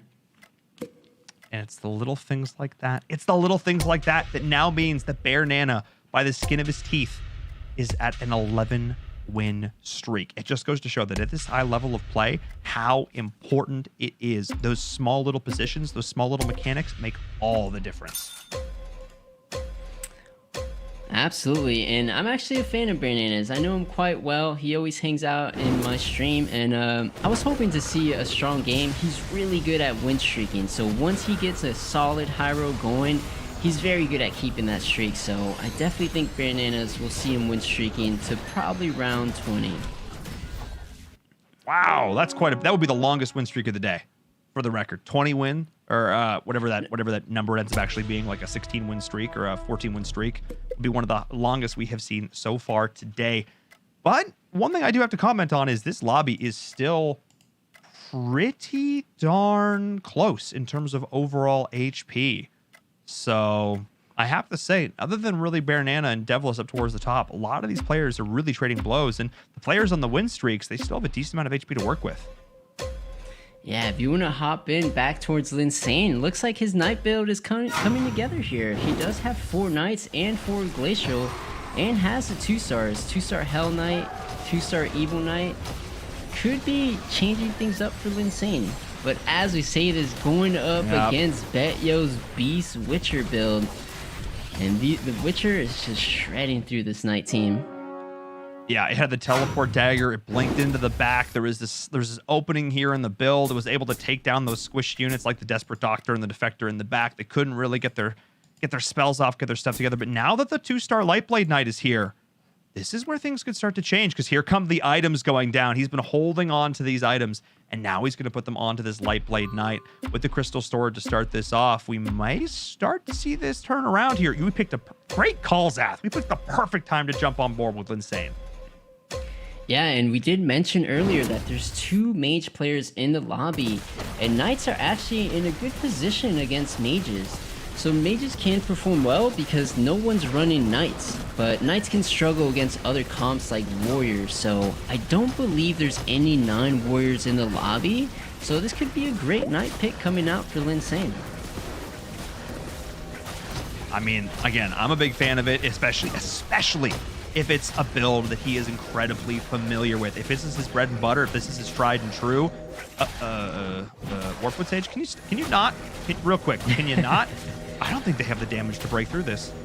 Oh, no. No, I don't think so either. Oh, it's a wet noodle fight. Okay. We're going to be here for a while. Maybe able to stall off for a draw, but I definitely was going to go Warpwood Sage. It's going to be a draw. Oh, my goodness. Oh, no. The last auto. No, it's not. Ah! So close. Everybody ignore that yell, please, for my sake and yours. We're just going to pretend that didn't happen. Anyway, still, Linsane looking very close to finding something really successful here. Nana on that 14-win streak to round 20. You predicted it, Zath, as we get into our next neutral round. I want to see what's going down here towards the bottom. I got to jump on board with Arfton. We haven't seen a whole lot of Arfton so far here. Going for the 6 feathered with the Druid, with the Hunter. And really, again, trying to stack around this Dwarf Sniper for a little bit of that additional carry. We'll see if that's going to be able to work out for him here, because there's definitely a decent amount of contention on these units. Yeah, this is kind of a rough situation for Arfton, just considering what else is in the lobby. He's running 6 Feathered, and there's 2 comps that perform very well against Feathered. One of those being 6 Hunter, which is what Bernanis is running, and the other one being Mages. So I believe that's 3 players that's going to be inflicting a good amount of damage to Arfton, and Arfton doesn't have that much health to work with, so it's really going to come down to his matchups that he faces in these next few rounds to determine how he places. Ooh, okay. We do see some key star-ups coming in now. That timing was pretty darn clutch there with these Druids spending a lot of gold there. Rolling down was Arfton to try and find it, because like you mentioned, he doesn't have a whole lot of HP to work with, but he's going into Nana. This was exactly the matchup we were talking about, Zap. Yep. 6 Hunter makes it so you can't miss. So Feathered wants you to miss your shots, but 6 Hunter makes it so you're not missing nearly as much. So it's actually a direct counter to Arfton's build. And as I mentioned, he is taking a lot of damage from the counter there. Oh, I mean, Arfton, more like Oofton, because that was oof. That one was a little bit rough. That was a ton of damage. And there's a very good chance that unless Linsane or Rhaegar take a huge hit, he could very well go out early in this game. But Nana making a claim for the longest streak of the day, 15 and counting, and still maintaining a fantastic economy. Not only the highest level, but the most gold as well. Ooh, this is his game to win at this point. As we've seen Betyao now facing up against Arfton. I almost said Oofton again by accident. That would have been too much. Once was enough. Man, looking at the scoreboard, this might actually be the most diverse lobby we've had today. I think there's only 2 players in the lobby overlapping builds. The rest of them are all running their own builds. So a lot of diversity coming out for this final game. And what's interesting too is I was going to talk about Insectoid, like if we were going to start to see that transition, and we are actually seeing a couple players looking to transition over into this with Riona and Betyao. So let's jump on board with Riona here for a bit and see if we're going to be seeing a little bit more of that, or if it's just sort of a byproduct of the beast. Let's see if let's jump aboard with Betyao as well and see if he's committing a little more to this. No, it's all just this beast build. That is so interesting considering how strong we saw Insectoid at the start of the day. Yeah, no one opting to go Insectoid in this game. They're just sticking with the 6 beasts. They've seen it's been working, and they just want to keep it going. Why not? Fallen Witcher is one of the strongest units in the game, so add 6 beasts to that, and he's even more of a monster. So, yeah, looks like Betyao in... Arfton. Who was the other 6 beast player? Let me check. Riona, there it is. So yeah, Betyao and Riona playing a very solid build. Solid enough to keep them in it as our first 2 players are knocked out in tandem. Let's jump back on board with Linsane, who is still running this Knight build with the Glacier, trying to find this 6th Knight here, holding out on the DK. Oh man, everything's spent, everything done. It really comes down to this. He's just got to find this last key unit soon. It's definitely a very rough situation for Linsane. The main thing that you need for Knights to top 3 or to win a game is you need 3 stars. You need a 3-star Lightblade Knight or a 3-star Hell Knight. And judging by Linsane's bench, he's incredibly far from 3-star in either of those key units. So I think even if he does manage to squeeze in 6 Knights, I think without those 3 stars, it's just not going to be enough to take down these stronger builds in the lobby. I mean, he was able to do some work in that last round, and he did find the DK. He did swap out the Soul Reaper, so maybe he can hold on just a little bit longer. I think even top 4 at this point is kind of what he's aiming for. Riona is getting down to the wire as well. Let's jump on board with these final few seconds in what could be his... This is a neutral round. So it's probably not his last one. I'm going to be honest, my timing on that has traditionally always been awful. I'm so focused on the builds and the players that I completely ignore the round count. Probably why I'm not excellent at this game, if I'm being honest. But, you know, we won't talk about it. I'm not going to... It's fine. We're gonna move past it. Let's instead talk about this carry and the items on this Fallen Witcher, if it would please let me look at it. All right, no legendary items just yet. Super close to the Holy Spirit Lance, but solid items, but not exactly what you need to close out a game. So we're gonna see how it performs against. Yeah, it doesn't have too much time to make it to another creep round. This is gonna be... Oh man, he's going up against Baron Anna, who I should note the streak finally did end. It did finally come to a close. As we're seeing now, Baron Anna just continuing to look fairly solid here. I think this is going to be the end for Riona. Yeah, no way. Way too much HP still to chunk through.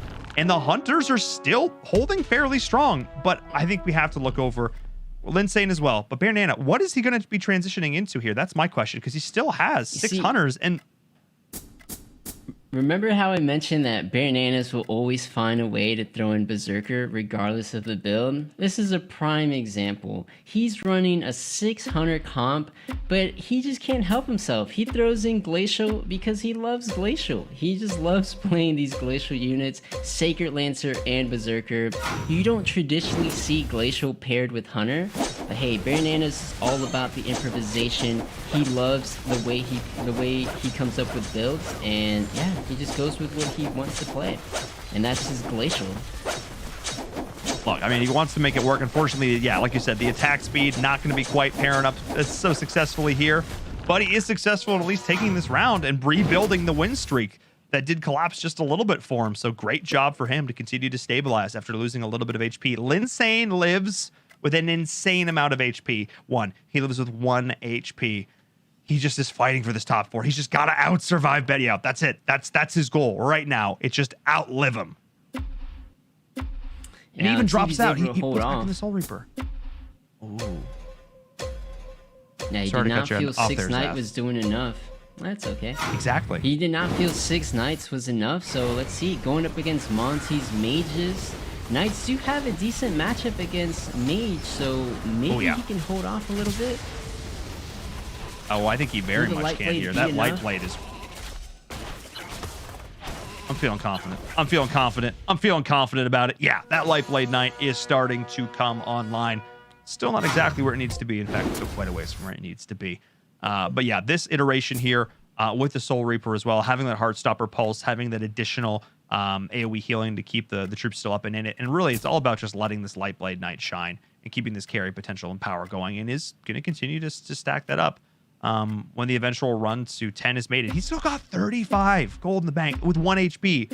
Like, he's playing this to win the game. Yeah, he has one more round to make it to creep round, so if he survives right here, could be good. But going up against Bananas, who is level 10 right now. Can the Knights hold off against his Glacial Hunter build? It's gonna be close. Oh, it is going to be very close. It all comes down to how much more damage this light blade knight can do. Still holding on, still holding strong, and is actually going to be able to do it, ending the upstart win streak of Bear Nano once again with 1 HP and a dream. Linsane holds on. The top 4 is in his sights. And with that, he's going to be able to make it to the next creep round. He's going to be able to try and find that item and maybe below a bunch of gold, make it to level 10, get this Dragon Knight in there as well. Oh my goodness. Linsane playing out of his mind. Yeah, definitely the greed paying off for Linsane. Is going to be able to level up to 10 and put in 6 Knights back in there. So once again, he is missing the 3 stars, so I'm not sure how his chances stand in the overall picture, but 6 Knights is still going to be a great spike for him. So maybe he can hold on a little bit longer and secure that top 4 that he's really shooting for. Yeah, and again, there's an expression that I talk about a lot in the world of esports, and it's this idea of playing to win versus playing to not lose. Risking it for the biscuit there, going up to almost 50 gold, and then opting to roll down, all that kind of stuff. That was playing to win. That was like, look, I could go out now, I could try and blow it all, and maybe I find something that I need, or I could play, safe, quote unquote, risky in this situation, and try and put myself in a position where I can almost guarantee myself top 4. And he's 1 away from a 2-star DK as well. So let's see if he can line that up. But he's going into Monty, whose board just absolutely demolished his. The shots came in, and it was all for naught. It was all for naught. But wait! No, he didn't quite make it. 2 seconds. 2 seconds. That's all he needed to outlive Betyo. Who does it? Who makes it into the top 4? Zath. That came down to literal milliseconds between those 2 players. Yeah, Betyao is not laughing, but very happy that he was able to just survive by those milliseconds. And what's crazy is Betyao actually was playing the 6-Beast Witcher build that we've seen had so much success in these earlier games. But going out in 4th here. And it's so interesting because we're not seeing a single beast build make it into our top 3. Players looks like are starting to find a little bit of an answer to it, and maybe the answer is Dragon and Mage with some Agarsis and Humans smattered in for good measure. That seems to be maybe it's just all this burst damage. Don't let the opponent's beast get online and start dishing out sustaining. Blow them up instantly. Maybe that's how you live. Yeah, Mages seem to have a good matchup. If we take a look at Devlis, you gotta check out his Tortola Elders. Because not only does he have Elders? 1 2-star Tortola Elder, he has 2 Tortola Elders. And with the 5 Dragon synergy, both the Elders are going to be going off instantly at the beginning of the fight. It's better to get up early. And there goes Bananas. So much damage. So final 2 situation, it's just Dragon Mages versus Dragon Mages. Those 2 mage players making it all the way to the end here. Okay, so I guess it's going to be who can get their spells off first and who hits what. Because Devlis is looking real good now with these 2. I don't, but again, we talk about this idea of glass cannons. I don't think that Monty's board's going to be able to survive the sheer barrage that's coming their way. But I guess we're going to find out here as the Elder shots go on through. And no, I was 100% correct. That's just going to be it. But it all comes down to the stacked up DK at the back who actually can survive and sustain through it. Oh my goodness. Yeah. Oh my goodness. Usually in Mage versus Mage, it's going to come down to who has the more Python Wands. And Python Wands pretty much grants you magic immunity for the first, I believe, 5 seconds of the match. So I believe Monty's DK has a Python Wand on it. Yep, there it is. So yeah, immune to the 4 seconds. So all that burst damage is Dragon Knight's just going to ignore that. So if Dragon Knight can kill the enemy team before it dies, then yeah, maybe Monty stands a chance against the twin brothers over there of Tortilla Elder. I mean, joke's on you if you're magic immune. Go ahead, shoot your spells immediately. In fact, please do, so that way I survive them with my 4 seconds of magic immunity, and then we go forward. Ha!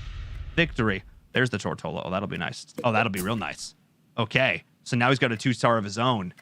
Ooh, Monty. Monty looking like he wants to not go out so quietly here. I dig it. I dig it a lot. And with this divinity as well, I mean, oh, he doesn't actually, only has Granite, but still, let's gonna be doing something here. We're just in the CD. So we'll see how it goes as we get into our final few rounds here. It all comes down to this Dragon Knight being able to survive. And look at the sheer damage output. And at this point, you're so committed. You're so committed to the mages, but this one unit, this one piece with this one item hard counters you. What do you do if you're Devless here? How do you respond? Yeah. The one item, I checked all of Devless's items, and he doesn't have a single Python one. Maybe he was not anticipating going up against the Mage in the finals here, because that's the name of this matchup right here. Monty has a Python one on the DK, Devless is not, and you literally seen it. The DK is surviving all the burst damage and just cleaning it up for Monty. And it's so interesting here too, because the pieces that he has on the board to maybe try and counter this are still not going to be a counter to this. He's going towards this Marine build with the additional magic immunity or magic resistance. It's still not going to be enough because the piece he has to deal with is that Dragon Knight. He just needs he needs physical damage, and he doesn't have any physical damage. He's got this Venom, I guess. Okay. And his own DK it's not doing much. It's not doing much at all. Congrats, you've got some attack, you've got some lifesteal, but if you're life stealing zero, percentage of 0 is still 0. Yeah, and also it's still only a Dragon Knight 1-star, so it's not nearly as potent as Monty's DK. Oh man, and I feel like we're just watching the same game on repeat because every single time it goes exactly the same way. But Where you live. What happens when the magic community runs out? What happens when the round doesn't end in 4 seconds? Hang on a second. What was so different that round? We have to break that down. Yeah, I'm trying to see. Maybe maybe Monty got. Oh no, it was Devless who won there. I was gonna say maybe a Grim Touch combo, but I'm not sure. Yeah, maybe Grim Touch Venom got on all the units, perhaps. It's hard to say because all the abilities are casting simultaneously, so it's hard to keep track of all of it. The difference here I can is again see there. Yeah, the Tortilla Elders completely whiffed there. So yeah, going back in Monty's favor here. It is just back and forth, and after all this, it comes down to Monty with 9 to Devless's 9 to Monty's 3. It is down to the wire. Both of these players are pretty much as far as they. But Devless, hang on a second. What am I seeing up here at the top left of our screen? He is level 11. He managed to hit it with the XP books. We kind of foreshadowed this a little earlier. I said, will we ever see a level 11 today? And Devless manages to get it, which is kind of crazy because Monte's still sitting at level 9, not even level 10 yet. So, yeah, I mean, whole extra on paper, unit that being utilized. I mean, that's a huge difference. I mean, that's multiple units now at this point. Really, really huge. Super interesting here for Devless. Again, it's going to come down to one final match. That's what this is all set up to. This is what it's all come down to. 2 mirror builds. A difference in itemization could be the difference maker here. And it all comes down to this. No matter who wins, no matter who loses, we'll have ourselves a victor for game number 5 in a group that is neck and neck. We'll see if Devless is going to be able to come out on top. He was so far ahead for so long, but Monty clawed his way back in. This is going to be down to the wire. Zath, let's go. Yeah, and Devlis still did not manage to get a Python wand, so if the Dragonite is able to stay alive for Monty, may be able to close it out. Dragonite versus the world, and Dragonite clutches it. Oh, 2 HP versus 2 HP. 1-to-1. The only possible way that goes the extra mile. Thanks, me.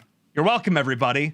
I was like, it can't get any closer than this. And then it gets closer than that. You're all so welcome. We've gone into overtime, and I'm ready to rock. This is it. Let's get it in. Let's get the Frost Blaze Dragon. Let's get 11 pieces on the board. Zach, let's go. All right, has to be the final fight.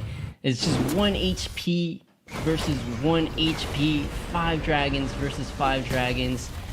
Which DK will come out on top? Monty's DK is holding on there, just has to clear the rest of the units. Scryer's still alive, and Monty's DK surviving to close out the game there. GG to Monty. It came down to the wire. A couple of auto attacks were the difference maker. After all that, a couple of attacks from the last 2 remaining units when both players are at 1 HP apiece. It does not get any closer than that. Oh my goodness, like that just goes to show the level of competition that we have here in North America. That just goes to show that the Mobile Open is presenting the best auto chess in the region, because that was just so amazingly close. And I don't want to stop. I don't want to take a break. I just want to go back over that game again. Zaf, please walk us through that one, because it was a banger from start to finish. All right, here starting off, Bananas, if you guys remember, went off this insane win streak starting off. He started off with the early Dwarf Sniper upgrade and then just transitioned it into 6 Hunters. Here we see Bananas facing off against Devlis, and I believe he's keeping the streak. He did streak into round 20, so Dwarf Sniper should be killing the DK right here. So Bananas keeping the streak alive. Now we have Betyao versus Linsane, who pulled out the Glacial Knights, a comfort pick for Linsane, but did not end up working too well in this game. I believe Betyao's Beast build did run over him in this round. Alright, then we'll take a look at, let's see, Betyao versus Arton. I believe Arton was the only feathered player, but it just so happened to be in the wrong lobby with Bananas running 600. A couple other mage players. Feathered definitely struggled a little bit in this one. And now we got Devlis versus Bananas. This is where things started turning around, where Bananas was no longer win streaking, and Devlis and Monty really started to get the edge over Banana. And here, again, Monty's mages, similar to Dev's build, just taking a chunk away from Bananas, and coming down to the end here, Devlis versus Monty. It came down to who had the Python wand and who didn't. And Devlis was never able to get that magic immunity item, and Monty had it on his primary carry, Dragonite, and that was pretty much the story. Except Devlis did steal around there, but for the most part, it came down to whether Monty's Dragonite would survive, and at the very end, the Dragonite securing the win. Actually, one more round. In this round, Monty's DK just manages to survive all that burst. DK versus DK, Tortillas, and a Scryer, but even though it was 1v4, the DK closes it out there. Monty with one of the most clutch finishes we've seen, and just goes to show how important itemization is in this game. That would have been a GG rounds and rounds ago without that wand, without that key item. Just absolutely fantastic. But after all this, after all things are said and done, after 15 games across 3 groups, we've got some numbers for you. Let's take a look at our updated leaderboard with K Bunny putting up another solid performance in first place with 39 points, 10 points separating first and 8th. But my goodness, the battle for second and third is so close, Saf. Yeah, K Bunny just had a stellar day 1, and Legato, who came into leading phase 2, right? He was our phase 2 leader. Yeah, yep. Showing up and came to play today. Monty, pretty consistent in play today. Betyao's in the mix, and then a couple other players just kind of in the middle right now. Nova, Pure Zoom, definitely not out of it yet, trying to reach that little black line there and make it into our top 8 to reach our finals here. Yeah, and Hugo had one heck of a day. Only 1 point separating him from that 8th place spot. And still, even as we go a little bit further down here, I mean, these players, a lot of them on the left side of your screen, 19 to 23, Benny and above, I would say even Riona and above, are very much still in possible contention if they can really step up. I think JN, if JN completely turns it around, does some homework over the next 7 games, can very much try and make it into that top 8. Nothing is impossible yet. That's the amazing way that we lay this out. These 5 games don't mathematically mean, if you play it, pretty consistently, that you're not going to be in a position where you can't make that epic comeback. And we've seen some pretty epic comebacks in the past across a bunch of different games. Yeah. Really, really impressive play so far today. A ton of different builds, great reactions, awesome counters, stellar positioning. That's everything I wanted to see and more. Yeah, and the big thing is next week the groups are completely being randomized. So even if they perform well in this lobby, maybe with different players, maybe the players that perform well may not perform as well, and maybe the people that struggled may perform a little better. So that's the cool part, that with this randomized lobby that we're doing this time around, yeah, it definitely shakes things up.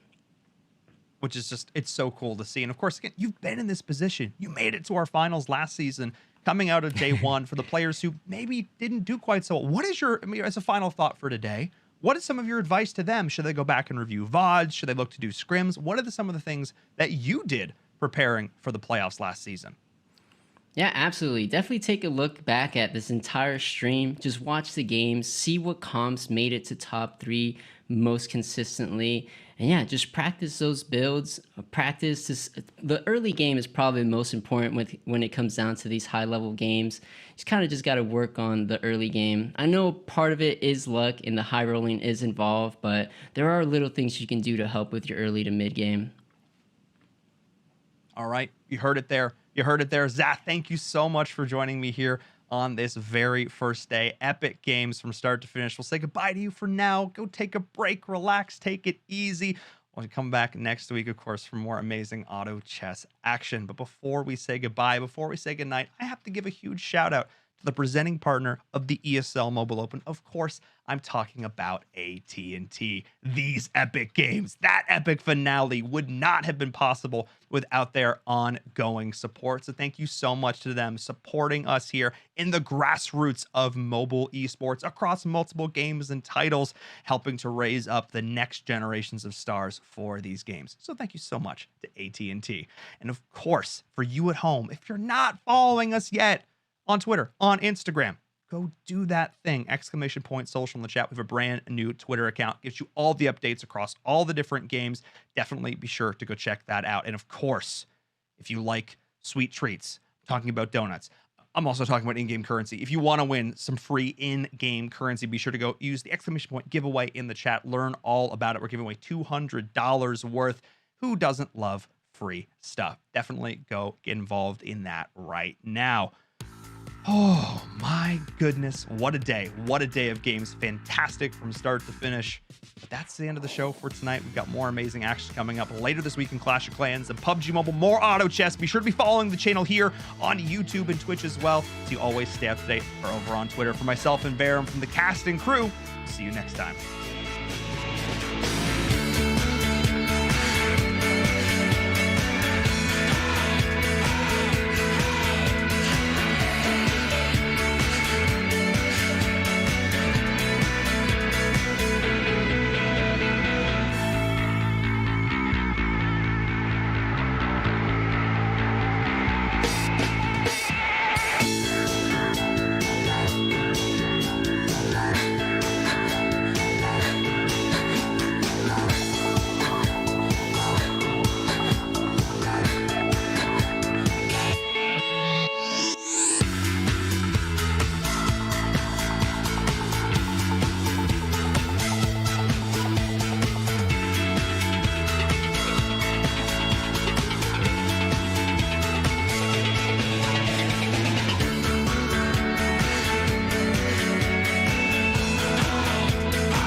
This is the ESL Mobile Open, presented by AT&T.